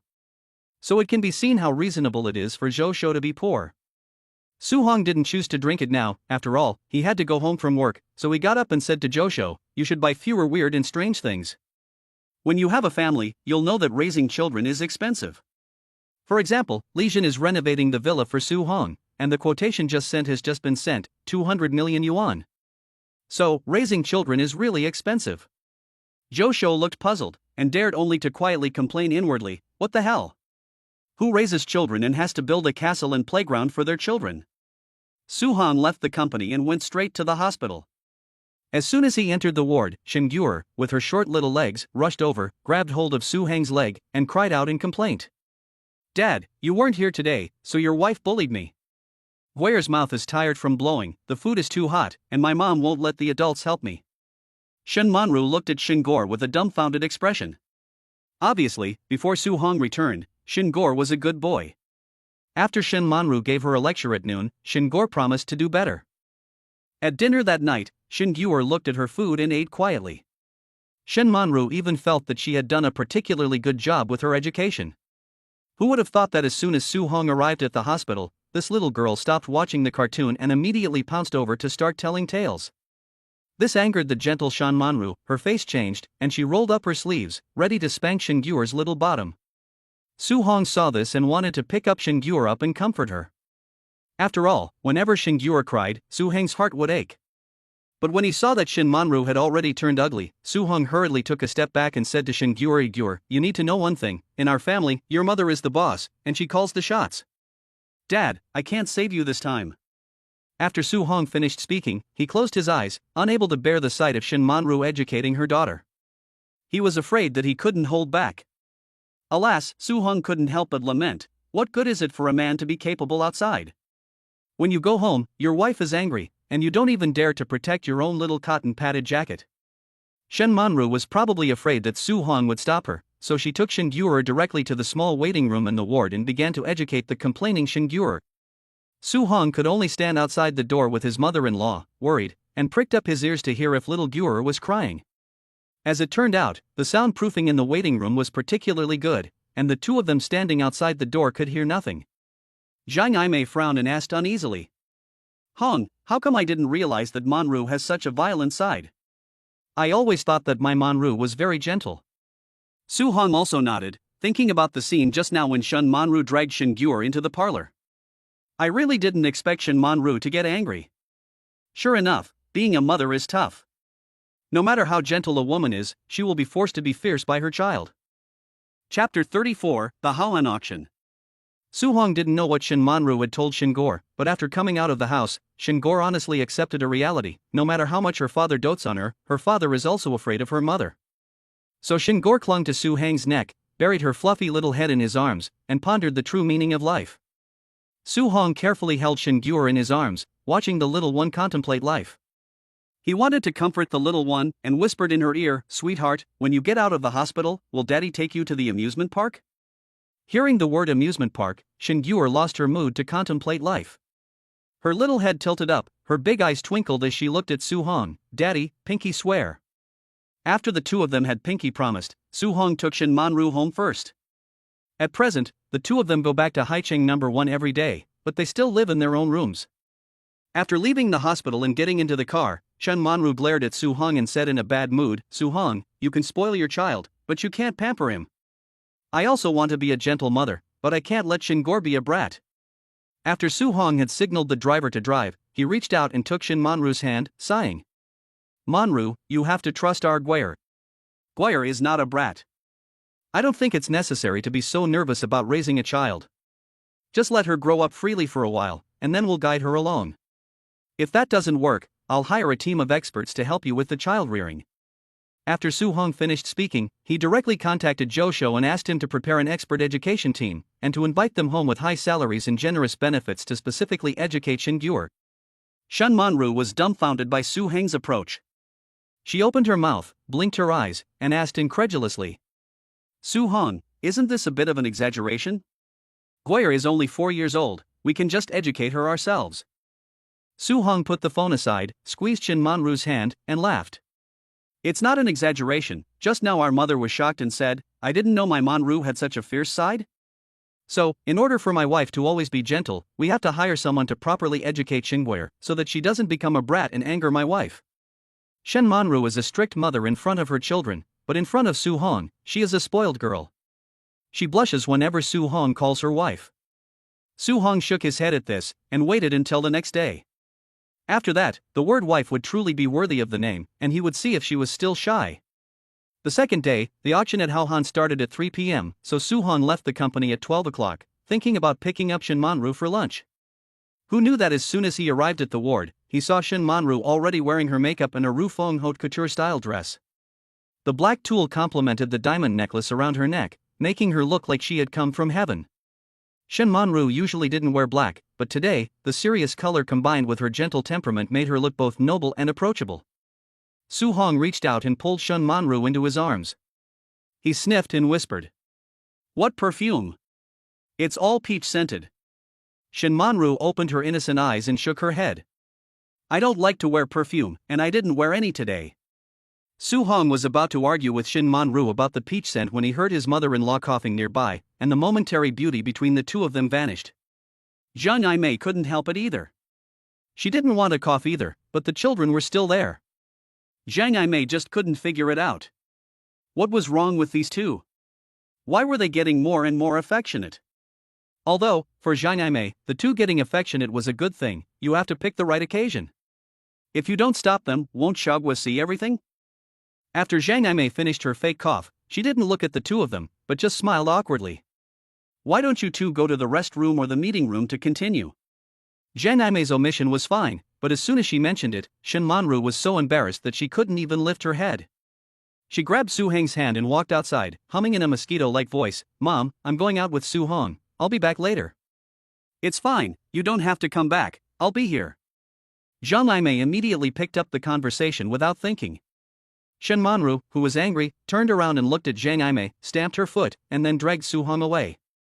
The auction venue is the Haohan Auction House's own building, located in the Dongcheng district of Haicheng.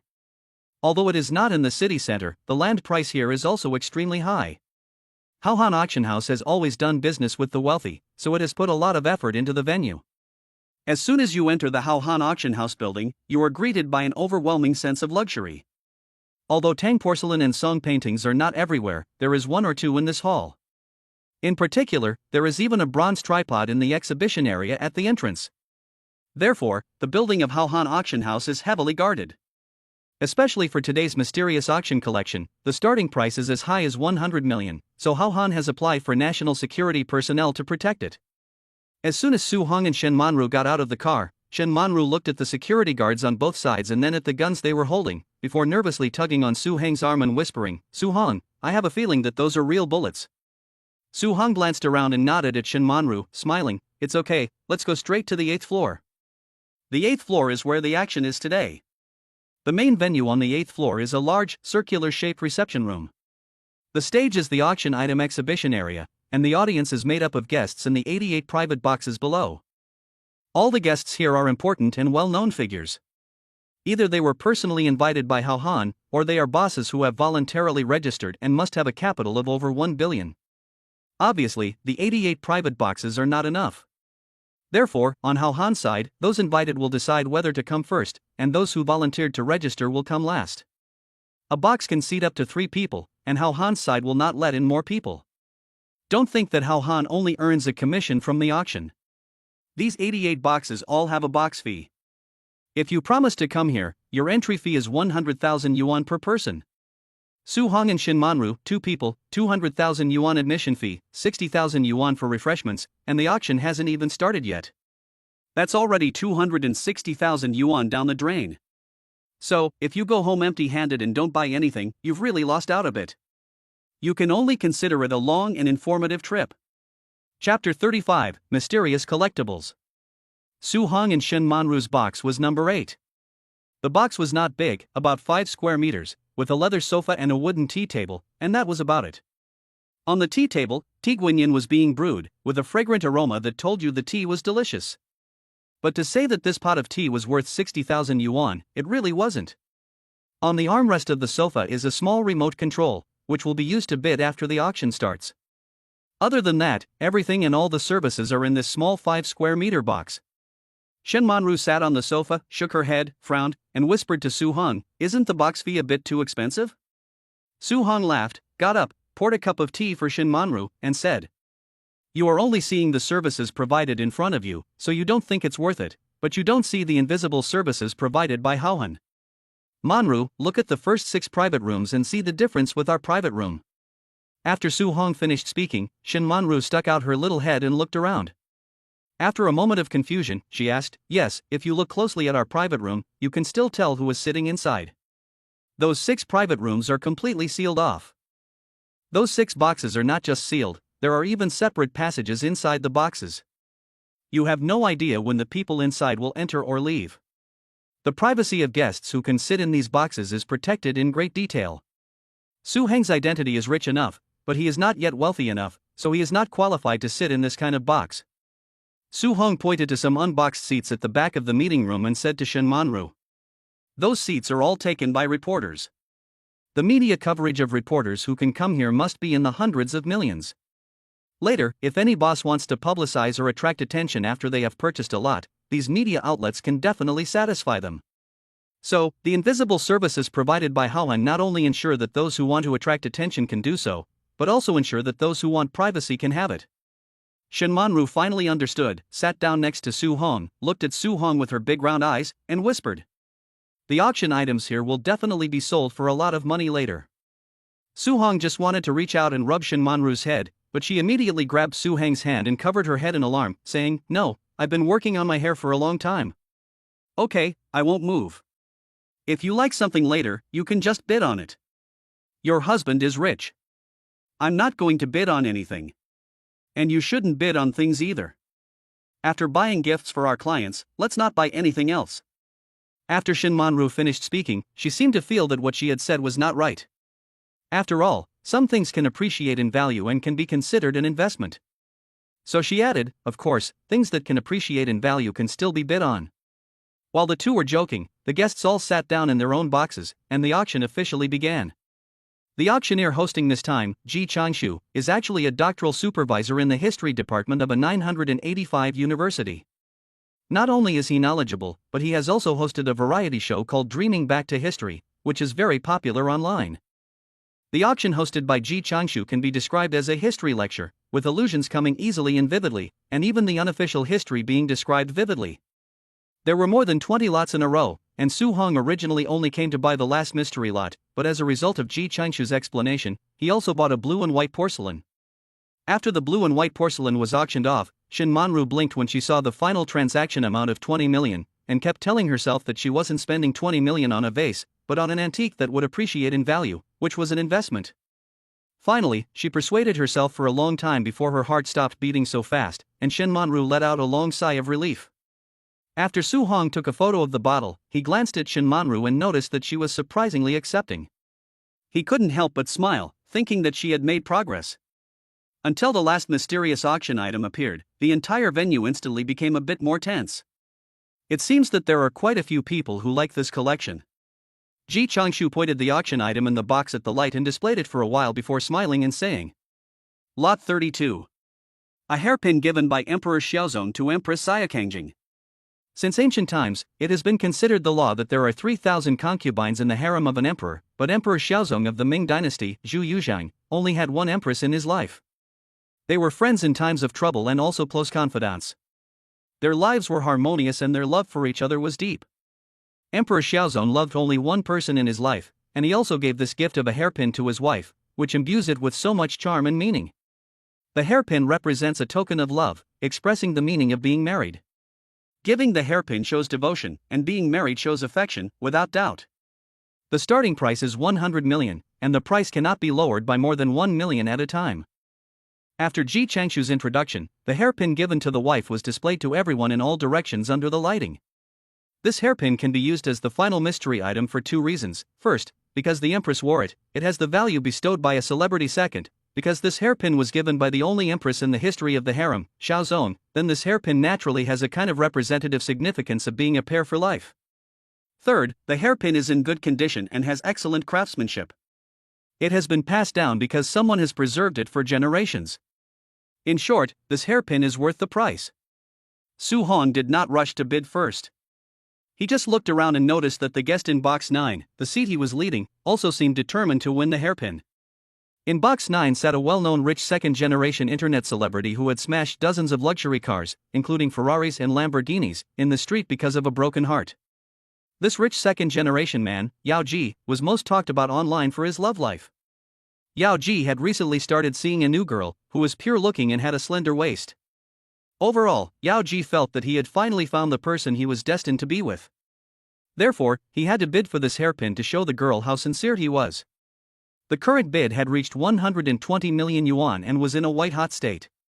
After all, there were not many wealthy people who could shell out hundreds of millions of yuan in liquid funds to buy a hairpin. In his private box, Yao Ji leaned back in his chair, stretched his legs out on the table, picked up the remote control, and directly pushed a price that made everyone step back. 150 million. Yao Ji, looking determined, shouted not too softly in his own box. My family has been extremely wealthy for 8 generations. Are you really being so presumptuous as to compete with me? I advise you local business owners to stop.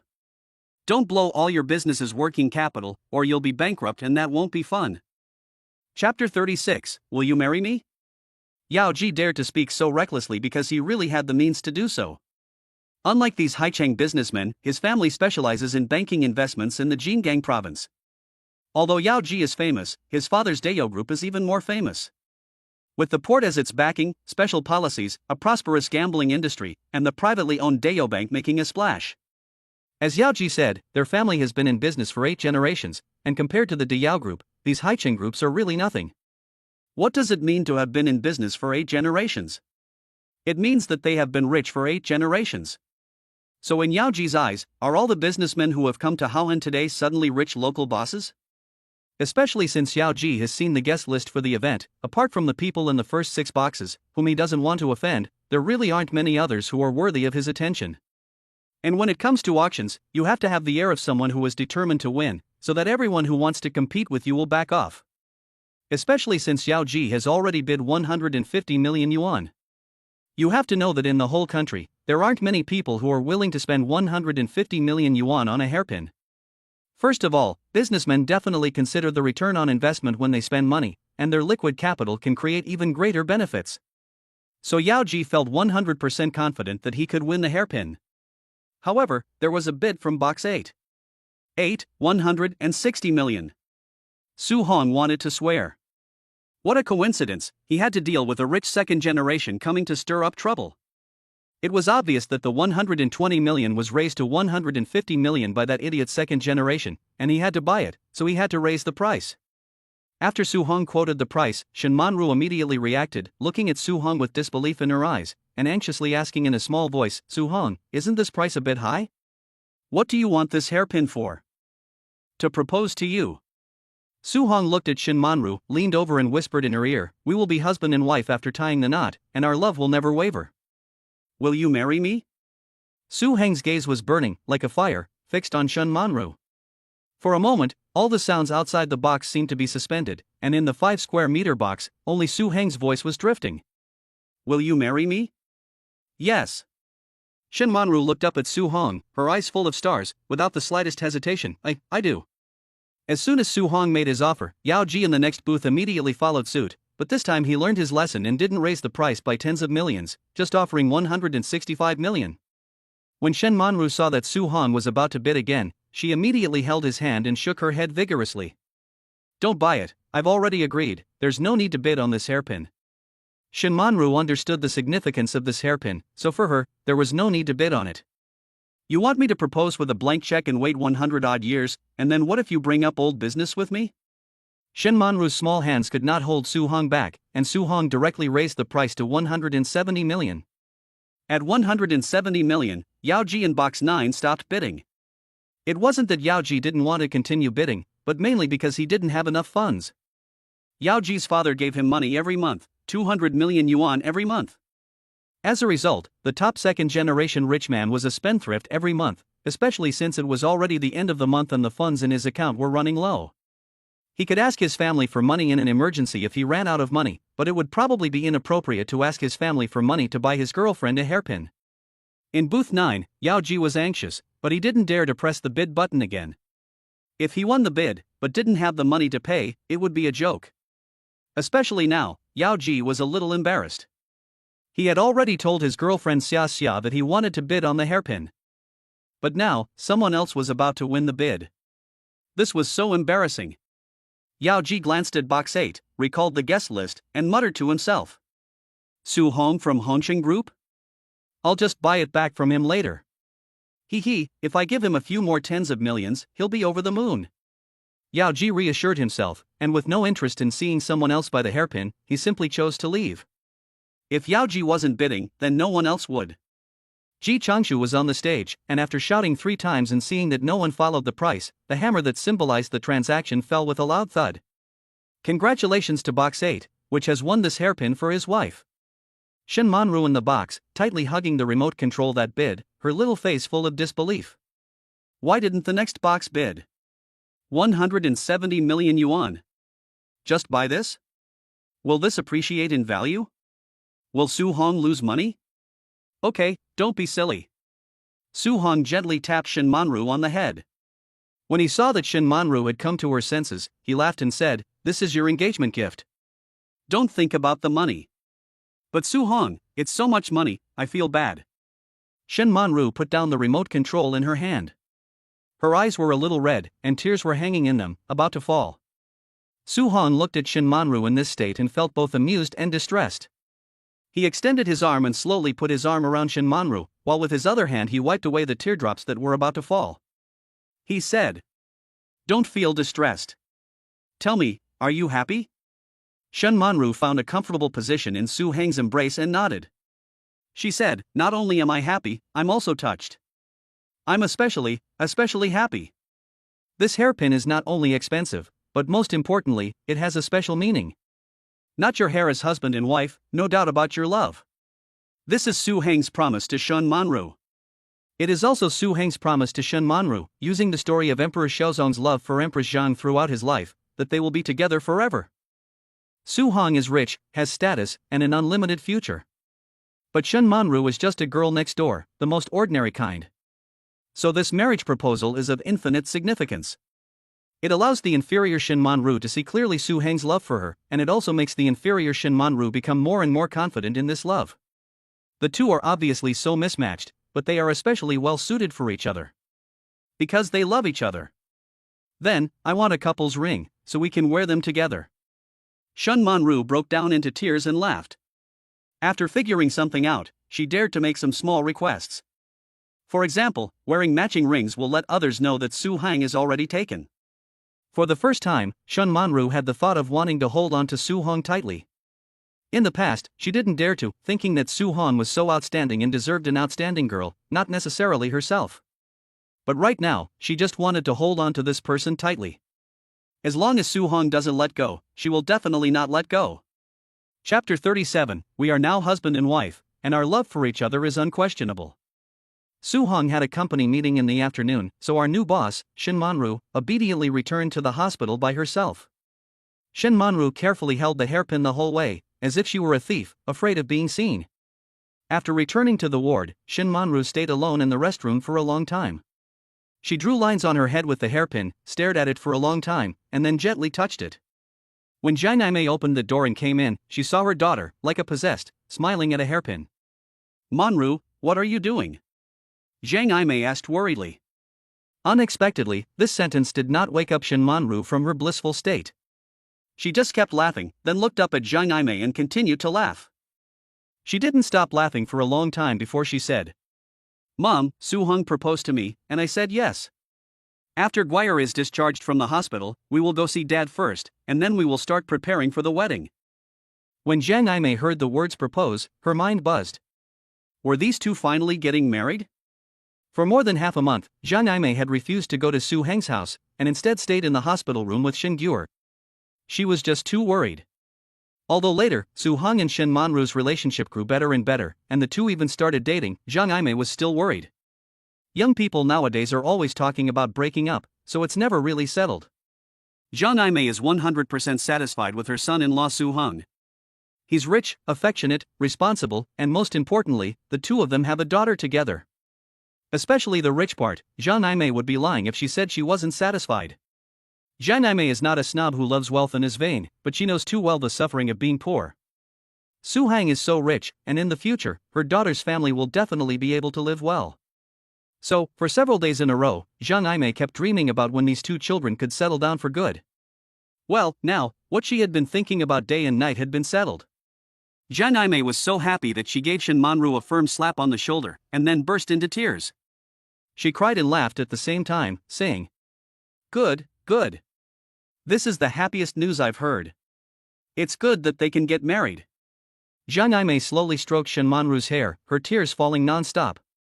She thought about the years of hardship her daughter had endured, and how now the hard times were over and things were looking up. The mother and daughter both let out their emotions as they cried together. When they had both calmed down, Zhang Aimei, true to her nature as a middle-aged woman who loves gossip, asked curiously, "My daughter, Hengzi proposed to you. Let me see the diamond ring he gave you." "He didn't propose to me with a diamond ring." Shen Manru smiled and glanced at the hairpin in the brocade box. "It's really pretty." "What did he give you?" Zhang Aimei was even more puzzled. "Nowadays, don't all proposals involve a diamond ring and flowers?" Shen Manru looked at the hairpin in the brocade box again, and asked with a happy face, "It's a hairpin that binds the hair of a married couple."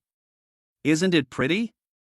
Zhang Aimei only then shifted her gaze to the hairpin, and this time her eyes really bulged. In the eyes of Su Hong and Shen Manru, the significance represented by this hairpin was too expensive, so the two of them collectively ignored the appearance of the hairpin. The hairpin might have looked very good back then, but after so many years, it has oxidized in places and no longer looks as good as it once did. At this moment, in Zhang Aimei's eyes, it is just an ordinary gold and jade inlaid ruby hairpin. The top of the hairpin is a peony flower embracing a ruby, and the two sides of the peony are carved with openwork phoenix patterns, which look both cumbersome and exquisite. However, this hairpin is really too old. You can't even see a little of the luster it should have. The gold is a dirty old color, the jade is quite translucent, and even the carved patterns are not clear enough due to the passage of time. At first glance, these hairpins are not even comparable to the ones sold for 3 for 10 yuan at street stalls. Zhang Aimei touched her own little heart and really couldn't understand why the couple's wedding proposal was such a thing. So Zhang Aimei swallowed, her voice very small, not daring to dampen her daughter's high spirits, and said carefully, "These hairpins don't look good, they were bought second-hand, how much did they cost?" "It's not pretty? I think this hairpin is the most beautiful thing I've ever seen."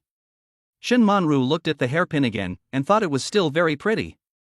She smiled and said, "Well, this hairpin was originally given to Empress Zhang by Emperor Xiaozong, so it's considered second-hand, and it's worth 170 million. "What?" Zhang Aimei jumped up in the air, and this time she wished she could throw her eyes out. How can such an inconspicuous object be so expensive? Are young people proposing marriage in such an introverted way these days? Do they need to spend 170 million to propose? Zhang Aimei rubbed her eyes and looked at the hairpin again. She noticed that after learning the price, the hairpin suddenly looked a lot better. Yes, the hairpin is really beautiful. Although there were reporters at the Haolan auction, they were all sensible and knew what they could and could not write. In particular, Su Hong had specifically instructed them not to write the name of the person. So these reporters did not dare to write such a sensational news story. However, even if they could not write about the news that the husband of the nation, Su Hong, spent 170 million yuan to buy a hairpin as a gift for his wife and gave it to a mysterious woman just to propose to her, these reporters could write about the news that a certain rich man spent 170 million yuan to buy a hairpin as a gift for his wife to propose to her. What kind of divine love is this? As a result, the 170 million yuan hairpin gift went viral. It immediately topped the trending list, and netizens commented, "While someone else spent 170 million yuan to propose, I spent an extra 1.7 yuan for an egg when I bought a pancake. Am I the only one who wants to know who this rich guy is? I guess the one who can spend so much money is some old bald guy with a big belly. Unlike my husband Su Hong, who only needs to spend 1.7 yuan to propose to me, I'll say yes. Su Hong, come and propose to me soon." This hot search has attracted a lot of discussion and triggered a lot of hotspots. For a while, the hot search list was full of discussions about the gifts for the wife, who the rich man is, 170 million, marriage proposals, and even Su Hong, the national husband, was on the hot search again. And, today, Wani also spent a lot of money and bought the hot search for 600 million in design fees, tailored by Master Carlton. As a result, this hot search is now cold and no one cares. Most of the comments in the comments section are also from internet trolls. It's not that this hot search doesn't have explosive properties, it's just that it happened to coincide with the even more explosive incident of the wife's hairpin gift, so it's a bit cold and pitiful. Chapter 38, the bidding officially begins. The Wanshou group, in order to save face, started at 8 p.m. Many big Vs who had received money began to speak out first, discussing Master Carlton. As more and more big-name V bloggers joined the discussion, the topic started to gain momentum. Although it was not as popular as the discussion about the wife's hairpin, it still attracted the attention of netizens. Throughout the day, Wan Hongyi kept checking the online buzz from time to time. He was relieved when the topic started to gain momentum after 8 p.m. At this moment, Wan Hongyi was lying at home on a handmade leather sofa, drinking wine from his private winery, accompanied by a beautiful young secretary. Everything seemed extraordinarily beautiful. The young secretary cooed sweetly, "Mr. Wan, I want a custom-made piece of Carlton Master's work too. I'll wear it for you, you'll like it." Wan Hongyi pinched the young secretary's chin and said, sipping his red wine, "Even you know the charm of the Carlton Master, maybe my gift will be given as a present by the head of the company." Seriously, although I don't think much of that Carlton guy, when I think about it, I'm afraid the clothes made with Suzhou embroidery really can't compare to Carlton's. Maybe by then, Hongxing Group's Suzhou embroidery clothes will make the foreign guests look foolish. The secretary is very obedient, and she never disagrees with Wan Hongyi. She nods her head in agreement. "Mr. Wan, you're right. The foreign guests definitely won't be impressed by their shabby clothes. With Carlton's masterpieces as a reference, who would still look at those rags?" A few words from the secretary made Wan Hongyi feel much better. After firmly squeezing the secretary's hand, Wan Hongyi pounced on her. Sure enough, as more and more detailed information about Master Carlton appeared online, netizens began to admire him. In particular, those who chase after luxury goods and designer brands were simply crazy about Master Carlton. A certain fashion influencer even posted a blog praising Master Carlton and the Courtyard Group. What is craftsmanship? People in China should learn from this. Master Carlton spent 18 days, 14 hours a day, hand sewing a tuxedo. In our country, masters like this no longer exist. This is the Western spirit of craftsmanship. I would also like to thank the Courtyard Group here in particular for spending a sky-high design fee just to invite Master Carlton to tailor-make the beautiful country move for the beautiful country. I believe that compared to those flashy things, the beautiful country's national gift will definitely touch Courtney's heart. Support Courtney and support Master Courtney. Looking forward to Master Courtney's new work. The significance of this blog post by me is extremely obvious. First, it praises high and tramples low, trampling on the lack of skilled craftsmen in China, and then it praises Courtney and the Western designers, which can be considered extremely annoying. However, in the comments section of Demi's post, there is unanimous approval. Demi is right, all we have to do is send a few local specialties as a bonus, and for the real gift, we have to look to the Western designers. According to reliable sources, hundreds of companies are preparing gifts for the Queen of the United States, but only 2 companies are qualified to prepare clothes: Rufeng, a subsidiary of the Hongxing Group, and Wanjing Clothing. Right now, Wanjing has sent Master Carlton, so it seems that Hongxing is doomed to lose. In Su Heng's last post, it is possible that Hongxing plans to use Su embroidery as a gift. I don't mean to look down on Su embroidery, but compared to Master Carlton, it is indeed a bit lacking. Perhaps there were a few dissenting voices, but they were all silenced. The famous designer Carlton is really powerful, especially for netizens who worship Western luxury goods. They all feel that Hongxing can be said to have no chance of winning, and it can even be said to be a bit presumptuous. A security center in Kyoto. There are only 3 days left until the public bidding begins, and the process from bidding to winning the bid will only take 10 days. At the moment, public opinion online has begun to favor designer Carlton, which Zhang Guohua never intended. As the main person in charge of entertaining foreign guests, Zhang Guohua wants to properly promote our domestic culture to outsiders. Our country, if you say whether it is strong or not, it is definitely strong. No one doubts the strength of the country. However, when it comes to culture, we have really been overtaken. It's not that Western culture is superior, but cultural invasion has made the Chinese people think that Western things are good and that Western air is fragrant. So Zhang Guohua was really looking forward to this gift giving, and he wanted the world to see how good our domestic culture, domestic gifts, and domestic manufacturing are. As a result, Zhang Guohua is so angry at these heartless comments online that he now wants to just kill the courtyard group. However, he is now in a really difficult situation. Alas, if I fire the designer Carlton without giving a reason, I don't know how people outside will laugh at us. I guess by then, we will be blamed for all sorts of things, like lacking cultural confidence, imposing a cultural blockade, and so on. Zhang Guohua sighed and could only pin his hopes on Hengxing, hoping that the Suzhou embroidery from Hengxing Group would be beautiful enough to suppress Carlton's design.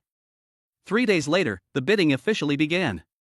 Zhang Xingtao set off from Wuxian County, bringing the Suzhou embroidered cheongsam with him, and rushed to Kyoto. The louder the outside world's rumors became, the more composed Li Yulan's state of mind became. It was as if she was determined to get her revenge, and she was determined to make this cheongsam perfect. In the last few days, Li Yulan could be said to have been inseparable from this cheongsam. Therefore, this cheongsam was not only expected by Zhang Guohua, who hoped that the appearance of this Suzhou embroidery cheongsam would suppress Western designers. It also contains the hard work of these craftsmen like Li Yulan, hoping that this Suzhou embroidery cheongsam will restore the reputation of traditional Suzhou embroidery. When Zhang Xingtao rushed to Kyoto, he happened to meet Wan Hani, who came to Beijing to participate in the bidding. Enemies meeting each other are extra jealous. Su Hang is the chairman of the Hengxing Group, and Ruffing is just a subsidiary of the group, so Zhang Xingtao's presence here is enough. However, Wan Hani is different. Wan Yi is a garment company, and garment manufacturing is its core business. In particular, Wan Yi attaches great importance to this bidding process, so Wan Hani has put aside all his other business and chosen to come in person. So, on the first day of bidding, these two men met. Zhang Xingtao's Suzhou embroidered cheongsam was already a finished product, but Wan Hani's tuxedo had not yet been completed. Chapter 39 Xingbui is going to the amusement park. Master Carlton refused to deign to come to courtyard, so the tuxedo is still in the Lion Country where Carlton is located. According to Carlton's assistant, the tuxedo will be completed this afternoon and then sent to Kyoto by Wan Hani's private jet. Although it is a day late, according to the requirements of the bidding side, it is still completely in time. Zhang Xingtao does not hate Wan Hani much, but in this battle, they have carried too much. Hengxing must win. Ruofeng must win. Even if both suits are ultimately selected, there must be a main and secondary officiants, and they must compete to be the main or secondary officiant. Zhang Xingtao was only the head of a branch after all, so out of courtesy, he still took the initiative to nod to Wan Hani, as a way of saying hello. Wan Hani glanced at Zhang Xingtao. Although he was resentful, as a businessman, he had to put on a friendly face. He didn't want to lower his status and make things difficult for Zhang Xingtao, so he also nodded in return. After this brief exchange, the two men dispersed, with Zhang Xingtao going to the foreign bidding office to register. This foreign bidding office is located in the administrative office of the government hall. A man in his 30s is responsible for registration, while security personnel are guarding the gifts. When Zhang Xingtao arrived, there were quite a few people, and he was prepared to line up. However, he was unexpectedly called away, saying that Zhang Laoyu was asking for him. So, Zhang Xingtao was followed by the security personnel carrying the gifts, and then confusedly went to an old mansion in Kyoto. This house is an old quadrangle courtyard in Beijing, with red walls and tiles, very stylish, and it is Zhang Guohua's private residence. When he met Zhang Guohua, Zhang Xingtao's eyes bulged, and he looked at Zhang Guohua for a long time before thinking to say, "Hello, old Zhang, I am the general manager of Ruofeng Garment, a subsidiary of Hengxing Group. My name is Zhang Xingtao. I apologize for coming here in such a hurry today and not being able to show you the proper etiquette." If this were anyone else, Zhang Xingtao would add that he would like to treat them to dinner. However, in the face of such a figure as Zhang Guohua and the security guard with a loaded gun at Zhang's side, Zhang Xingtao asked himself if he was really qualified to treat such a figure to dinner. Zhang Guohua was not at all interested in Zhang Xingtao, and at the moment his eyes were full of the gift box Zhang Xingtao had brought. What was inside was the Suzhou embroidery dress that Zhang Xingtao had entered the competition with. Whether or not he can finally make a name for himself depends entirely on the contents of this box. Zhang Guohua couldn't care less about being polite, and after exchanging a few words with Zhang Xingtao, he asked to see what the Suzhou embroidered clothes looked like. Normally, gifts of this nature are sealed and should not be opened without permission. But Zhang wanted to see it, so Zhang opened the box without further ado and let Zhang have a look. When the box was opened, Zhang Guohua stared intently at the dress inside for a long time. After a long time, Zhang Guohua laughed out loud, stood up, patted Zhang Xingtao on the shoulder, and said 3 good words in a row. "Good, this cheongsam is good. It is really embroidered with emeralds and golden threads, embroidered into a song and dance costume. Zhang Guohua couldn't stop smiling, and then said to Zhang Xingtao, "This Chongsam is good, and so is your Hangsheng." To Hangsheng, being able to get Zhang Guohua's praise was very important. So when Zhang Xingtao left Zhang Guohua's private residence, there were no more gifts behind him, because Zhang had just personally promised that if Feng's bid was successful, he would be the one to receive the reward. However, the process still had to be completed, and the announcement of the successful bidder would not be made for 10 days. As Zhang Xingtao walked along, he felt as if he were walking on clouds. The bid had not even been submitted yet, and he had not even queued up to register, and yet he had already won? And he had won with the permission of the big boss? Zhang Xingtao didn't know if he would be selected by Courtyard, but he knew that Zhang Lao didn't seem to like Courtyard's gift this time. What a cow! Our Hangsheng is really a cow. Zhang Xingtao's mouth was stretched to the root of his ears. He had been working on clothing brands for so many years, and he really wanted Rufome to truly go international. He really wanted there to be a real luxury clothing brand in China. Really wanted it. Shen Guer's big day is approaching, when she will be discharged from the hospital. Early in the morning, Su Hong did not go to the office, but followed Shin Manru to the hospital early to welcome the little princess home. In the meantime, because Shin Manru has agreed to the proposal, the relationship between Shin Manru and Su Hong has improved by leaps and bounds. For example, now, when Su Hong calls her wife, Shin Manru will still blush, but she will always say yes. By the time the two arrived in the hospital room, Shin Guer had already packed her things. Even Zhang Aimei had packed her own luggage and left it by the door, waiting to be discharged. After all, so many days in the hospital were really exhausting. Shen Guer had gotten up early because she knew she was being discharged that day. After putting on a cute princess dress, Zhao Tian helped her put her hair up in a pretty princess bun and put on a few shiny diamond barrettes, and the whole person looked like a princess in a fairy tale. As soon as she saw her parents, she ran over with short little legs, hugged Lulu in her arms, and excitedly told Suong, "Dad, you said you'd take me to the playground as soon as I got out of the hospital." Shen Guer had only been to the playground once, and that was when Shen Manru's company gave out New Year's gifts and gave Shen Guer 2 tickets to the playground. Therefore, the word amusement park is the best place for Shen Guer. When she was in kindergarten, the monitor of the junior class said that the amusement park was so much fun and there were lots of princesses. Unfortunately, the tickets to the amusement park were too expensive, and Shen Guer didn't want to let her mother spend so much money. But Dad is different. It's not that Shen Guer doesn't know how to save, it's just that children are aware of their surroundings. When Shen Guer discovered that she no longer had to worry about money, she didn't think about money at all. She was just filled with joy, thinking that her mother finally didn't have to work so hard and that she could finally have some of the things she liked. So, although the ticket to the amusement park costs 180 yuan, Shen Guer thinks about it and realizes that her father can afford it. Okay, let's go now. We can go every day from now on. Su Hong crouched down, looked Shen Guer at eye level, dressed up as a little princess, touched her head, and then picked her up in his arms. Hearing Su Heng's promise, Shen Guer's eyes suddenly filled with surprise. Her small hands waved wildly in jubilation, and she said happily, "You don't have to go every day, it's too expensive, Guer will be very happy just going once." Only Shin Manru looked at Su Hong suspiciously. How come she didn't remember Su Heng buying tickets to the amusement park? The amusement park in Haicheng is very popular, and you have to book tickets 3 days in advance. If you go buy tickets now, I'm afraid it won't be in time, right? Chapter 40, Shen Guer's discharge from the hospital. Although Shen Guer had completed the surgery and the doctor had said that the postoperative recovery was very good, the condition required long-term maintenance.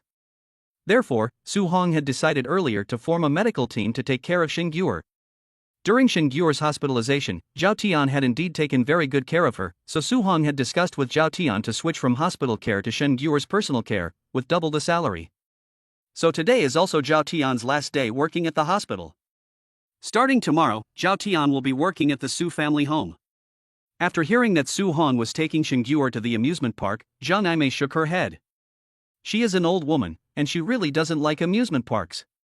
Hengzi, you 3 go to the amusement park, don't buy my ticket, I'll just wait for you at the entrance. In Su Heng's arms, Xiaogua suddenly opened her eyes wide and said in a baby voice, "If grandma doesn't go, then I won't go either."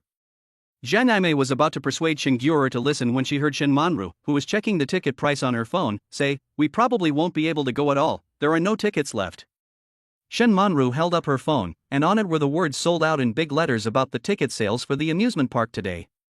In an instant, tears welled up in Shen Guer's big eyes.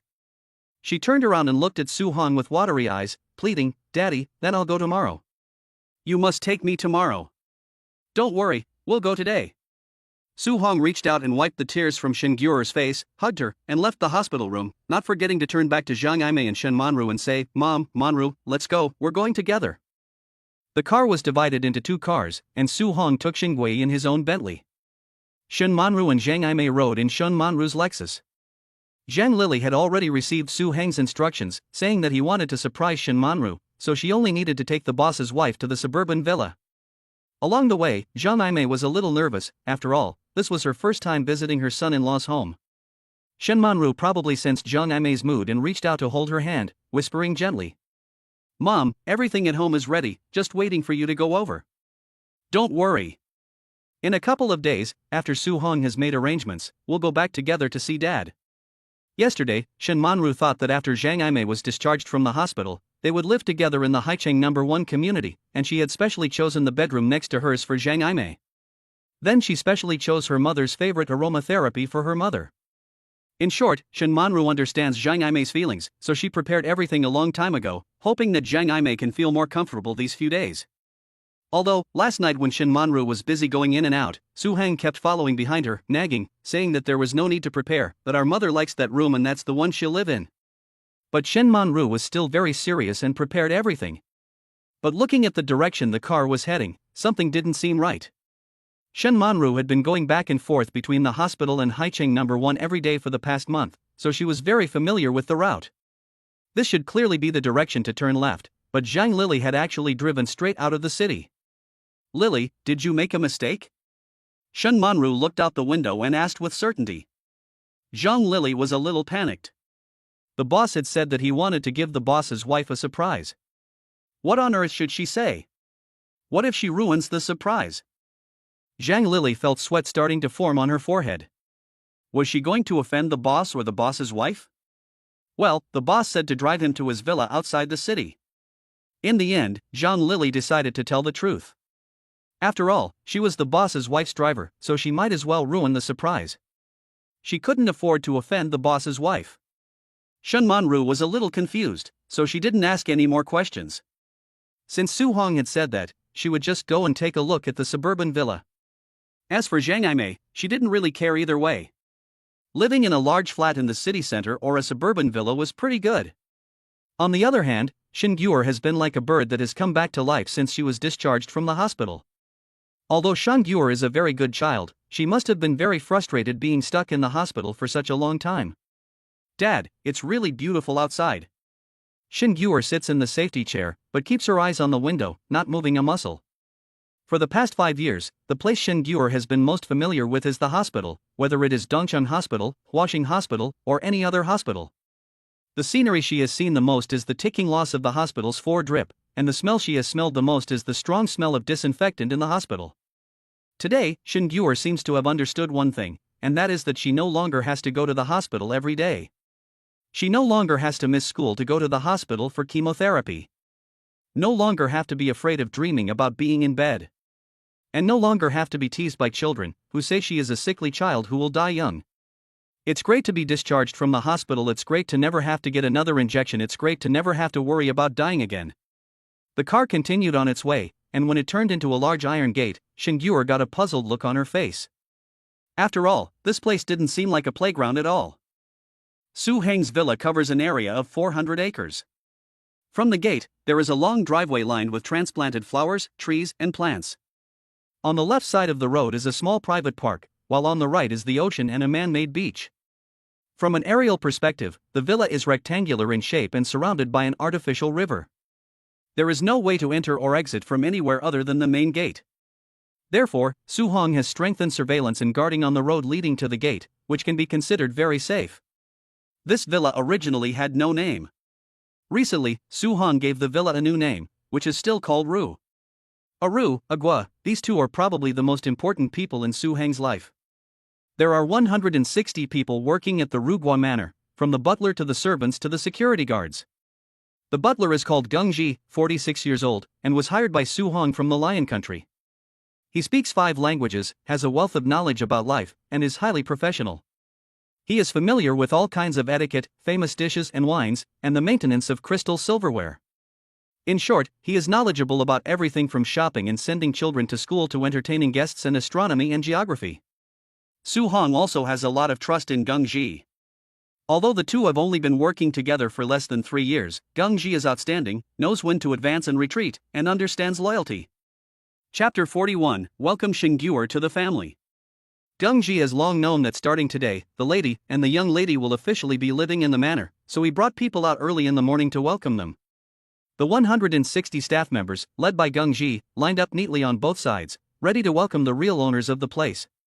The manor has a total of 19 buildings, which are also divided into 19 styles.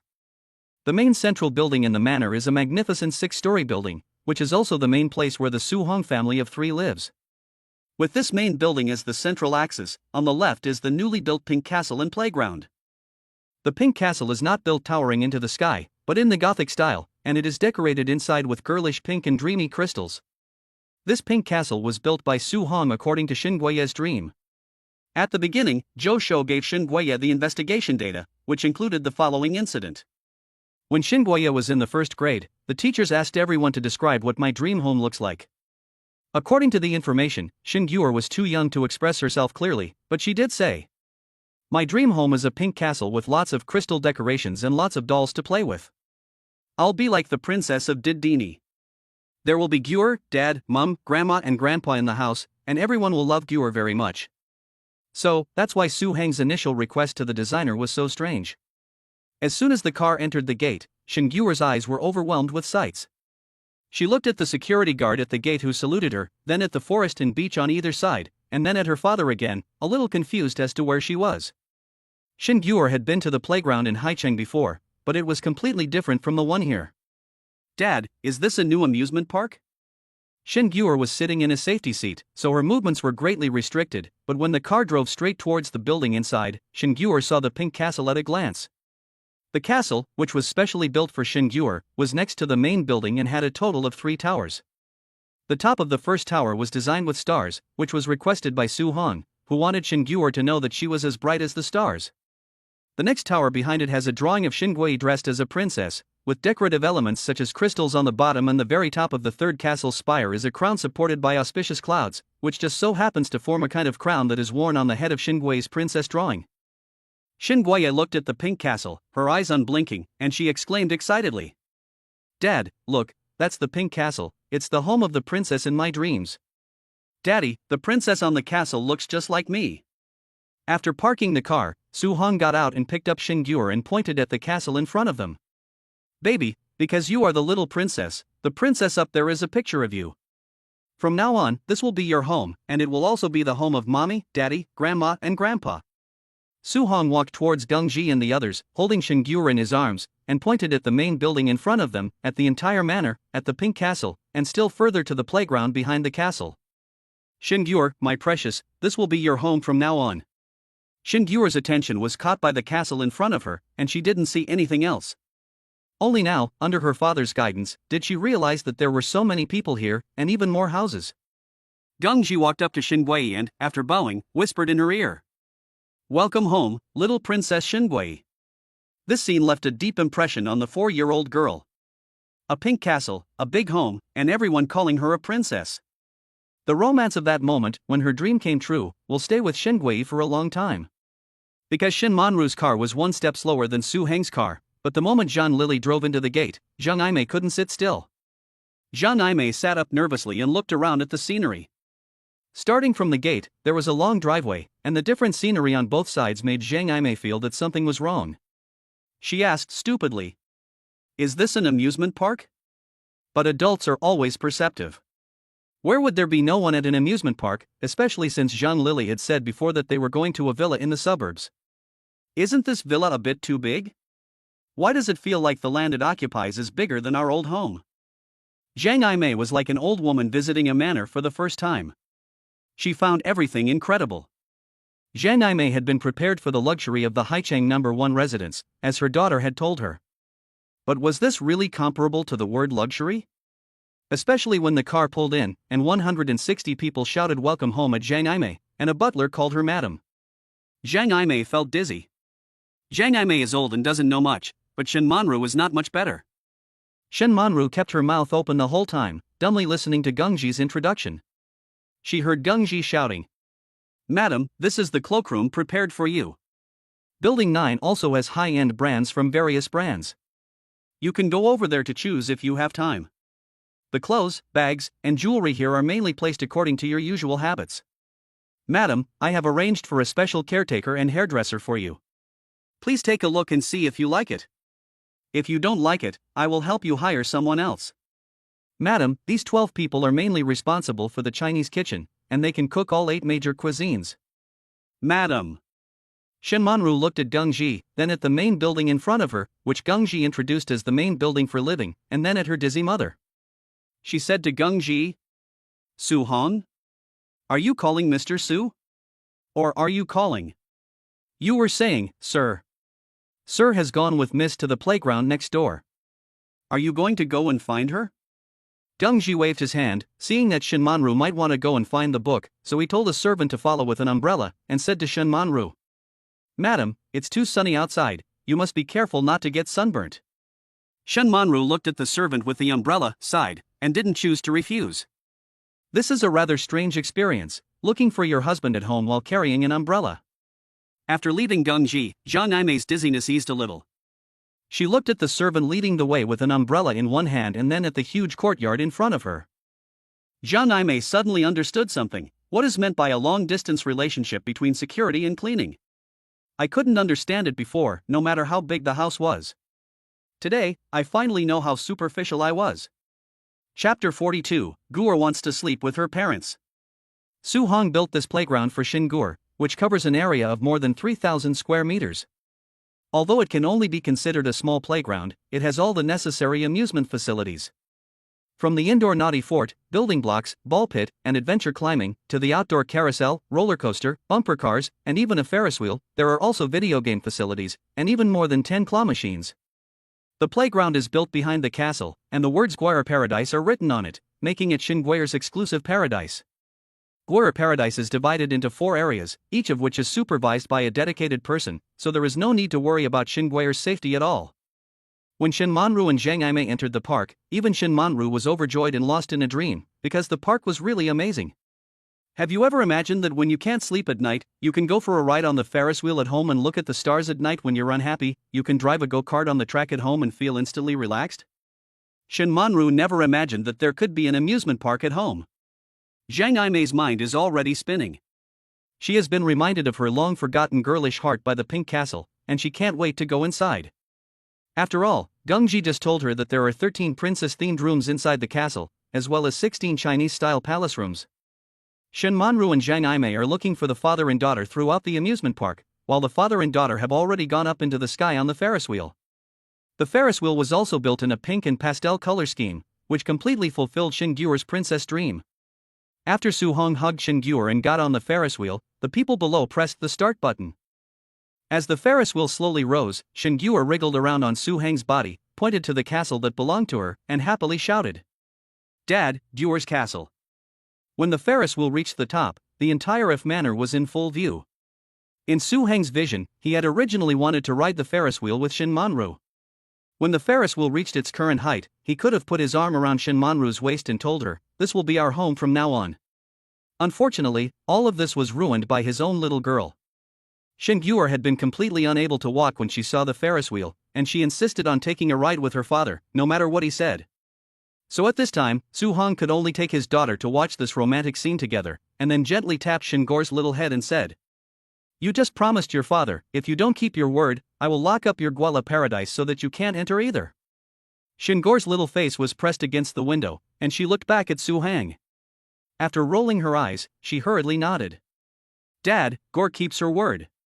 It wasn't until 6 o'clock in the evening that Shen Guer came reluctantly out of her Guerland. Su Hong dragged Shen Guer's little buttocks, holding her up, and entered the main building. Gengji immediately came over and said with a smile, "Sir, the food is ready." "Where's my mom and wife?"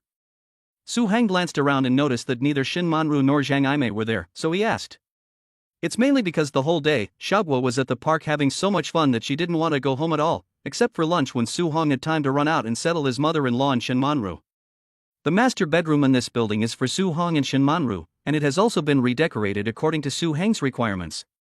On the east side of the master bedroom is the best lit and best laid out room in this house, except for the master bedroom, which Su Hong has arranged for Zhang Aimei. At noon, Zhang Aimei said she had a headache and chose to go back to her bedroom to lie down. As a result, it was almost time to eat dinner and she still hadn't seen her mother-in-law's figure. Su Hong asked a little worriedly. "Is my mother not feeling well? Let's call Dr. Zhang to take a look." "No, it's not that." Gengji hesitated for a moment before continuing. "The old lady's bedroom has been moved to the castle, and the food is also placed there according to your wife's wishes." Dad, let's go, let's eat at the castle." Xin Guer, sitting on Su Hang's arm, got excited when she heard that dinner would be served at the castle. She hugged Su Hang's neck and said coquettishly, "Dad, I want to stay at the castle tonight too." "No way." Su Hong rubbed Xin Guer's little head and said sternly with a stern face, "You promised Dad, don't forget your task." After thinking about the task she had promised to do, Xin Guer sighed and said in a small, plaintive voice, "Okay, then I'll just complete my task and go to sleep at the castle." Regarding today's dinner, there were a total of 16 dishes, plus Xin Guer's individual medicinal meal, so the dinner in the castle restaurant was very sumptuous. Su Hong is actually a person who upholds thrift and frugality. According to normal, the meal for the four of them should be 8 dishes. But today is Guer's discharge date, and also the first time that her mother-in-law has come to the house. So at this time, having a lot of food means that you value the occasion. Damn face. Everyone at the meal was happy. In the evening, Zhang Aimei chose to sleep in the castle for the night, so Su Hong took Xin Manru and little Guer back to the main building. Seeing that Xin Manru was about to take Xin Guer to the bedroom next to the master bedroom to sleep, Su Hong hurriedly squeezed his daughter's little hand and gave Xin Guer a wink. Xin Guer then put down the doll in her hands and started to pout in her little baby voice. "Mommy, Guer wants to sleep with Daddy and Mommy tonight." After saying this, Xin Guer hurriedly ran over with her little short legs, hugged Xin Manru's thighs, and started to use her big, sparkling eyes to give off electricity at Xin Manru. "What?" Xin Manru panicked. She looked up at her daughter and then secretly glanced at Su Hang. Her skin, which had just come out of the shower, was naturally rosy, but now it was even more red because of what her daughter had said. Xin Manru hesitated for a moment, just about to squat down and reason with her daughter, when Su Hong hurried over and chimed in. "Right. What's wrong with a child wanting to sleep with their parents for a night? Our daughter is so well behaved, come on. Dad will carry you to bed." Su Hong was shameless, picked up Xin Guer and walked towards the master bedroom, while turning back to Xin Manru and saying, "Hurry up, Guer is waiting to go to bed." "Don't worry, I'll ask Gengji to bring your things from the second bedroom over here." Su Hong relied on his cheek to make a decision, and even the things that Xin Manru had put in the second bedroom were all plundered. In this way, they would have to sleep in the master bedroom every day in the future. Chapter 43, Why Not Help Your Father-in-Law Start a New Business? That night, it wasn't Princess Xin Guer who was lying in the castle, but her mother-in-law, Zhang Aimei. Zhang Aimei didn't choose a princess-themed room, but a palace-themed one. Men are boys until they die, and women are girls until they die. It has to be said that no matter how old a woman is, she will always have the heart of a young girl who dreams. When Zhang Aimei was young, she fantasized about getting married in a castle. Unfortunately, she didn't get to live in a castle until she was already a 50-something old woman. Still, she is blessed with a son-in-law and a granddaughter. This palace-style bedroom is about 150 square meters, with a walk-in closet and a separate bathroom. The bedroom is full of fantasy, even the relief on the table is carved with little Guer dressed as a princess. And from the window of this bedroom, you can see the view of Guer paradise directly. Zhang Aimei was originally embarrassed to move in, but thanks to Gengji's sharp eyes, he took the initiative to ask Zhang Aimei if she liked it here, and also suggested the reason that the husband and wife had reunited after a long time and were like newlyweds, which made Zhang Aimei brazenly move in. "Hey, when you get old, it's great to be able to fulfill a childhood dream." Zhang Aimei sent a video to her husband Qin Dahai, and then took a photo of the furnishings in the room before continuing, "Dahai, you have no idea how big this manor is. Although it is big and looks good, I always want to go home." Zhang Aimei sighed, looked at Qin Dahai on the other side of the video, and saw that the corners of his eyes were a little bruised and he looked tired. She couldn't help but complain. "I told you not to work so hard anymore, Manru and Guer, we don't have to worry about them anymore." Qin Dahai still had a smile on his face, wiped his face, and laughed happily to comfort his wife. "Okay, if I'm not so tired, I'll think about our girl getting married. Since Su Hang is so rich, we have to give our girl some dowry, even if it's a little bit less, it's still a token of our affection. The word dowry suddenly touched Zhang Yimei's heart, and her eyes suddenly turned red. Zhang Yimei injured herself when giving birth to Shen Manru, so the couple wanted to take good care of their only daughter and shower her with all their love. For this reason, the couple were particularly hardworking and started a small plastic factory in the area. Shen Dahai said at the time, "This plastic factory is our daughter's dowry. We must run it well so that our daughter will never have to worry about food or drink and can hold her head high and not take any abuse when she gets married." Unfortunately, no amount of hard work or hardship was of any use. Shen Dahai offended someone, and the factory was eventually ruined when it was squeezed by others. With the factory gone, so was the dowry for their daughter. Don't work alone, then. When I go back, we'll work together to save a dowry for our daughter. Zhang Yimei quickly blinked her eyes to blow away the tears before continuing to chat with Shen Dahai on the video. Su Hong was preparing to go back to Anmen County with Shen Manru and his mother-in-law to meet his father-in-law as soon as the tender was announced. So before the visit, Su Hong asked Zhou Shou to help prepare a gift that would please his father-in-law. Zhou Shou was very good at picking gifts, but after pondering for a long time, he chose to ask Su Hong, "Boss, have you inquired about your father-in-law's family situation and found out about it?" Su Hong folded the documents in his hands, looked up at Zhou Shou, and saw that Zhou Shou obviously had something on his mind, so he said, "If you have any ideas, just say so. I'm very busy and don't have time to play charades with you." "Boss, come on." Zhou Shou looked at Su Hong disdainfully, and then continued, "Boss, let me briefly explain the situation to you. Your father-in-law is also a kidney transplant recipient, and the Shins were once very poor because they went bankrupt. If your sister-in-law has another brother, according to current parlance, this is marrying Voldemort. But don't be afraid, you're loaded.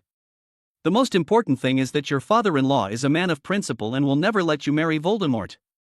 And I've done some research before, and your father-in-law is quite capable. He started a plastics factory on his own, and made a lot of money at the time.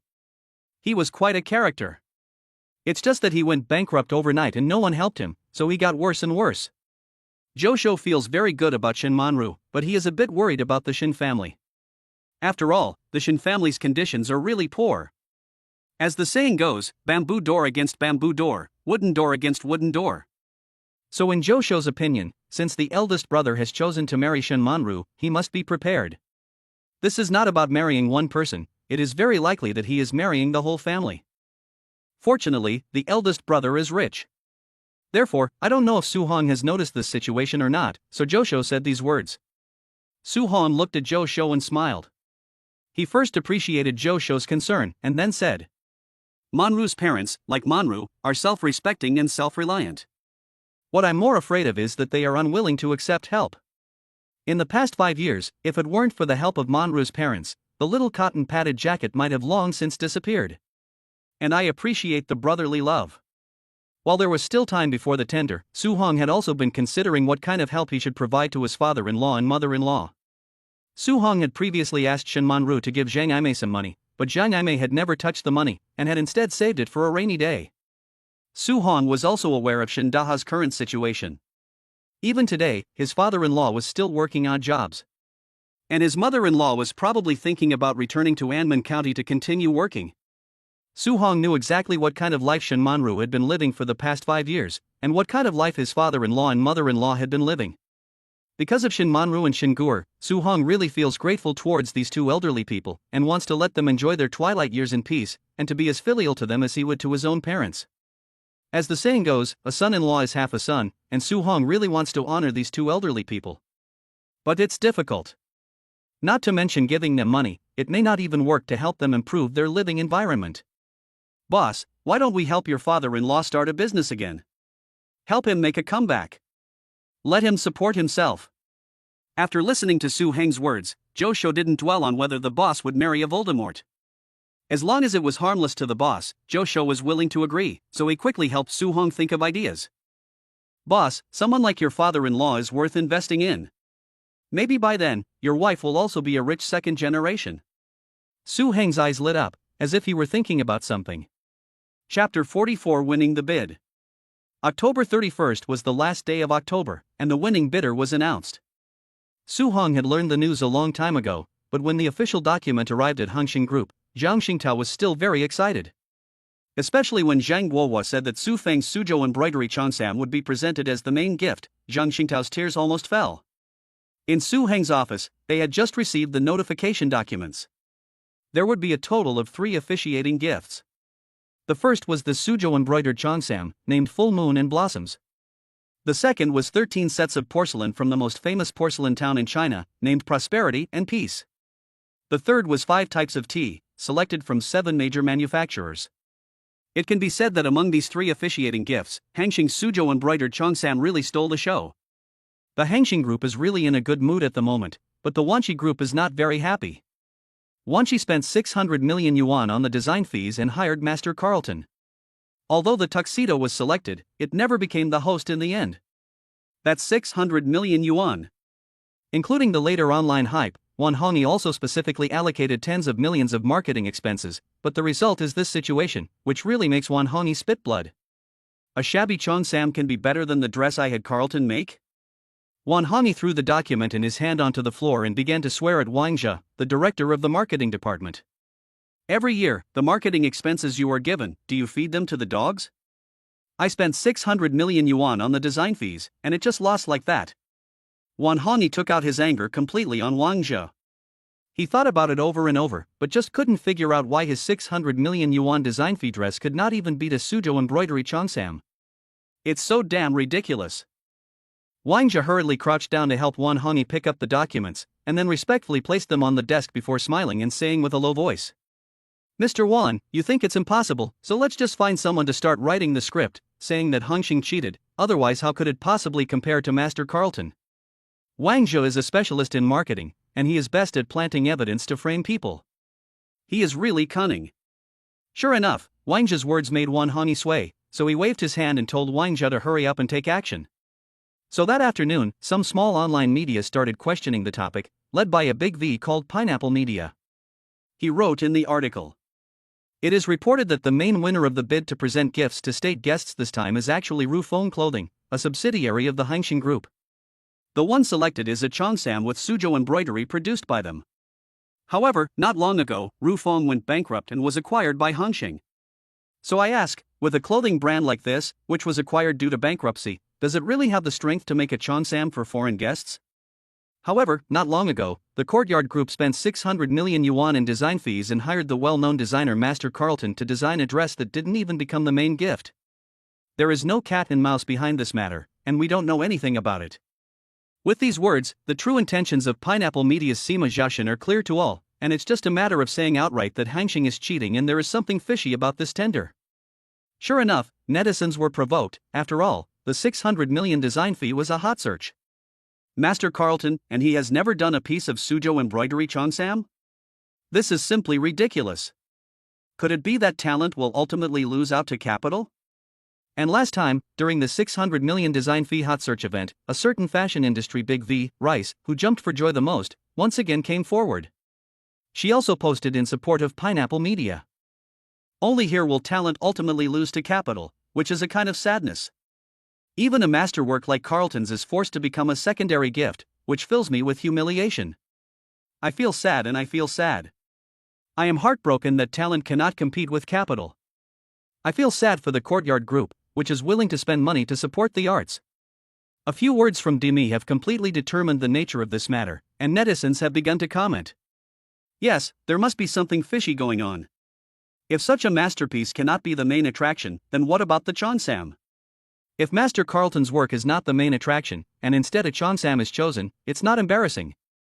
Some of the people in charge behind the scenes, you better watch out, or you'll lose your hat. Wait, I don't mean anything by this. I just want to ask, isn't the Courtyard Group and Master Carlton considered capital? There must be a reason for not being selected as the Master of Ceremonies.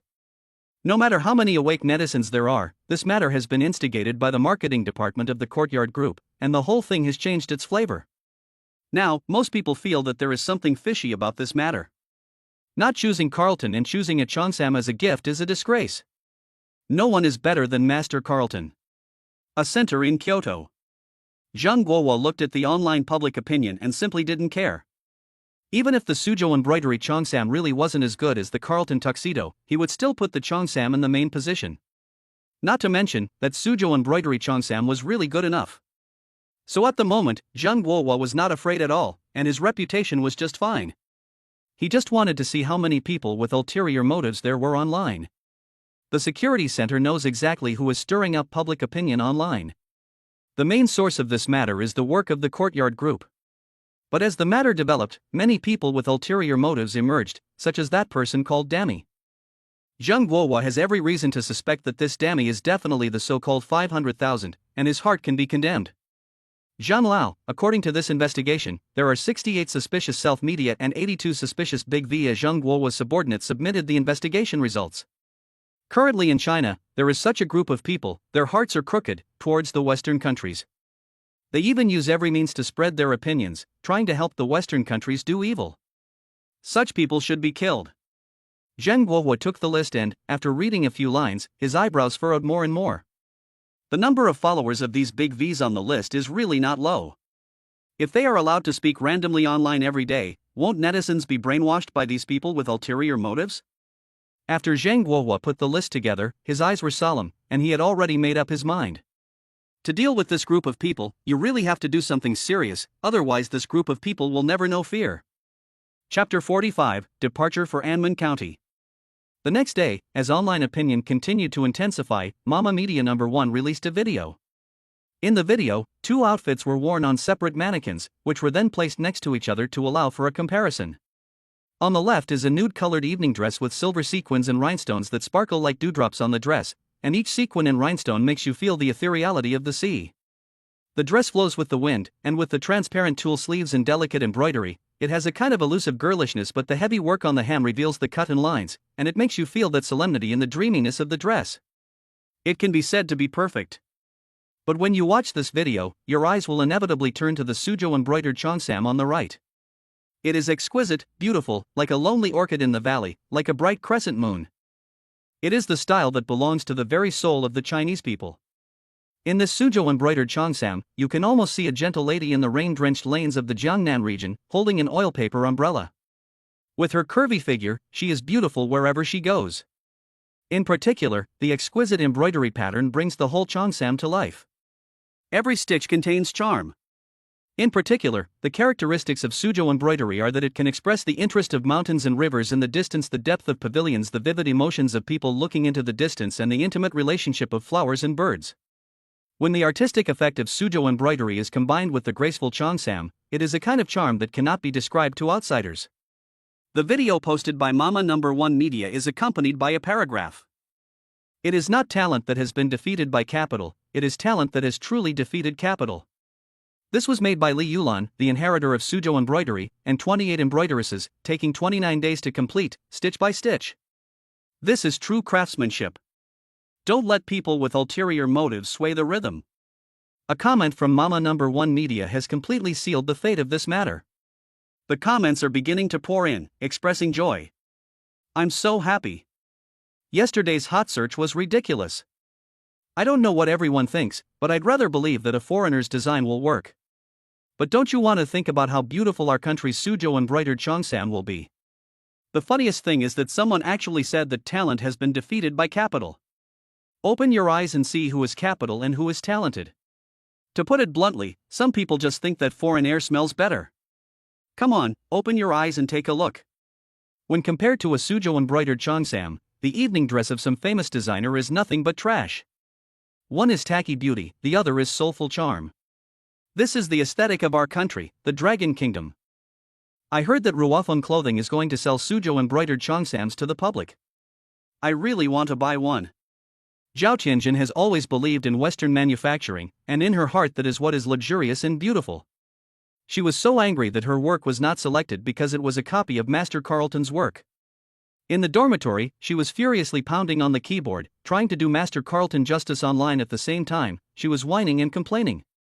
Our country should open its eyes and not let talent defeat capital. Master Carlton is so good, how can you treat him like this? Will there be any more talented people willing to stay in the country in the future? At this moment, Zhao Tianjin watched the video posted by Mama No. 1. The Cheongsam in the video really struck Zhao Tianjin's soul. Compared to the Cheongsam, the dress designed by Master Carlton really paled in comparison. Zhao Tianjin closed her eyes and began to imagine in her mind what it would be like for her to wear this cheongsam. This was the first time that Zhao Tianjin had started to think about it, and she realized that the cheongsam made with traditional Chinese Su embroidery would be so beautiful. It could completely outshine those masterpieces designed by Westerners. Was she, perhaps, too lacking in confidence in her own country?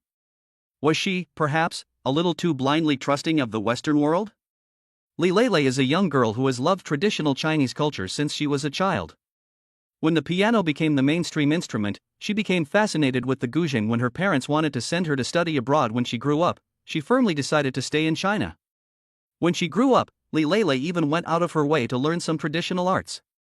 Just like Su embroidery, she also studied it, but because she was clumsy, she didn't end up learning it. However, what made Li Lei feel most sad was that her classmates ignored the traditional arts of the Dragon Kingdom and were obsessed with Western culture and aesthetics. She once had a fight with her classmates over this, but she never got any recognition. Not long ago, she read an article by Hanshin Group's Su Hongfa and agreed with it. As a result, yesterday's event talked about how a talented master tailor like Karl Lagerfeld would fail in the Dragon Kingdom. It's as if talent was defeated by capital. Li Lei was so angry that she wanted to cry. As a result, today's video has made Li Lei so excited. This is proof. See, our traditional Suzhou embroidery really makes a beautiful cheongsam. Our culture, our aesthetics, are truly excellent. For Li Lei, that is heartfelt pride. So what if the Carlton master charged 600 million for his design fees? That is truly talent defeating capital. The aftermath of this incident has made many people in the Dragon Kingdom feel a strong sense of pride, and they are becoming more and more confident in their own culture. People like Demi have all been banned, and some have even been taken away for questioning. For a while, public opinion on the internet has become much more normal. Su Hang is also preparing to go to Anmen County to visit his father-in-law, along with Shin Manru, Goyer, his mother-in-law, and others. This time, Su Hong did not want to bring Shingor with him when they went back. After all, Shingor had just been discharged from the hospital, but because Shingor strongly wanted to see her grandfather, Su Hong specially invited a private doctor in Shingor's medical team to go with them for Shingor's sake. Even Josho insisted on going along, saying that the buns in Anmen County were especially famous and he wanted to try them. So there were a lot of people going, and originally they were going to drive there, but with so many people around, Su Hong could only take people to ride in the private jet that he hadn't flown in a long time. After applying for a good flight route, Su Hong walked into the airport VLP channel with the family of three, while holding Shin Guoye in his arms and holding Shin Manru's hand at the same time. Shin Manru looked at Su Hong and smiled, but then she became a little nervous again. She whispered to Su Hong, "Su Hong, I haven't returned to Anmen County for 3 years." Ever since giving birth to Shen Guer, Shin Manru fled from Anmen County with her, and she was afraid to go back. Chapter 46, Picking Up at the Airport. Anmen County is a square place that is not too big, so any slight movement will be spread throughout the world. An unmarried mother is naturally a hot topic in such a small county. When Shen Manru saw her parents being gossiped about and unable to hold their heads up in front of their relatives, she chose to take Shingor and leave Anmen County. After getting on the plane, Shin Manru's mood still could not be calmed for a long time. She knew that many of her stupid decisions had made her parents unable to hold their heads up, which was a kind of unfilial piety, so she felt a lot of guilt inside. Su Hong sat down next to Shin Manru after settling Shin Guer down, gave Shin Manru a thin blanket, touched her head, and said in a very soft voice, "Our Manru is really a fool. Are you scared to go back this time?" Shin Manru leaned her head against Su Heng's chest, her furry head nodded, and a small came out of Su Heng's chest. The night before Shin Manru fled Anmen County, it was the Mid-Autumn Festival, and Shin Manru went with her parents to her grandfather's house to celebrate the holiday. That day, all the relatives were there, and Shin Manru, under the pointing fingers of others, dared only to shrink her neck and sit quietly on the side. She didn't dare to look up, make any noise, or even breathe, for fear of attracting attention and being seen. Shin Manru didn't want to go out, but her grandfather insisted on seeing her, so she had no choice but to go and celebrate the festival together. As a result, that day, at Grandpa's behest, Shin Manru's eldest aunt brought along an unmarried 47-year-old man. Her eldest aunt pointed at Shin Manru's nose and said to the man, "Take a good look, this is our Manru.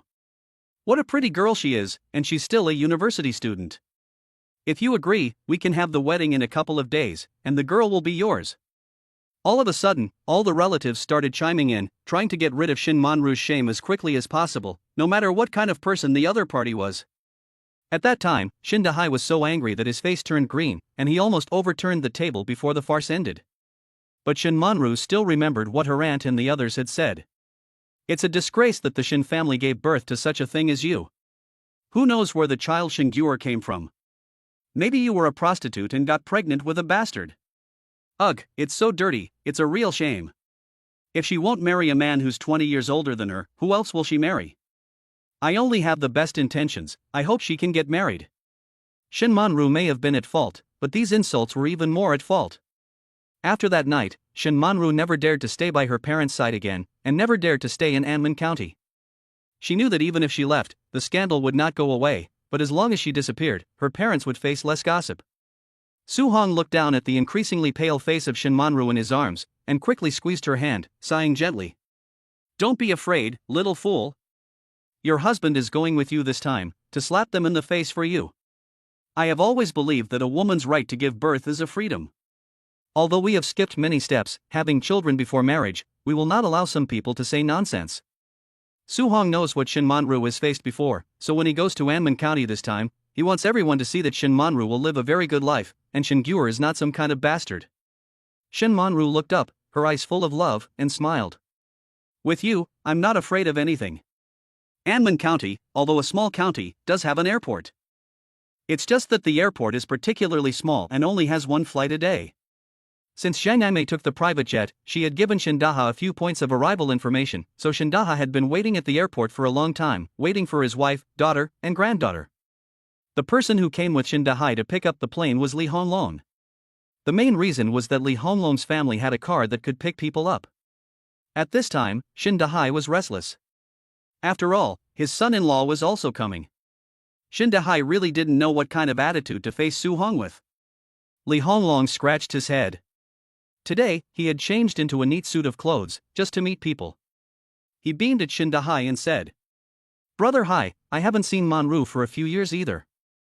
The last time I saw her in Guo was when I went to Haicheng for a physical examination. Back then, they both worked in the factory. As soon as Shin Manru was born, she recognized Li Honglong as her godfather, and Li Honglong also watched her grow up. So how could Li Honglong not feel distressed about Shin Manru's experiences? Li Honglong sighed, quickly tugged at the jacket on his body, which was pressed flat, afraid that there might be a wrinkle and he would lose face. Brother Hai, I won't be ashamed of this suit, will I? When Shindahai saw Li Honglong mention his suit, he didn't sit down either, quickly standing up, afraid that there might be a wrinkle. Shindahai was still wearing the suit he had worn when he got married. Although the style was a bit old-fashioned, the material was good enough. Before leaving in the morning, he had ironed the suit several times to make sure it didn't look shabby. Oldly, if you're embarrassed, my clothes are even more embarrassing. If that kid dares to look down on us two brothers, we'll look down on him even more. Shindahai puffed out his chest and deliberately put on a confident appearance. But inside, he was extremely insecure. How exactly should he treat such a wealthy son-in-law? So, in the airport arrivals hall, these two old men, proud and arrogant, didn't care if they looked ridiculous or not, they just had to look imposing. Su Heng's plane was a very ordinary business jet, mainly for business, and enjoyment was secondary.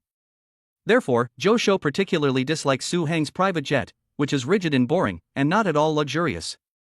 Fortunately, the whole journey from Haicheng to Anman County only takes 40 minutes, and the plane is about to land before it has even taken off completely, so Zhou Shou can bear with it. Anman County is a subsidiary of Hongxing Group, and Hongxing Trading is located in Anman County. After all, there is a customs office in Anman County, so the location is still quite good. As soon as they got off the plane, Zhou Shou had already arranged for someone to pick him up, and he could leave directly from the special airport access, without going through the airport pickup hall. Hongxing Trading's general manager, Chang Yunxin, was overjoyed, personally leading the way to greet them at the airport. However, when he drove up to the airport in $3 million Mercedes-Benz S-Class cars and two vans, Su Hong simply did not choose to get in. Because Zhang Yimei's phone received a message from Shindahaya, which read, I'm in the airport lobby, I'm at the A2 pickup point, have you guys landed yet? Old Li is driving. Zhang Yimei glanced at Su Hong, not knowing what to say for a moment. If she had known, she would not have let Shindaha come to pick her up. After all, this was Zhang Yimei's first time on a private jet, and who would have thought that the private jet would be so buggy, taking a different passage? And why did the car that was picking her up appear here? Didn't she just get off the plane? Isn't this the inside of the airport? So, Jiang Aimei frowned, hesitated for a long time, and then said to Su Hong. Hengzi, Manru's father is here, waiting for us at the A2 pickup gate. Chapter 47, The Van. Su Hong didn't mind, and since he didn't have to go through a special channel, he told Zhou to go make the arrangements first. The main reason was that there were indeed too many people on his side. Su Hong was not sure if there would be enough seats in Shin Dahai's car, so he asked the medical team to follow Chang Yinxin first. Su Hong then led Shin Manru, Guier, and Jiang Aimei towards the A2 pickup point. After arranging these people, Zhou did not choose to follow Chang Yinxin. He carried 2 big bags of gifts and turned to chase after his boss. From getting off the plane to the A2 pickup point, it was about a 7 to 8 minute walk.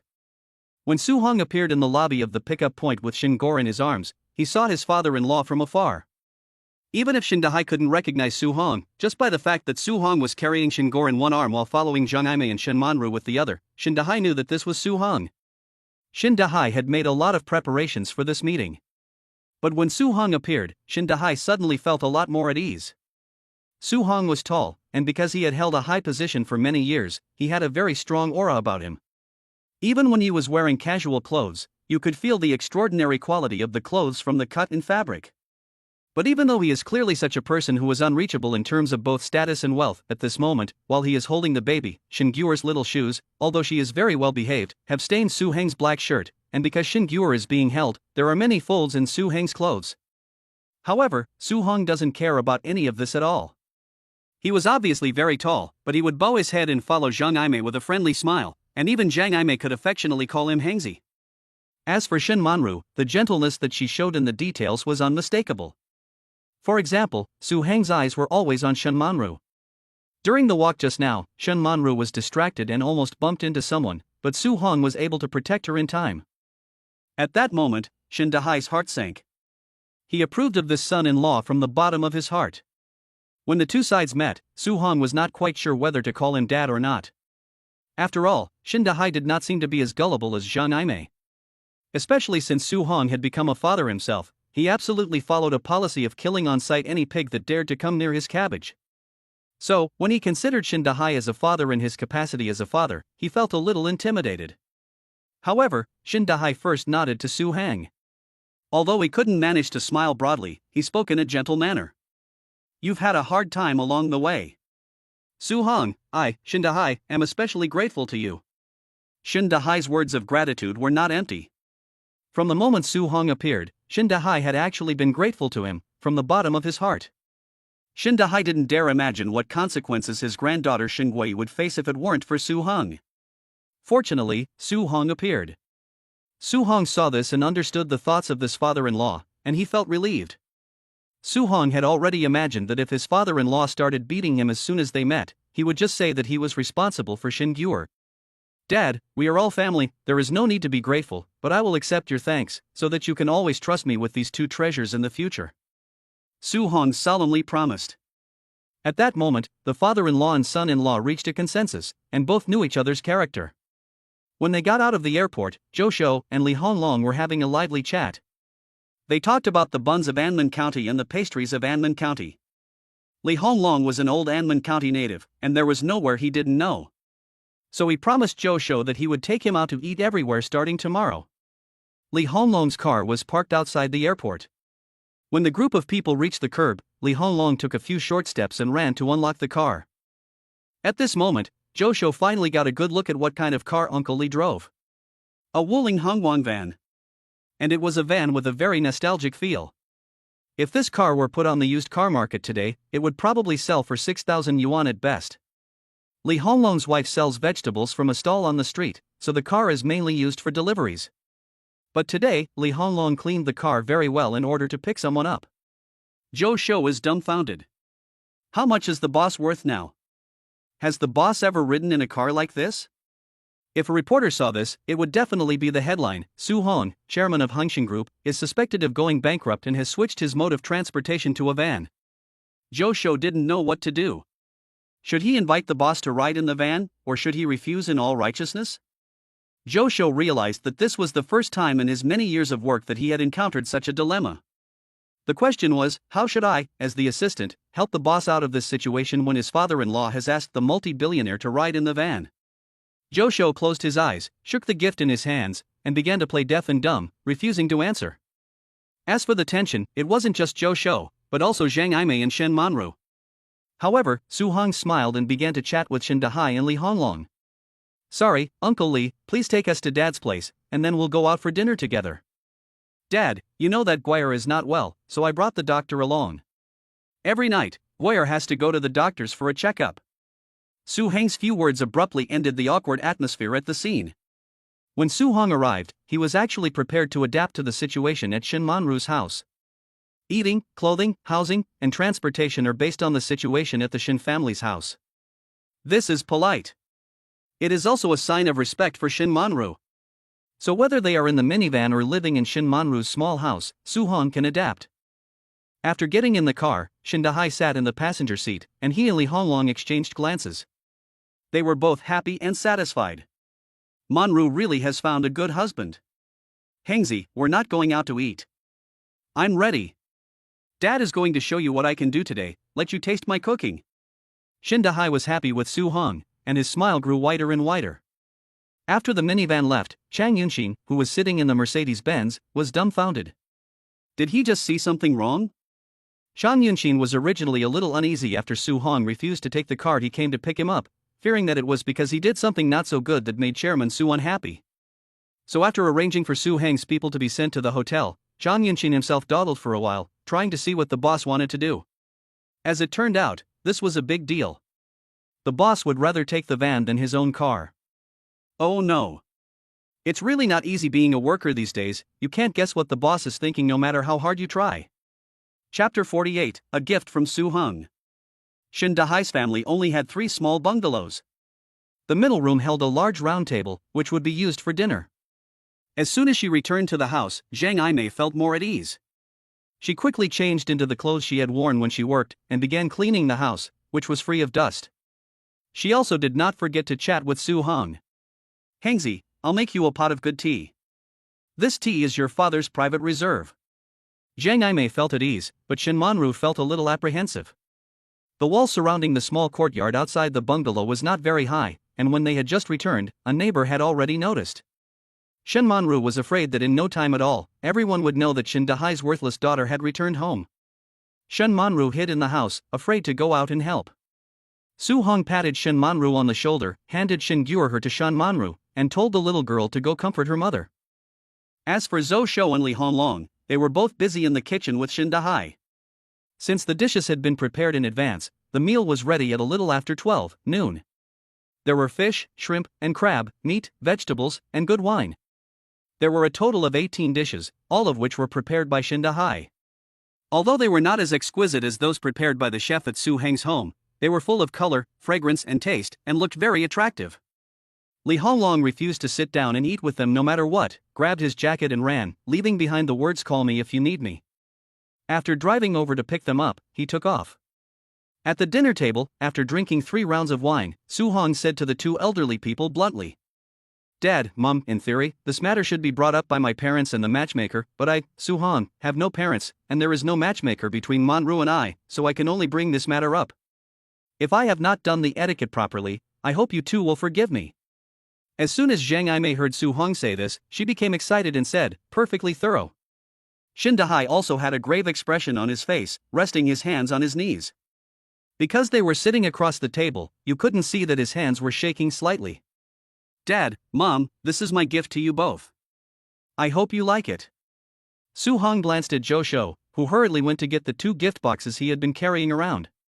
One gift box was for Zhang Yimei, and it wasn't big, just the size of a file folder. The gift box that Zhou Shou gave Shen Dahai was also very small and light.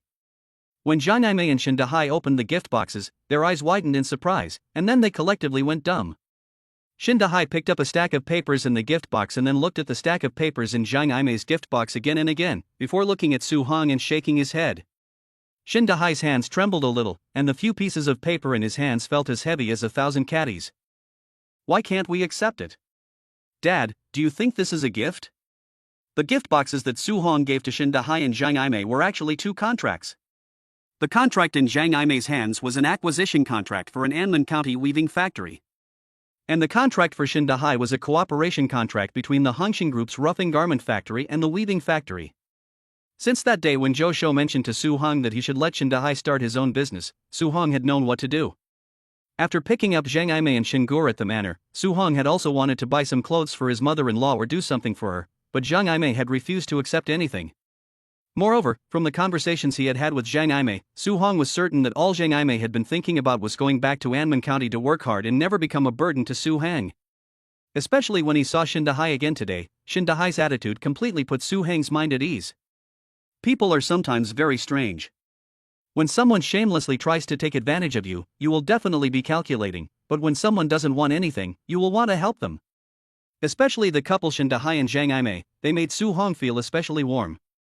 Su Hong looked up, put away his smile, pointed at the papers, and said to Shin Dahai, "Dad, if you're worried, you can read the third major clause and second minor clause in the contract. If the materials provided are insufficient, you will have to pay double compensation. So this contract is completely based on commercial choices. Business is business, and I'm not in business to lose money. Anman County has two major characteristics: it's close to the sea, which is convenient for transportation, and it's abundant in cotton, which is of top quality in the country.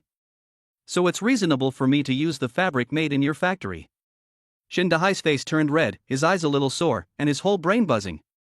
He took the acquisition contract from Zhang Imei's hand, swallowed, and only then remained conscious. He said to Su Hong, "Su Hong, I can consider the contract in my hands reasonable, but what about this one? How much does it cost to buy a textile factory like this? Your mother and I don't have the capital for it at the moment. Su Hong, I know you're thinking about us and want to help us. But Dad is also a man, and I feel guilty towards Manru and Guyer. I won't be able to help you in this life, so I hope that Mei and I will not be a burden to you. You must never feel that our family is a burden." After Shin Dahai finished speaking, he raised his hand to wipe away the corner of his eyes. His withered face beamed as he smiled at Su Hang. "Hangzi, don't worry, I'm not old yet, I can still earn a living, I will definitely be able to do it. I will definitely be able to make a comeback." These words made both Zhang Imei and Shin Manru feel envious. Shin Manru didn't know about the gift that Su Hong had prepared, and just thought it was some gifts or something.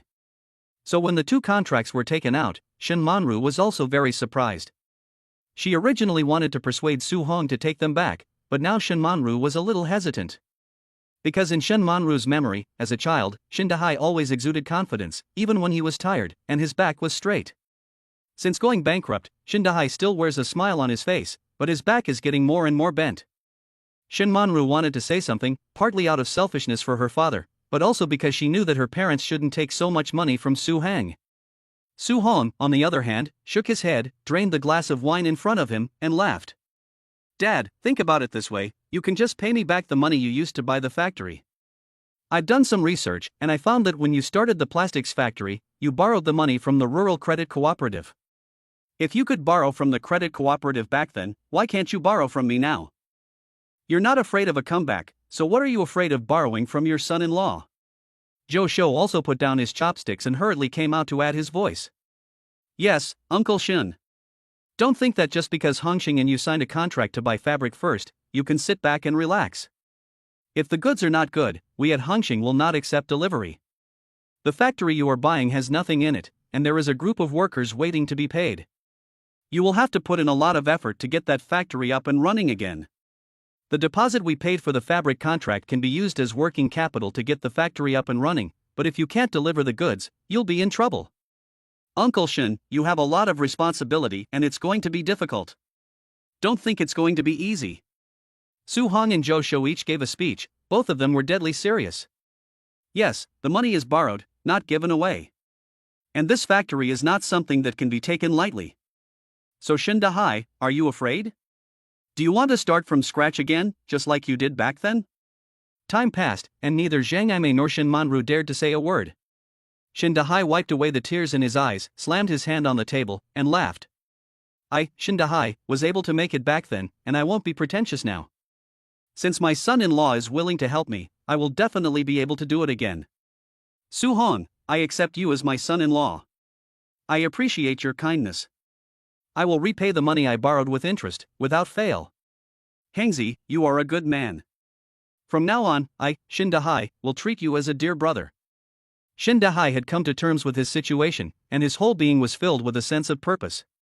He was about to die, but in an instant, he came back to life. How many people are lucky enough to start over? And Shin Dahai was lucky. What kind of brother are you? You don't know what to say after a few drinks, do you? You've messed up the hierarchy. Zhang Aimei slapped the table, still angry, but then she laughed, with a few tears in her eyes. What a great day. Chapter 49, Driving Shin Manru Away. In short, Shin Dahai and Su Hong both got drunk at this meal. Su Hong was much more sober, so while Shin Dahai was high, he quickly proposed, and the marriage was successfully settled, with the wedding date set for January 1st. As for the bride price and dowry, Shin Dahai was dead set on not giving any, and if he did, he would not consider him his brother. Su Hong, on the other hand, kept nodding, saying that the bride price was the bride price and the brother was the brother. As for Zhou Xiao's, he carried Shin Gui to the hotel and asked the doctor to conduct a daily consultation. So for the time being, Shin Manru and Zhang Aimei could only take care of their own husbands, two drunkards. Zhang Aimei made a cup of honey water for each of Su Hong and Shin Dahai, and instructed Shin Manru to feed it to Su Hong. Su Hong was lying in the room where Shin Manru used to sleep. The 1-meter-5 plank bed was covered with the bed sheets Shin Manru had used. It was strange to say that Shin Manru had not slept on this bed for 3 years, but she could always smell the faint smell of peaches. When Shin Manru came in to feed Su Hong, she saw that Su Hong was wide awake. She hurriedly and lovingly fed him some water, gently scolding him. You too, my father just likes to drink a little, he drinks his, why do you have to keep him company? After Shin Manru finished, she used the back of her hand to measure Su Heng's forehead and said angrily. Drunkenness is hard, does your head hurt? Su Hong pulled Shin Manru's hand over and then embraced her, looking at Shin Manru's rosy face and smiling. Your husband is not drunk. If I'm not drunk, then Dad is the only one who is. Won't he be embarrassed when he wakes up? I'm just pretending for Dad's sake. Shin Manru pinched Su Heng's waist gently with her hand and muttered, You're so full of it. Manru, let me hug you. Su Hong felt so good as he put his arms around Shin Manru's waist and looked into her big, watery eyes. Time passed by minute, but the affection between the two grew stronger and stronger. Su Hong looked at Shin Manru's lips and asked softly. Baby, we're finally getting married, are you happy? Shin Manru's face turned red with embarrassment, and she nodded, reaching out to hug Su Hong. The next day, Su Hong planned to take Shin Dahai and Zhang Aimei to the acquired weaving factory to have a look. After all, the factory is still in a state of suspension. After Shin Dahai sobered up, he started to think about what to do with the weaving factory. Although Shin Dahai used to run a plastics factory, this is a weaving factory, but the principles are the same. Acquiring raw materials, managing the factory, and selling goods. Each step seems simple, especially since the factory has not yet been set up and there is already a large order, but there are still many details involved. One wrong step and the factory will just keep losing money. The main reason was that he hadn't been involved in the business of a factory for so many years, so Shin Dahai was both excited and nervous. The information about the weaving factory has now been completely changed, and the legal representative of the factory has been changed to Shin Dahai. After obtaining the consent of Shin Dahai and Zhang Aimei, the factory was named Anlin County Cotton Textile Factory. Since Li Honglong was not there today, Su Hong didn't want to trouble Li Honglong to come and pick him up, so he chose to ask Chang Yunxin to come pick him up. This time, Chang Yunxin was finally relieved, and drove 3 Mercedes-Benzes to the alley where the Shins lived. Although it cannot be said that every household in this alley is poor, the financial situation of every household here is indeed not very good. So when this Mercedes-Benz, worth millions, appeared here, and there were even 3 of them, the neighbors in the alley began to gossip. When Su Hong got into the car with Shin Gui and Shin Manru, Zhang Aimei and Shin Da, the neighbors in the alley were abuzz. These people did not dare to come up and whisper, and were instinctively afraid in the face of such a luxury car. They all spoke meanly in a low voice. Hey, is this Shin girl a rich man on the list? Didn't the eldest sister of the Shin family say that the girl Manru used to work as a prostitute, so it's possible that she's now with a rich man? Alas, she's a good girl who shouldn't have done that, but rather become the mistress of a rich man. What a shame. Didn't you see just now that the whole Shin family is shameless, all going to sit in that luxury car? If my daughter became someone's mistress, I'd break her legs. Auntie Li, who is in the crowd and not on bad terms with the eldest Shin sister, is shocked by this gossip and can't wait to go home and call the eldest Shin sister to share the scandal. The eldest Shin sister, whose full name is Shin Shulan, has 1 son and 1 daughter. Her husband works in a factory and is a small director. She herself has opened a small shop and lives a pretty good life, so she still has some status in the Shin family. When Shu Lanshan received the call from Auntie Li, she heard Auntie Li sneering on the phone. "Shulan, your niece is back." "Oh, you don't know, she's dressed up so pretty. I heard someone say that the bag she's carrying must cost tens of thousands of dollars. She's also brought a man back. That man also looks really good. But unfortunately, your niece is someone's mistress. I heard that your niece works as a prostitute and then hooked up with this rich guy and became his mistress. Shulan, your family may make a lot of money this time, right? But to be honest, your niece is quite capable." After Mrs. Li finished speaking, she covered her mouth on the other end of the phone and kept giggling. Shin Shulan was furious, her 7 orifices smoking with anger. She could mock Shin Manru, but not Shin Shulan.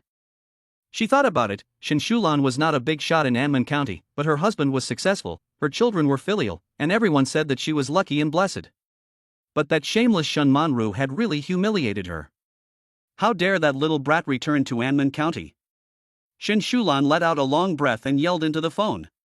"Don't even mention this person to me, she is not even my niece Shin Shulan, there is no such shameless person in my Shin family.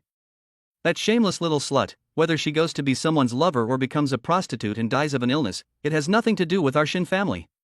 Shin Shulan hung up the phone, panting, and started to post a notice in the family group. "Shin Shulan, Shin Manru, that shameless girl, is back. I'm going to Shin Daha's house right now to get rid of that shameless thing. Shin Shulan, Shin Daha is also a good for nothing, unable to even keep an eye on his daughter, no wonder he's ended up like this. As long as Shin Manru is in Anman County, our family will be ridiculed, and Shin Manru is a disgrace to our family." Shin Shulan's harsh words immediately filled the relatives in the family group with righteous indignation. They clamored to go find Shin Dahai and tell him to get Shin Manru out of the house. Chapter 50, Visiting the Textile Factory. The cotton textile factory in Anman County is located in the suburbs to the east of Anman County, covering hundreds of acres. The facilities in the factory are all within the scope of the acquisition. Apart from a few old machines that need to be replaced, there are no major problems with this cotton textile factory. The factory itself is a small but profitable one. After Su Hong acquired it at a premium, he also took over all the existing employees, so after Shin Dahai had taken a look around the factory, he had a good idea of what he was getting. The factory is ready to start work at any time. Although most of the employees in the factory are local people from Anman County, the factory also has its own canteen and dormitories. Shin Dahai's office is on the 3rd floor of Building 1 in the factory. It is a very imposing office decorated in the Chinese mahogany style, with a leather executive chair, a large mahogany desk, plus a tea table and sofa. Su Hong had all the office equipment replaced. The whole office is bright and well lit. After walking around the office, Zhang Aimei couldn't stop smiling. "Shin Dahai, this office is much brighter than the office of your old plastics factory. The 3rd floor is entirely the office area of the factory, and the accounting room is next door. This accounting room will be Zhang Aimei's territory in the future." Zhang Aimei also took a look around her accounting room and was extremely satisfied. She even tried out the new office chair. As for Shin Dahai, he returned to the office after a tour of the factory, looked left and right at his office, which was full of rarities, and deliberately washed the tea set before personally making a pot of tea for Su Hong. And because Shin Gui had also arrived at a new place, she followed her grandfather around. When Su Hong saw her, he was so shocked that he hurriedly told her to stop moving, picked her up, and fed her some water. "What did the doctor say to you yesterday? He told you to move around appropriately, and you're not allowed to run around like crazy again. Children are naturally active." Shin Gui buried her head in Su Hong's arms and rubbed it, let out a pouty-o, and then looked up at Su Hong and said, "Dad, there are a lot of uncles outside." Su Hong then glanced at Zhou Shou, and even Shin Dahai, who was still brewing tea, paused for a moment. Currently, the entire factory has temporarily suspended operations due to a change in leadership, so there are not many people in the factory. And Shin Gore's sudden remark that there are a lot of uncles outside obviously means that former factory employees have arrived. Most of the employees in the factory had contracts of 3 to 5 years, and some even had 10-year contracts. Therefore, when taking over the factory, Su Hong weighed the situation and took over all the employees under these contracts. After running outside to chat with the people outside for a while, Zhou Shou went back upstairs in less than 10 minutes and said to Su Hong and Shin Dahai, "Boss, Uncle Shin. The people outside are former employees of the factory, including the workshop director, logistics director, and an accountant. I guess they heard that the new factory manager is taking over today, so they all came to have a look. Shin Dahai put down his teacup and nodded, saying, I guess they were all a little scared, so although they haven't heard any news about starting work yet, it's understandable that they all came to have a look. Hengzi, why don't you sit here for a while, and I'll go take a look. Su Hong nodded, and naturally, when dealing with his subordinates, Shin Dahai had to face them himself. Taking over a new factory, the first thing you need to do when you meet the staff is to reassure them, give them hope, and show them that you are in control. Su Hong never even considered helping Shinhai with this task. After all, how the factory turned out would depend entirely on Shinhai's abilities. After Shinhai and Zhang Aimei had gone out, Shin Manru took Shin Gyur on her lap, then peeled an apple and used a spoon to feed her the flesh. Zhou Shou did not go out with them, but after looking at Shinhai and Zhang Aimei walking away, he said to Su Hong, Boss, I don't know if you've noticed, but I always feel like Uncle Shin and Auntie Zhang have suddenly become 20 years younger. Just look at their strides, they have a kind of youthful exuberance. After Zhou Shou finished speaking, Shin Manru nodded after feeding a small piece of apple to Shin Gyur into her mouth and said, Yes, my parents really seem to have suddenly become younger since yesterday. Even Shin Gyur, who was munching on an apple with a little water in her mouth, said in a baby voice, Yes, Grandpa and Grandma, you've become younger. Su Hong smiled and didn't say anything, but just reached out and pinched Shin Gyur's little face. People are not afraid of growing old, but they are afraid of growing old without hope, especially those who have been eagles. Shin Dahai straightened his clothes as he walked downstairs, and said to Zhang Aimei, These people are all from the original factory management. They all came over without even being notified. They are trying to test the new boss's temper and see what kind of person he is. Zhang Aimei reached out to help Shin Dahai straighten his collar, and said with a smile, So what do you want to do, kill some and keep some? If you dismiss people right away, it will cause chaos. Let's go and see who these management staff are, who are quite profitable. They are here to test my temper, so I will also find out more about them. It's best if they can all be used. Shinhai shook his head. From afar, he could see a dozen people standing in the shade of the factory. It was estimated that these people were the original management staff. After taking a good look at the people, Shin Dahai had no choice but to walk over to them. He just told the guard to go over and notify them that they should all go to the meeting room on the second floor. It would be a bit unrefined to take the initiative to go over there. It is only superior to take the initiative to find the home court and lead the people to your home court. Seeing this, Zhang Aimei's gaze was gentle, and she kept laughing with her hands over her mouth. After a long time, she stopped and said to Shin Dahai, Shin Dahai, it's great, I finally saw that side of you again. It seems that we can earn back the dowry for our daughter. Zhang Aimei's eyes were a little red as she spoke. Over the years, Shin Dahai had never complained in front of her, always smiling, but she understood how sad he was. A spirited man suddenly went bankrupt, then became ill, and then his daughter suffered. The once spirited man, due to the blows of fate, had his back bent by all this.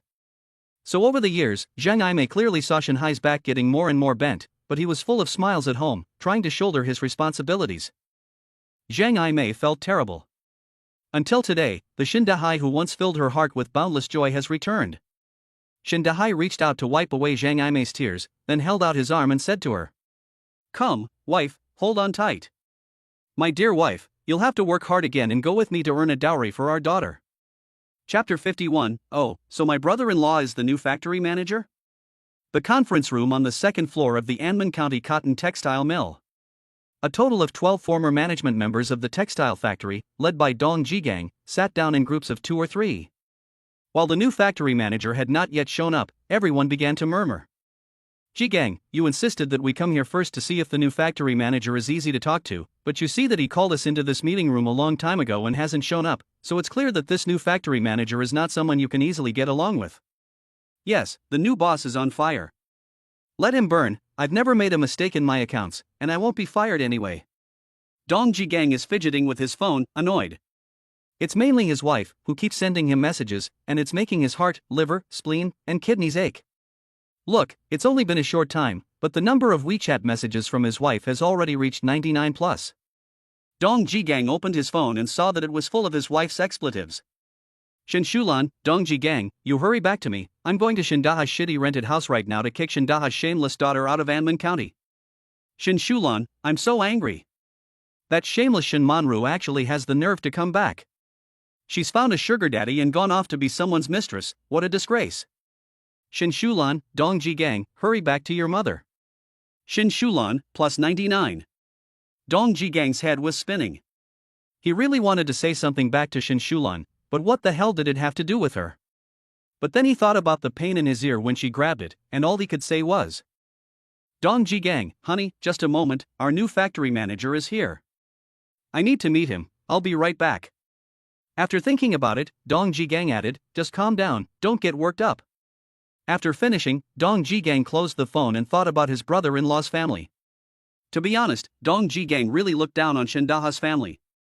At the beginning, when Shindaha was the boss of a successful business, Dong Ji Gang also tried to curry favor with him. However, Shindaha went bankrupt, and Dong Ji Gang didn't get any benefits from it.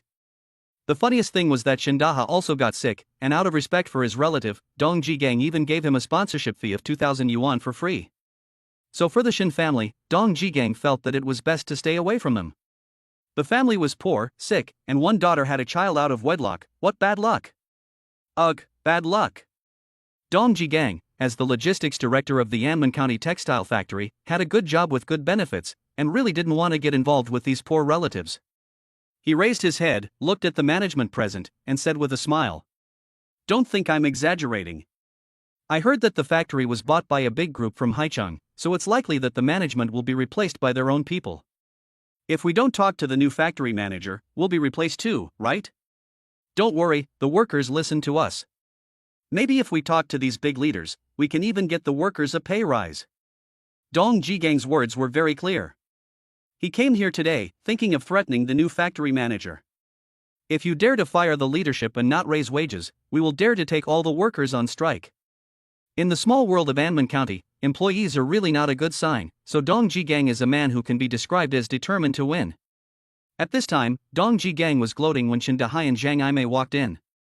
Shin Dahai was wearing a new suit that Shin Manru had bought for him from Haicheng. This morning, Shin Dahai had also gone out of his way to get a haircut, so at the moment, he looked extremely energetic and capable. Zhang Imei was also wearing a suit that Shin Manru had bought for her. Earlier, when they were at the Rugua Manor, she had followed Shin Manru and let the private styling team do her hair. At the moment, this couple, the man wearing a high-end suit, and the woman dressed like a fashionable lady. At first glance, Dong Ji Gang couldn't quite react, and he couldn't believe that the new factory manager was his poor little brother-in-law. Shin Dahai knew exactly what these people wanted to do. After asking everyone to be seated, he said, Everyone here is the backbone of our factory in the future. Soon, a new group of people will come to our factory. I hope that the older members here can work happily with them. In a word, the atmosphere was full of hostility. If you want to go on strike, let me tell you that I have a large number of new blood on hand. Let's see who's afraid of who. Everyone knows the original situation of the weaving factory.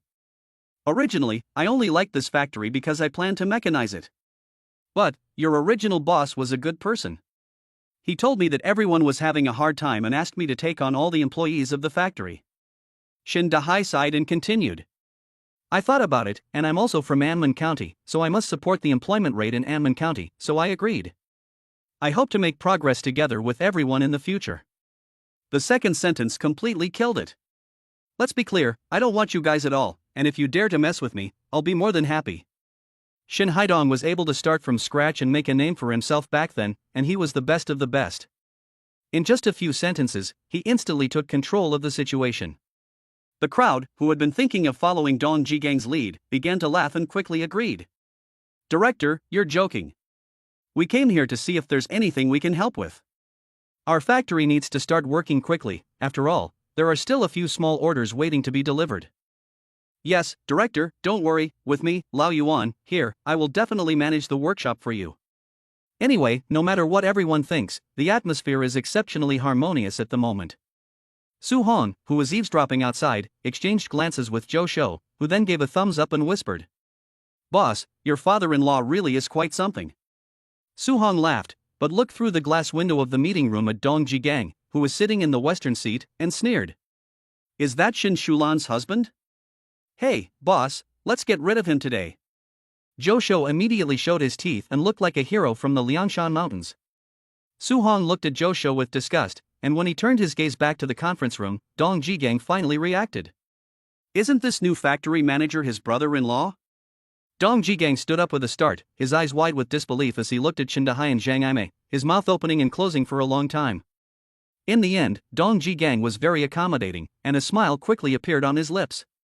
Then, just as he had done back then when he was trying to curry favor with Shindahai, the director of the plastics factory, he said fawningly, "Oh, my brother-in-law, how have you been recently?" "It's all my fault, brother-in-law. I've been so busy lately that I haven't had time to visit you.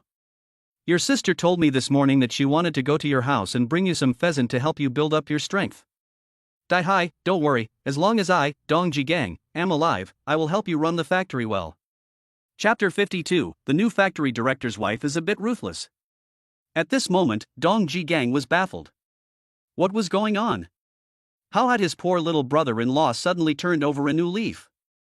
Dong Jigang swallowed, thinking that Shin Shulan had just told him to go to Shindahai's house and cause trouble. Wasn't this like waving someone to their death in a graveyard? Shindahai looked at Dong Jigang, and although he was also puzzled that his brother-in-law would be working here, he didn't say anything. When Shindahai went bankrupt and then fell ill, those family members who had been relying on him scattered, fearing that he would drag them down. Shindahai had an older sister and an older brother, and he was the youngest in the family.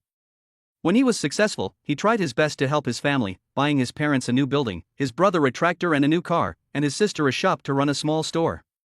But when he fell ill, his own parents, brother and sister each gave him just 2,000 yuan to get rid of him. They even acted as if they were afraid that he would bring them bad luck. At that time, Shindahai understood that these relatives of his family could only share wealth but not difficulties. It is the truth that when the wall falls, everyone pushes. Shindahai did not want to trouble these people again, so he just maintained a relationship as relatives and exchanged visits during the New Year and other holidays. However, 3 years ago during the Mid-Autumn Festival, when Shin Shulan yelled at her own daughter, Shindahai's anger could no longer be suppressed. It was fine to bully him, but bullying his daughter was not. That day, Shin Haidai first fought with his brother, and after giving Dong Jigang a punch, he also broke off contact with the Shin family. To die without ever seeing each other again was Shin Haidai's idea. Now, suddenly seeing Dong Jigang, Shin Haidai didn't even bother to give him a glance, looking like he didn't know him very well. Zhang Aimei, on the other hand, stared, scanning Dong Jigang several times before smiling and saying, "Wow, I never would have guessed that our factory's logistics director would be Dong Jigang." After looking at the rest of the people, Zhang Aimei said to everyone, "Let me introduce you. I will be our factory's accountant from now on. I have reviewed the accounts and there are no problems with them. However, the accounts for our logistics department under Director Dong are not quite right. Director Dong, could you please explain the accounts to me later?" Zhang Aimei turned her head with a smile to Dong Jigang. Although her mouth was smiling, her eyes were full of murderous intent. Zhang Aimei had long wanted to get rid of the Shin family, but unfortunately she had never had the chance. As for whether there were problems with the accounts, Zhang Aimei didn't know either, because she hadn't had time to look yet. But, as an old accountant, she would be able to pick out some problems with the accounts later, right? She hated this family so much that she would take every opportunity to get even. There were indeed problems. Individual embezzlement of more than 5,000 yuan is allowed to be filed, and embezzlement of disaster relief funds in particular will be considered a serious offense. I don't think 3 years should be a problem. The door to the meeting room was not locked. Su Hong had originally planned to deal with this matter in a few days, but never imagined that Dong Jigang would actually come to him voluntarily. After Su Hong and Zhou Shou walked into the meeting room, Su Hong looked at Dong Jigang, held up 2 fingers, and laughed. 260,000, that's fine, it's a bargain. Dong Jigang's face turned white as soon as Su Hong said his first sentence, and especially after Su Hong even said the exact amount, Dong Jigang's legs started to weaken. Nonsense. Dong Jigang's legs were so weak that he instantly collapsed in his chair, desperately holding on. Logistics is highly profitable, not to mention the warehouse management of the former textile factory, which also belongs to logistics. Anman County is under the jurisdiction of Yu Province. 3 years ago, floods broke out simultaneously in 3 counties of Yu Province. The former textile factory originally wanted to prepare 600,000 yuan in supplies for donations. The supplies were all stored in the warehouse. At that time, Dong Jigang's greed came together, and Shin Shulan, who originally ran a small shop, had channels for purchasing and distributing goods. So the couple conspired together, passing off inferior goods as superior, and reporting good goods as bad, earning the difference in price. Anyway, the supplies were directly sent to the disaster area, and the factory didn't need to. The couple were really two little smart guys, and they made 70,000 to 80,000 yuan from that trip. Afterwards, Dong Jigang grew more and more daring, and he dared to meddle in everything. In the past 3 years, he had embezzled a total of more than 260,000 yuan. However, the only accounts that could be reasonably investigated were only 260,000 yuan. But this amount was enough, and since it included the amount of the disaster relief, it was completely punishable. Su Hong waved his hand, too lazy to waste time arguing with Dong Jigang, and told Zhou Shou to proceed with the next steps. There were many capable people at Hongxing, and it was too simple to investigate the accounts of a factory. The next thing to do was for Hongxing to provide evidence. When the authorities came to investigate, it would be the beginning of the end for the 3 good years. The police arrived in less than 5 minutes, as Su Hong had made arrangements in advance. Dong Jigang never expected that he would suddenly be in prison just for showing support for the new factory manager. He cried and screamed, almost scared to death, desperately trying to beg Shen Dahai, remembering that his younger brother-in-law had a soft heart. He also remembered that when his wife had just given birth to their eldest son, she had been unable to find a job. So Shen Dahai, seeing Shen Shulan's distress, bought a 200,000 yuan shop in Anmen County without saying a word, and even had Shen Shulan's name specially written on the deed, so that she could rest assured. Even Zhang Aimei was supportive, helping Shen Shulan find channels to buy goods and teaching her how to manage the books. So, these two are soft-hearted. Brother, sister-in-law, think about your eldest sister. If I go in, your eldest sister will be so pitiful. Dong Jigang was pale with grief, and the policeman next to him turned a deaf ear. Zhang Aimei, on the other hand, frowned slightly. She cautiously walked over to Su Heng's side and said with some concern, "Hengzi, are you sure it's 260,000? Mom doesn't think so. I'm an old accountant, let me check again, maybe I can get this brat sentenced for a few more years." Even Shen Dahai nodded. No matter how he looked at Dong Jigang, he felt that Dong Jigang should have been greedy. Zhang Aimei's words shattered Dong Jigang's illusions. Was this still the same couple he knew? In the end, he could only shiver as he got into the police car to cooperate with the investigation. Zhou Shou was simply amazed by all this. He clapped his hands and praised Zhang Aimei again and again. "Auntie Zhang, you're amazing. I will definitely not offend you in the future. Other people are adding stones to a sinking well, but you're adding a lid to it." Then Zhou Shou turned his head and whispered to Su Hong. "Boss, you have to be careful, your in-laws are werewolves. You must be nice to your sister-in-law." Not only was Zhou Shou amazed, the rest of the management who had followed Dong Jigang began to break out in fine beads of sweat on their foreheads. This new factory manager and his wife are a bit ruthless. Chapter 53. Chang Yunxin's legs were a little weak. This time, they had thoroughly toured the factory. After selecting an auspicious day, Shen Dahai and his wife decided that the factory would officially reopen in 3 days. So the family planned to head back home and return to the alley once again. Along the way, Shen Guar was very obediently playing video games with Wu Xiaotian. Because apart from Lulu, the remaining 29 dolls were still with Wu Xiaotian, Shen Guar had not yet had a chance to move them to the If Manor when suddenly she had to come to Anmen County to see her grandfather. So at this moment, Shen Guar said to the little doll called Nana on the video, "Brother Xiaotian, you must remember to help me cover Nana up, she is very weak."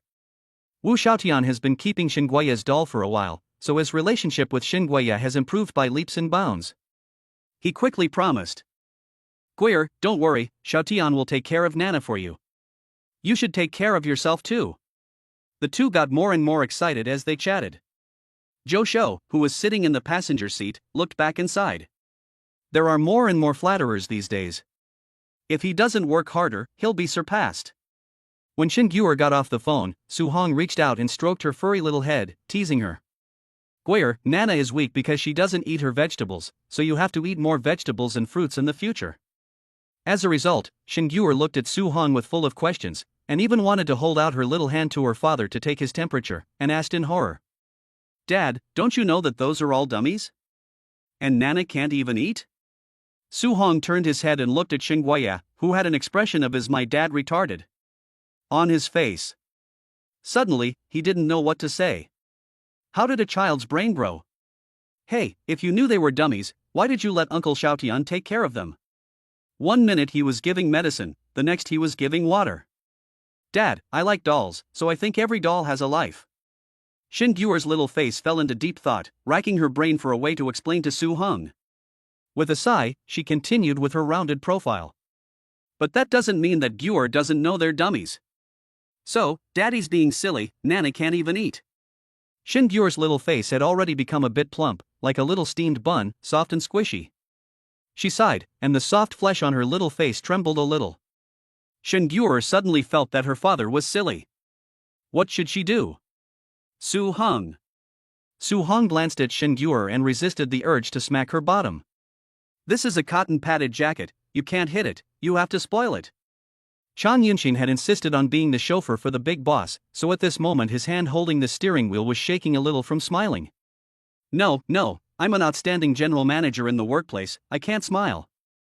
By the time Su Hong got out of the car with Shin Gyur, Shin Manru and the others had already left, so as soon as Su Hong got out of the car, he heard a woman screaming in the alley. Shindahai, I'm warning you, get your daughter out of Anman County. My daughter Chung'er is going to marry into a good family soon. If people find out about our family's bad reputation, will she still have a place there? Chung'er is really pitiful, to have such a cousin as Shin Manru. This shrewish voice scolding in the street, there is no doubt that it must be Shin Shulan. Shin Shulan pinched her nose while standing in front of Shin Dahame's house, disgusted. She hadn't contacted Shin Dahame for several years, and she really didn't expect that their living environment could be so poor. No wonder, the diligent couple from before would agree to their daughter becoming someone else's mistress this time. I guess it's all because of this poverty. Shin Shulan glanced at the exquisite hairdo done by Zhang Aimei and found it a bit of an eyesore. Really, her daughter is on the list of the rich and famous, so she can afford to get her hair done? Shin Shulan snorted, ran her hands through her own hair, and glanced at her second younger brother, Shin Dahai, who had come with her. Of the three Shin children, Shin Shulan is the eldest, and Shin Dahai is the second eldest. When Shin Dahai was rich, Shin Dahai followed closely behind him, and when Shin Shulan had a bit of money, Shin Dahai fawned over her. So this wallflower, seeing that Shin Dahai is dressed quite decently today, immediately shuts up. He doesn't care if his niece has landed a rich husband or not, he just needs to find out if his brother will ever get rich again. If he does, Shin Shulan can go to hell. So Shindae quietly moved a little closer to Shin Shulan, letting the bullets fly for a while, so he could size up the situation first. Although Shindae had moved closer, he couldn't control his wife Li Chanxian's mouth. Li Chanxian always deferred to her husband Shindae. If Shindae said he wanted to ingratiate himself with Shin Shulan, then she had to ingratiate herself with Shin Shulan. So, without thinking, Shindae forgot to tell his wife to keep quiet for the time being. As a result, Li Chanxian rushed forward and first gave Shin Shulan a compliment. She imitated Shin Shulan's shrewish manner, stuck out her waist, and started to howl foolishly. Sister-in-law, it's not me saying this to you. Don't take that, niece, it's true that you shouldn't be too casual, you have to find a man properly. Look at the husband I found, how reliable he is. Dai Hai, you must know that Dong Qiong is going to marry into the Chang family soon. What does the Chang family do? Xiao Chang's father is the general manager of Hongxing Trading in Anman County. Xiao Chang is a second-generation rich kid, and wealthy families like his value their reputation. So you should ask your niece to leave Anman County for a while to avoid the storm. As long as we let Dong Qiong marry into the Chang family, everyone will benefit. Li Chanxian thought about how Shin Dahai had beaten her husband 3 years ago, and in the end, she did not dare to imitate Shin Shulan and shouted Shin Manru to be shameless. Before she could say anything else, Shindae pulled her away from Shin Shulan and motioned for her to be quiet, whispering, "Don't pick a side yet. We don't know if it's Manru's nephew who's rich, or the Chang family that Dong Qiong is marrying into. Let's wait and see." Li Chanxian quickly shut up and moved her feet secretly, standing a little further away from Shin Shulan. Although Li Chanxian had shut up, she had indeed finished flattering Shin Shulan. She held her little bag with an orchid finger, tilted her head, and snorted with disdain, saying with a dignified air, "You heard it, don't you know where our Chung'er is going to marry? They are all from Anman County, so they must know how big Hangxing Trading is. Shin Dahai, you are ruining my daughter's reputation, so don't blame me for being rude." At this moment, Su Hong, who was holding Shin Gyur in one hand, slowly walked into the alley. Behind Su Hong were Zhou Shou and Chang Yunshin. Zhou Shou walked with his back exceptionally straight. However, when Chang Yunshin heard all this, his legs were exceptionally weak. Chapter 54, Shin Manru finally learned to hit people. Zhou Shou also deliberately glanced at Chang Yunshin, laughed twice, and deliberately said, "President Chang, this is your future-in-law, quite special." Chang Yunshin was teased by Zhou like this, and he carefully glanced at Su Hong. He found that Su Hong had an expressionless face and didn't make any overtures, and instantly became even more panicked. He shook his head frantically. Chairman Su, Assistant Zhou, you have to believe me. I don't even know this shrew. I, Chang Yunshin, have high standards when it comes to choosing a daughter-in-law. I'm an outstanding branch manager. Why would I face such a problem? Where did this false in-law come from? Chang Yunshin wanted to cry, but had no tears. When he got home, he would ask his son if there was something wrong with his eyes and if they needed to go to the hospital. Su Hong was holding Xingui, and from a distance he could see Shen Manru's frail figure and pale face as she withstood the aggressive attacks of Shen Shulan. Shen Manru kept her head down, trying hard to huddle up. In particular, Shen Shulan was standing in the doorway causing a commotion, and as a result everyone around them was coming over to join in the fun. More and more people were joining in, and Shen Manru's figure looked increasingly frail. Su Hong handed Xingguye to Zhou, walked over, supported Shen Manru with one hand, and said in a sonorous and forceful voice. Shen Manru, look up, you haven't done anything wrong at all. You're a little rich woman with 100 million in the bank, and you have your husband backing you up here, so you have a lot of confidence. Are you just going to stand there and watch your relative call your husband a rich jerk and your daughter a little bastard? Su Hong doesn't care about Shen Shulan at all, she's just a spent force. Once the investigation on Dong Jigang's side is over, Shen Shulan will probably still be considered an accomplice. She married into a wealthy family, but it's all a joke. With a criminal record like that, any sensible family would probably be afraid to become related to Shen Shulan's family. Su Hong only cares about Shen Manru. He knows that the reason she dares not return to Anmen County is because of her aunt, Shen Shulan. Shen Shulan can be described as a shadow in Shen Manru's heart. Since it is a shadow, then face it, and then shatter it, and only then can you face it squarely. Still, as usual, she was a shrew. It was such a shrew who said ridiculous things and drove her into a dead end. It was such a woman with mean eyebrows and lips turned downwards who, despite being a close relative, could say such cold and heartless things. Why should she be afraid of her? Why should she cower? Why should she let such a person become her shadow? Shen Manru's eyes grew more determined, and her small hands had already been clenched into fists. If this were a fantasy novel, then she would definitely be able to see the blazing fire starting to rise above her head. Su Hang added fuel to the fire for Shen Manru at the right time, pointed at the large broom in front of Shen's house, and said to Shen Manru, "See that broom? Beat her to death with it, I'm not afraid if she gets hurt. Our family is rich, we can afford the medical fees. And Hanxing law firm has never lost a case. If you don't behave, I won't let you go to work anymore." After encouraging Shen Manru, Su Hong added a little threat, which made Shen Manru's face turn red. She glared at Su Hong, then gave him a look that said "I'm awesome," before entering the fray. In addition to the broom, there was also an axe placed in front of Shen Dahai's house. Shen Manru touched the axe, a little scared. What if she got hurt? Could Hanxing's lawyer defend her? Forget it, I'd better just use the broom. The broom was made of bamboo, and the bristles were tied with bamboo strips, making it very hard and suitable for sweeping up dirt and stones from the outside courtyard. Nowadays, this broom has a new use. It's perfect for sweeping shrews off your back. Shen Manru picked up the broom, cheered herself up, and launched a verbal attack on Shen Shulan. Shen Shulan, our family has long since cut off contact with you. I don't know if your daughter can marry into a rich family, but my daughter is a rich kid. So you scared my daughter at my house, and I'm asking for some compensation for emotional distress. But my family is rich, and your family is too poor. I don't think you can afford to pay for the mental distress. So don't blame me. This silly person's words pierce my heart. Shen Shulan is stunned. What? You poor person, how dare you look down on me? How dare you say my family is poor? What? You call your daughter that little brat a rich second generation? Shen Shulan was furious. Just as she was about to continue her tirade, Shen Manru took a broom and swiped it at Shen Shulan's face, then started to beat her up. Shen Manru, the one who was hitting her, was still incredibly clumsy. Because Shen Manru simply could not hit people, she only got the upper hand, which is why Shen Shulan was temporarily suppressed by Shen Manru. When Shen Shulan came to her senses, she grabbed the broom and tried to hit Shen Manru, when suddenly there was a loud thud in the alley. Shen Shulan lay straight on the ground, with a huge footprint on her chest. She looked stupidly at the three burly men who had suddenly appeared and restrained her. These three burly men, perhaps not quite satisfied, put her hands behind her back, and after making sure that she could no longer harm anyone, the leading burly man walked up to Su Hongdao and said, "Director Su, this person is involved in affecting the personal safety of you and your wife. I reasonably suspect that she is trying to kidnap and extort, so I suggest that we take her directly to the police station." Shen Manru was also dumbfounded, and quickly dropped the broom and ran back behind Su Hong, staring at the burly man in front of her with wide eyes. Just then, the three of them immediately struck, acting nimbly. These are obviously Su Hang's bodyguards, but Shen Manru suddenly realized that she had never seen them before. Where the hell did they come from? Well, let's just take them to the police station. They caused this commotion, and I also feel that they are trying to attract attention and then wait for an opportunity.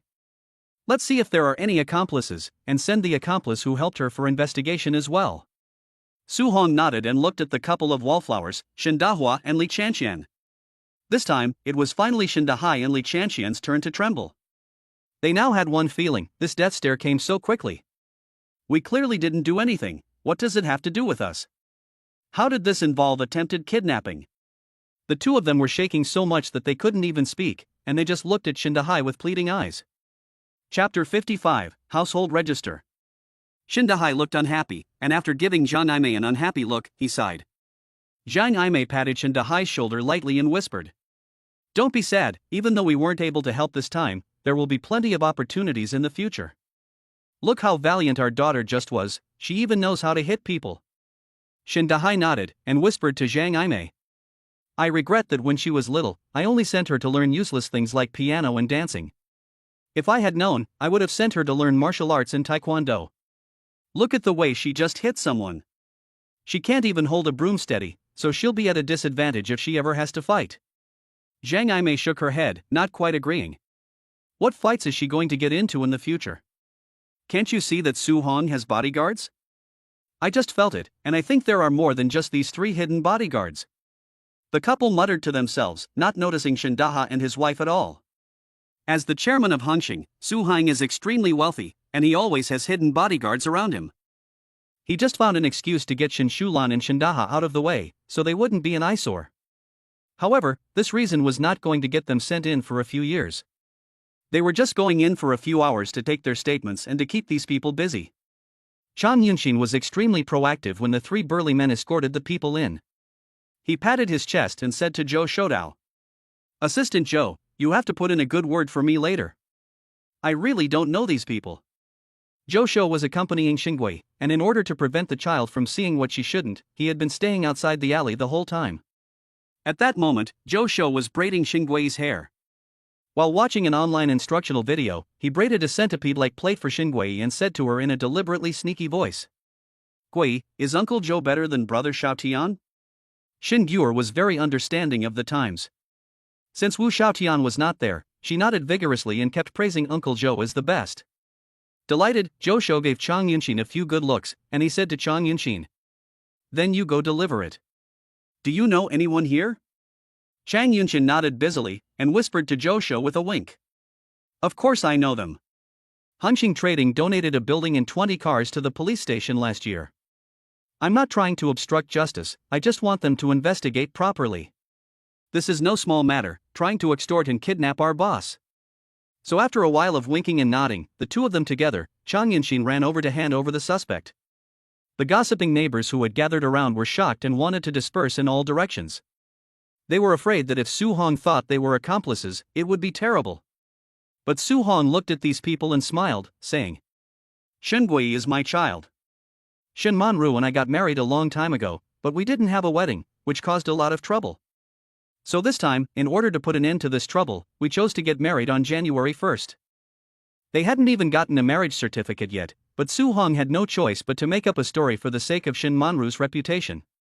For many old-fashioned people, having a child out of wedlock is different from having a child with a marriage certificate. It's just that they didn't do it, and everyone can understand. So these neighbors began to congratulate them, and everyone began to say, "Oh, Shen Shulan's mouth just spouts nonsense. I'd say that Manru is such a good girl, unlike what she said.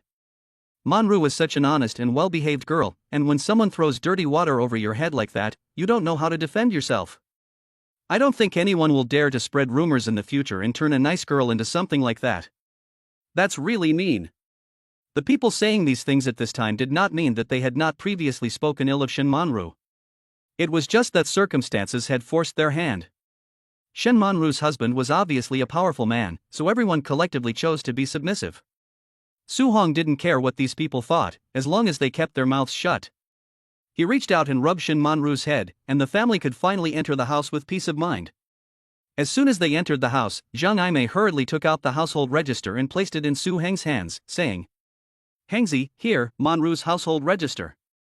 Mom knows that for someone like you to get married and get a certificate, you have to sign a prenuptial agreement first, and there are also other agreements so that the company shareholders can rest assured. So I'll leave the household register with you for now. Once your lawyer has finished preparing the contracts and Manru has signed them, you can just pick a good date to get the certificate. There are 4 people on this household register: Shin Dahai, Zhang Aimei, Shin Manru, and Shin Gyur." Zhang Aimei is very reluctant. After the marriage certificate is issued, it is estimated that only she and Shin Dahai will remain on the household register.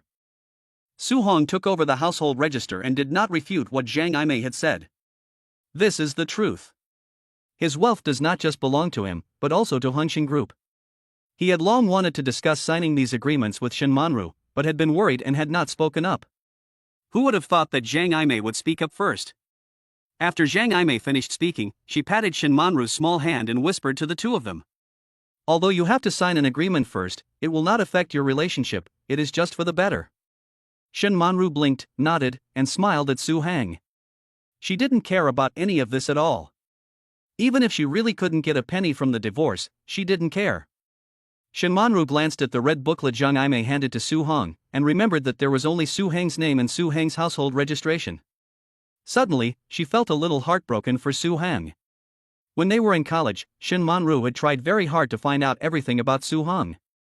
At that time, she simply wanted to understand Su Hang's past. However, after learning about Su Hang's past by chance, Shin Manru felt exceptionally sad. Orphan. Entered the Welfare Institute at the age of 9, and left the Welfare Institute at the age of 14, starting to support himself. Until today, he has become the chairman of Hongxing Group.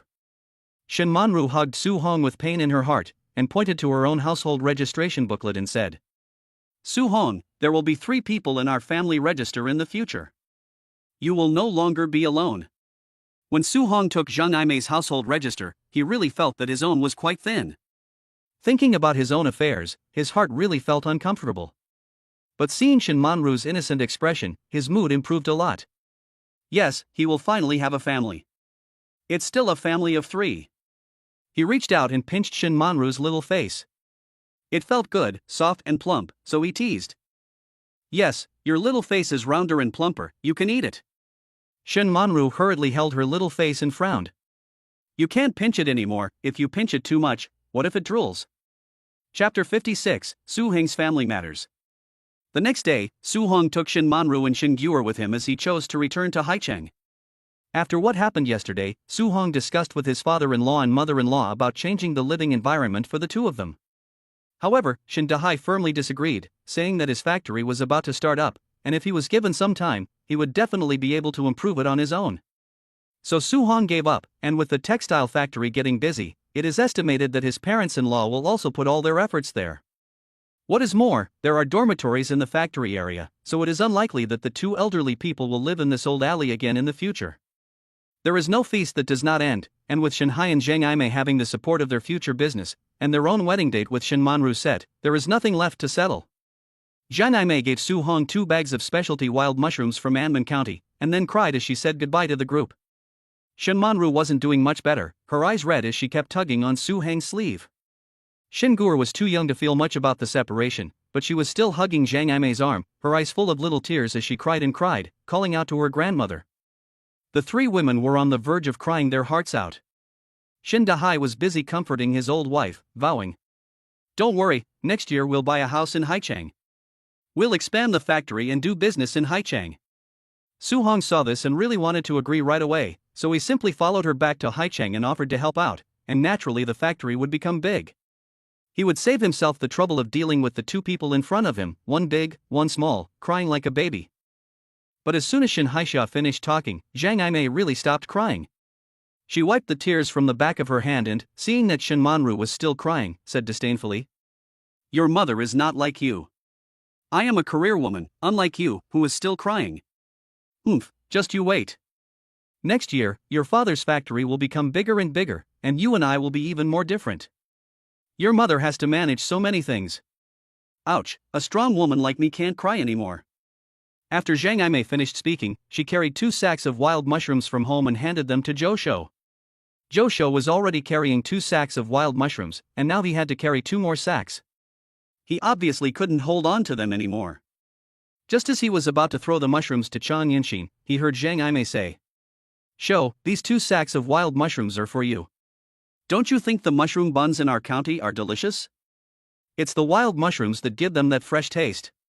Go back, you can make it into soup or stir-fry, it's delicious either way." "Hey, okay." Zhou Shou grabbed back the handful of mushrooms he had just handed to Chang Yinxin, and started excitedly discussing with Zhang Aimei what other recipes there were for wild mushrooms. Shen Manru was the only one with red eyes, and she shook Su Hang's sleeve, complaining in a small voice. "My mom dislikes me, she mocks me for not being a career woman." Su Hang hurriedly patted Shen Manru's head and, holding back his laughter, consoled her. It's fine. When you go back, you'll be going out to work, right?" Shen Manru then stopped sobbing, her eyes brightening up as she waved her little fists and, with her head held high, she beamed at Su Hang. "Well, at least I'll be earning money. Although I can only earn 4,000 now, if I work hard, I can become a strong woman." Yes, our Manru is really great. Haichang, Hongxing Group. Shen Manru stayed at home with Shen Guer. In a few days, Shen Guer would go to school, and then Shen Manru could finally go to work without worries. As for Su Hong, he had to go to work because he had more things on his hands. After finishing everything, Su Hong glanced at the 2 household registration books. He placed Shen Manru's household registration booklet together with his own and smiled.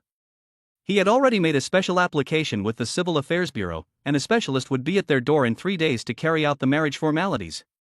After that, Shen Manru and Shen Guer's household registration booklets would be moved to Su Hang's name. Right now, there was a question as to whether Shen Guer's name needed to be changed when the household registration was moved. "Boss, the surname definitely needs to be changed. I'm not being male chauvinist, but your reputation on the internet is huge. When the time comes, some media outlets may see that Guer's surname is Shen and make things up, saying things that are hard to hear. Why bother?" Zhou Shou shook his head, while eating a mouthful of mushroom sauce made from mushrooms brought back from Anmen County. Zhou Shou wouldn't make the mushrooms himself, so he went to the Lan restaurant and asked the chef under Sun Futai to help make the mushroom sauce. It was really superb, and the taste was great when mixed with the noodles that Zhou Shou had brought back from the group restaurant. Su Hong, however, ignored what Zhou Shou was saying and just opened his own household register and looked at his information on the head of household page.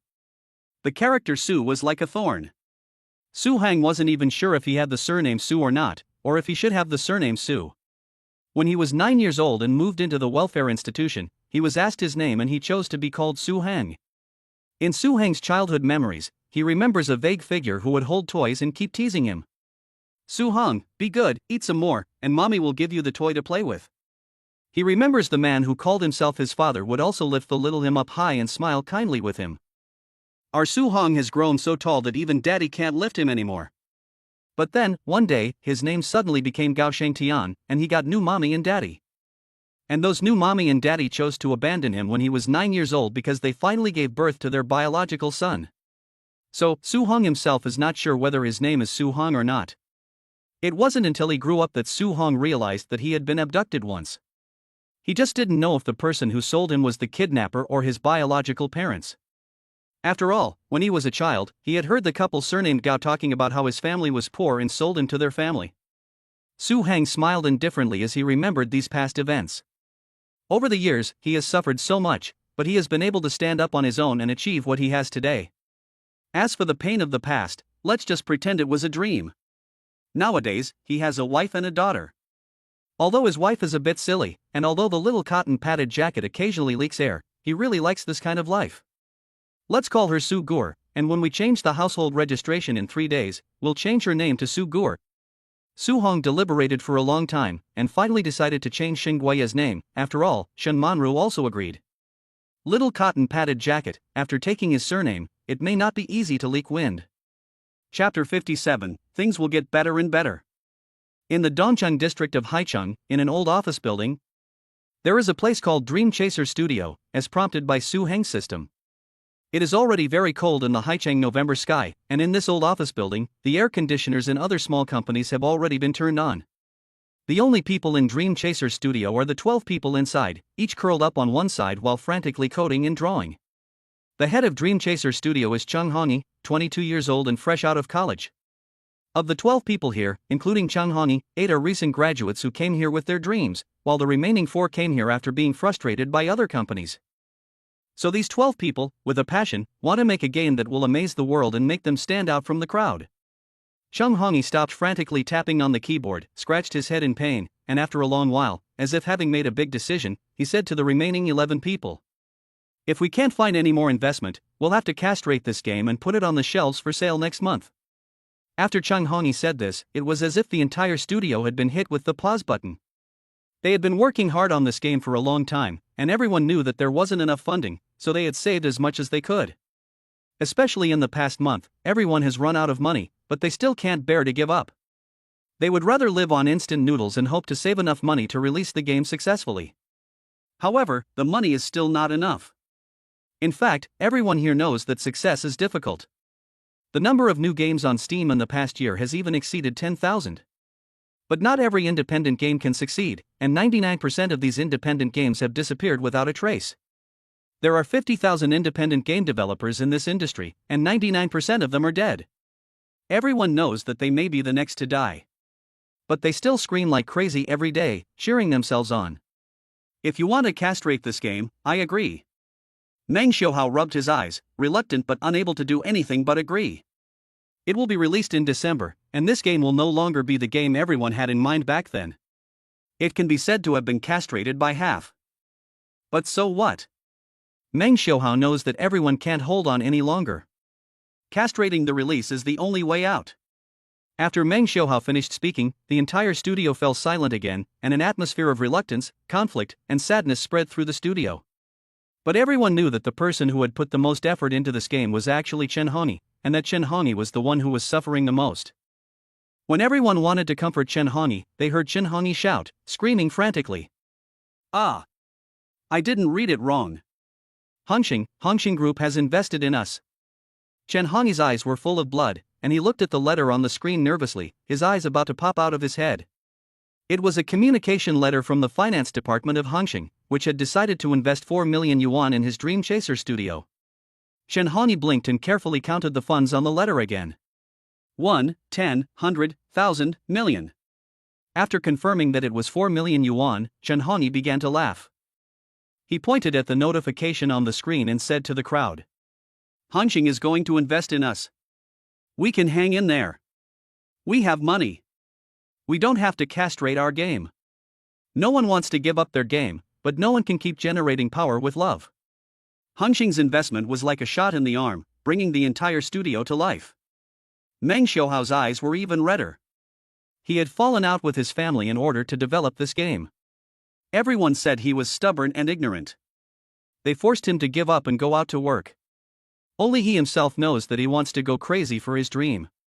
Cheng Hongyi laughed and cried, and while crying, he started pounding on the keyboard again.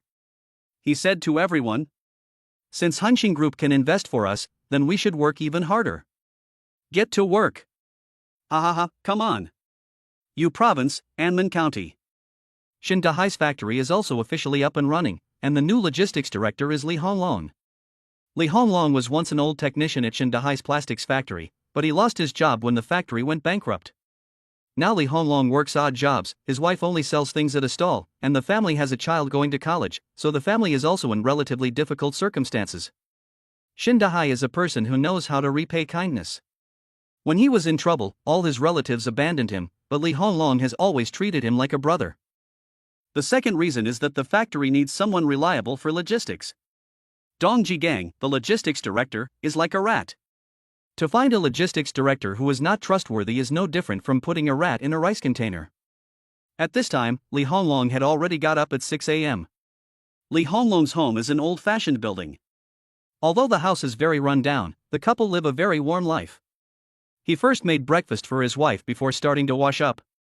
Today is Li Honglong's first day working at Xin Dahai's factory, so he deliberately wore a new shirt and combed his hair before saying to his wife, After all this fuss, I feel a few years younger.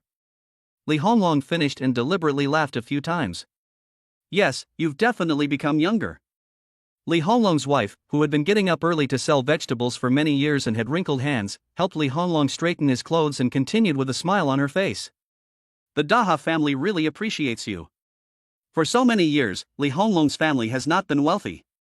Li Honglong has worked odd jobs outside the home, which are tiring and hard, and he doesn't earn much money.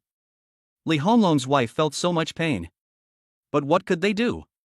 They had to suffer to make a living. Now, finally, they have a good job and good times are finally here. For a family like theirs, monthly expenses are just a little over 2,000 yuan. Now, with 15,000 yuan a month, they can save up for their son's down payment. Li Honglong's wife is beaming with joy, and she feels so good inside. Li Honglong stroked his wife's hand, looked at the scars on her hand, and said with a heavy heart. Dai Hai said that if the factory's profits are good, we will have a bonus at the end of the year. In the future, you don't have to go out and suffer by setting up a stall. Our family will get by. Don't worry.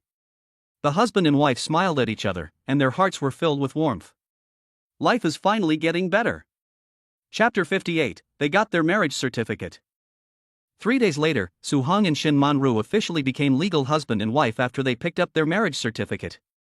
Each of them held a small red book in their hands, feeling both sacred and happy. Shin Manru looked at the small red book again and again, and then looked at Su Hong carefully, very excited. Su Hong, with this book, I am protected and recognized by the state, and you can never bully me again. You're wrong, it should be that I can bully you openly. Su Hong reached out and pinched Shin Manru's little nose. Shin Manru's face was rosy and tender, like a fragrant and delicious apple, making people want to take a bite.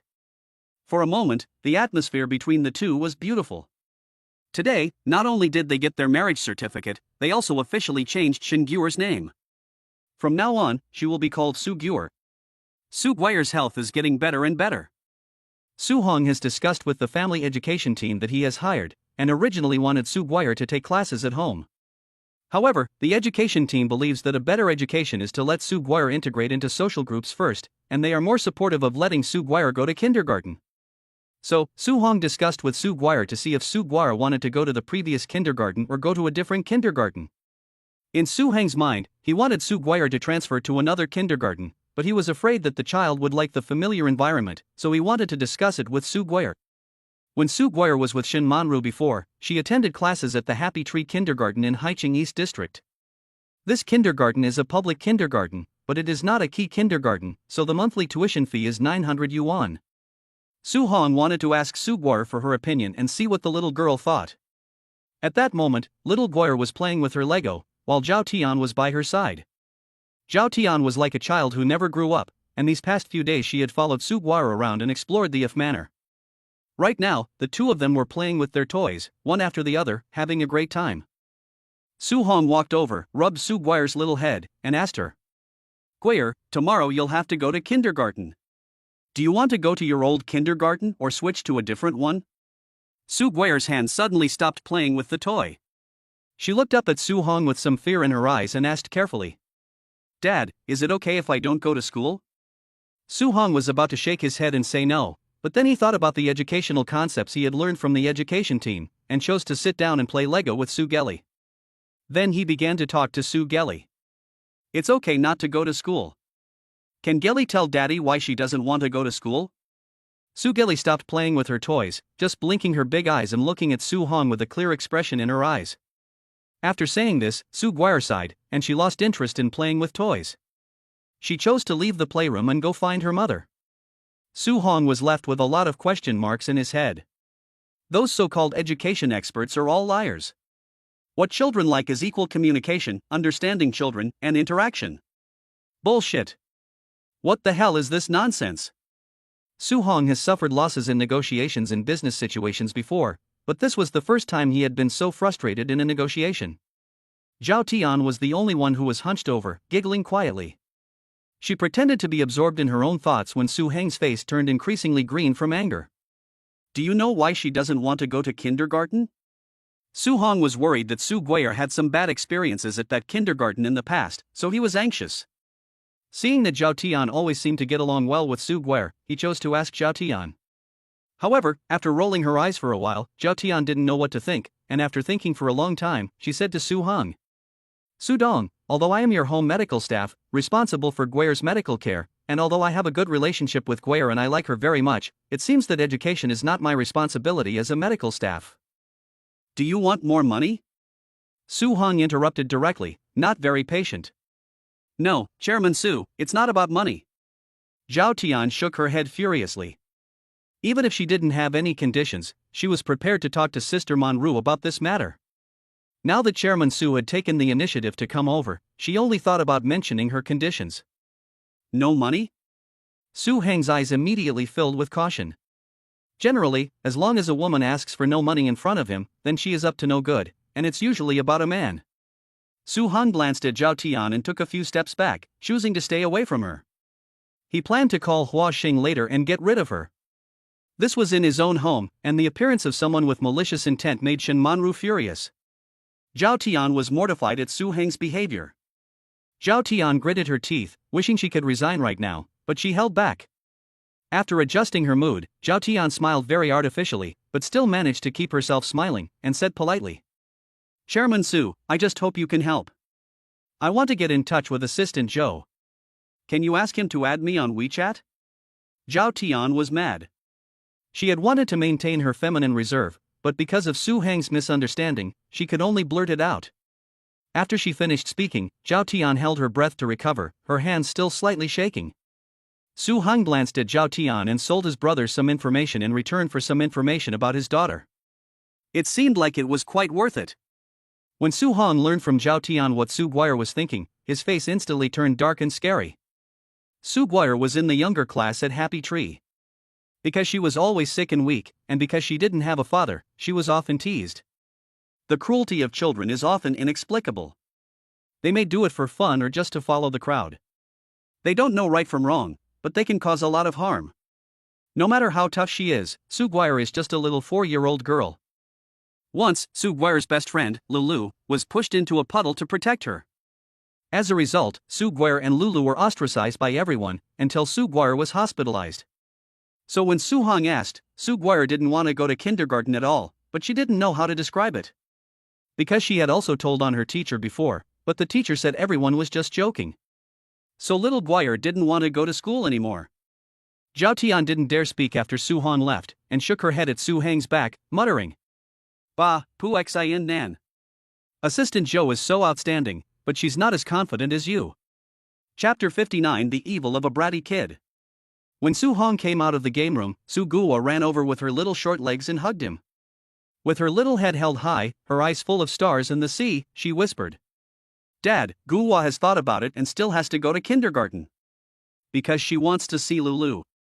She promised Lulu that she would go and see him as soon as he was discharged from the hospital, and she wants to keep her word.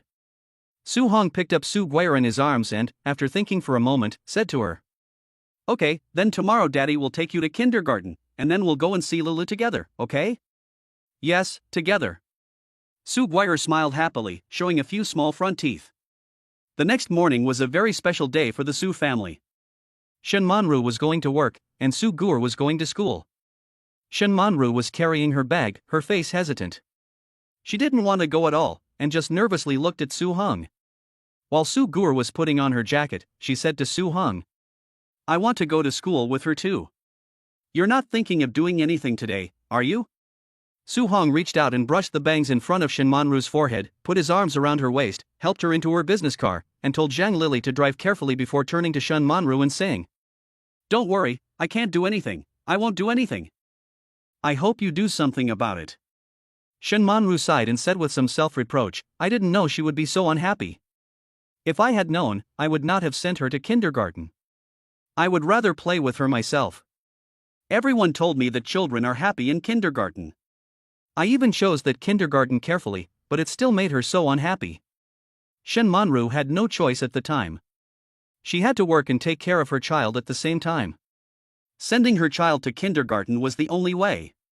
When children grow up, they always need to go to school. Plus, at that time, Su Guo would come home every day and report only the good news, so Shen Manhwa really felt self-reproach and guilt. Fine, just leave it alone and go to work first. Didn't you say that if you are late for work 3 times in a month, you will not have perfect attendance for that month? After sending Shin Manru away, Su Hong went to pick up Sugui in his car and planned to take her to kindergarten. Since this was the first time Su Hong had taken Sugyura to kindergarten, Josho also came early in the morning to the manor to witness the scene of his boss sending his child to school for the first time. When Zhao Tian handed Sugyura's school bag to Josho, the atmosphere between the two of them was a little awkward. The bag contains fruits that Gore likes to eat, and I can make mushroom sauce too. Zhao Tian looked up sharply at Josho, and with a determined look, she began to speak. I can make not only mushroom sauce, I can also make many other dishes. I can make steamed lamb, roasted duck, roasted goose, marinated pork, marinated duck, soy sauce chicken, bacon, pork belly, air-dried meat, sausages, assorted pickled vegetables, smoked chicken with rice wine sauce. Josho looked at the young girl in front of him, who started naming dishes at top speed, and suddenly laughed, waved his phone, and said to Zhao Tian, I messaged you through WeChat. Zhao Tian immediately shut up after Josho finished speaking, quickly picked up her phone, and her eyes lit up as she looked at the new contact on the phone screen. After the car drove out of the If Manor, Su Heng patted Xinggui's head and said to Josho in the passenger seat, This girl is quite simple. I think she's much better than Bai Mengyu. Hey, boss, Bai Mengyu is all in the past, why do you still mention her? The little girl was just naming a dish, and she didn't say anything. Josho immediately put on a smirking face, except his eyes were a little contracted and his hand trembled slightly. Who is Bai Mengyu? Josho had a girlfriend for nearly 8 years, from high school to college, and then the year he graduated. As soon as Josho graduated and started hanging out with Su Hong, Bai Mengyu ran off with a rich kid when they rented a 20 square meter apartment. Josho swallowed, looking carefree and indifferent. When they arrived at Happy Tree Kindergarten, Su Heng's Bentley really attracted some attention, but there were also many other fancy cars in front of the kindergarten. Su Hong got out of the car first, took Su Guier down, and just as he was about to take Su Guier's hand and go to the kindergarten, he heard a voice behind him shouting, Guier, you've finally come to school, Lulu has missed you so much. Su Guier immediately turned around to look for Lulu. When she saw Lulu, Su Guier was so excited that her eyes were about to smile. She rushed up to Lulu and gave him a big hug. At the entrance to the kindergarten, the friendship between the two 4-year-olds is growing strong. However, Su Heng's eyelids were twitching furiously. He resisted the urge to reach out and grab his daughter back, and kept telling himself that it was just a simple friendship. But how the hell could a child named Lulu be a boy? Su Hong never would have thought that Lulu was a boy. And his own precious girl had even hugged someone else without saying anything. Seeing how happy Su Agur looked when she saw Lulu constantly irritated Su Heng's nerves. Su Hong wanted to roll up his sleeves, but Zhou Shuyi held him back and shook his head. Boss, calm down. These two kids are only 4 years old. After a long while, Su Hong calmed down and walked over. Lulu was a cute 4-year-old boy with a round face, a small shaved head, and a blue jacket. At this moment, he took out an iron box from his school bag and handed it to Su Guier, saying, Guier, this is my gift to you. There are my favorite candies inside. After receiving the iron box, Su Guier also took out a small gift box from her school bag and handed it to Lulu. Lele, these are my favorite fruits. I wrapped them up and gave them to you. The two little brats looked happy as they shared with their best friend, and Su Hong could only force a smile. But just as the two children were happily sharing, 7 or 8 kids came out of the shadows behind them, pointed at Su Guier and Lele, and started laughing. Little fat boy is shy, he likes nobody's girl Shen Guier. Shen Guier is shy, and likes Lulu, the little fat boy. Shen Guier is unwanted, the little fat boy is annoying, both are annoying. Those kids are also good looking, but they pointed at Su Guier and Lulu while laughing, as if they had done something remarkable. See, this is the kind of game kids like to play. Chapter 60, My Father is Superman. 1 second, Su Guihua and Lulu were happily sharing their gifts. The next second, the two children's faces instantly turned pale, and they shrunk back, afraid to move. Su Guihua glanced at Su Hong, her eyes full of fear. She grabbed Lulu and hid behind Su Hong, holding onto his arm tightly, afraid to look at the ridicule of the children in front of her. If only we could pretend we didn't hear, then we'd be fine. If only we could pretend we didn't see, then we wouldn't be sad. The two children clenched their hands together, trying to hide their heads like a turtle, not facing the world. Su Heng's face grew more and more gloomy. He looked down at the group of children. The one in the lead was taller and dressed better. The other children, seeing that Su Guier was hiding behind an adult, were afraid to laugh at her anymore, except for the brat in the lead, who was still smug and complacent. Oh, you must be Shingor's parent. I'm Wang Jipeng's father. I'm really sorry. Our kid is really naughty. It's mainly because he's young and doesn't know any better. I'll educate him when I get home, and you shouldn't argue with a child. The parent of a naughty child is indeed a naughty parent. Wang Jipeng's father is a man in his 30s, with a pompadour, a suit and tie, and BMW car keys dangling from his hand. He seems to be persuading Su Hong not to be angry, but is actually showing off to him. Su Hong glanced at the parent, nodded, and smiled. Yes, they're just kids, so it's understandable that they don't know any better. After Su Hong finished speaking, Su Guier, who was hiding behind him, looked even paler, and her already shrinking eyes revealed even more disappointment. Little Su Guier didn't know what she was disappointed in, but she just hunched her neck even more. Lily's little meaty hands also tightly gripped Su Guier's hands, and Lulu also lowered his head very low. Once, Lulu also complained to the family, but his parents ignored his thoughts, saying that it was just a child's joke. Sigh. The two children felt like they had instantly fallen into hell, their hearts filled with anguish. But the next second, Xiaoguo's mouth grew wide. Su Hong loosened a button on his collar, turned his hand, smiled at Wang Jipeng's father, found the right position, and then swung his fist directly up. Because it was unexpected, the force was strong enough. Wang Jipeng's father was still shaking his car keys when he suddenly took such a punch. He looked at Su Hong in disbelief. But then, Su Hong kicked Wang Jipeng's father in the chest again, knocking him to the ground. Then, imitating Wang Jipeng's father's smug smile, he said, "Our child is mainly too well behaved, which is why he is bullied by your idiot son.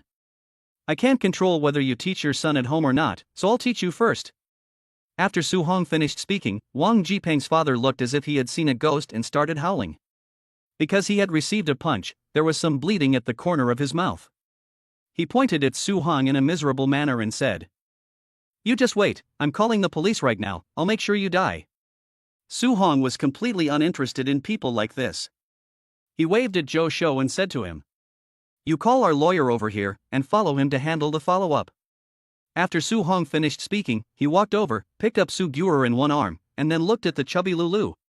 He chose to pick up the little meatball as well, and walked towards the kindergarten. When they passed the group of brats, Su Hong sneered at the group of children, instantly scaring the group of children into crying and shouting that they wanted their mums. As for Wang Jipeng, he was also busy covering his eyes and crying out that he was scared. The only two people in Su Heng's arms, Su Guier and Lulu, were like two cocky roosters, with heads held high and majestic, no longer the fragile side they had just shown. At this moment, Su Guier was completely starry-eyed, wrapping her arms around Su Heng's neck, kissing her father's face, and then looking particularly smugly at the group of bullies and saying, "If any of you are cursing, I'll tell my dad to beat you up." Lulu also waved his fists, looked at Su Hong with admiration, kept nodding his head and said to Su Guier, "Guier, your dad is really Superman." In the hearts of children, there is not much right or wrong. Both Su Guier and Lulu feel a deep sense of insecurity. Perhaps Su Hong did the right thing by hitting those kids, but at least for the moment, he made those two kids feel safe and secure. After Su Hong entered the school building, he let the two kids down, afraid that they would start to admire violence because of what they had just witnessed. He also specifically told them, "Hitting people is wrong. But if you encounter a bad person, you can't just keep on tolerating. If you keep on tolerating, those kids will think you're easy to bully." Su Hong spoke earnestly for a long time, and Sugwoer and Lele hurriedly nodded, the two kids still in a state of excitement. It wasn't until Su Hong had walked away that Lele still looked at his back with admiration. He whispered to Sugwoer, "Guier, your dad is awesome. I'm so jealous of you." Su Guier's little head tilted slightly. She knew that her father was wrong to hit someone, but she was still very happy. It was a feeling of being protected by her father, a feeling of being trusted by an adult. "See, my father really is unconditionally on my side. Of course, Guier's father is the best." After dropping the two children off at their class, Su Hong went to meet the principal of Happy Tree Kindergarten and the teacher in Su Guier's class. "I have the right to sue your school. You can think that I am being unreasonable, but mainly I think that your school's teaching attitude is very problematic. As a teacher, I think it is ridiculous that you can let bullying happen right in front of your eyes and just shrug it off as children playing, completely ignoring the shadow it casts over the child. As a public kindergarten, Happy Tree's principal is still very responsible." Principal Meng is in her 40s and kept nodding after listening to Su Heng's feedback. "As the parent of Su Guier, please rest assured that I will give you an answer on this matter. Give me 3 days, and we will conduct training for the teachers, and then provide in-depth psychological education to all the children. Director Meng had just been transferred to Happy Tree Kindergarten, and she didn't really know much about the situation there, but her attitude really made Su Hong feel a lot better. Afterwards, according to Su Ger's reaction, there was indeed a wind of friendship blowing through the kindergarten. I don't know if it was Su Heng's punch that worked, or if it was Principal Meng's education that worked. In short, little Suor is currently not very resistant to the kindergarten. It's just that little Suor is getting along better and better with Lulu, and every day she goes to school with a backpack full of fruit to share with Lulu, which makes Su Hong angry.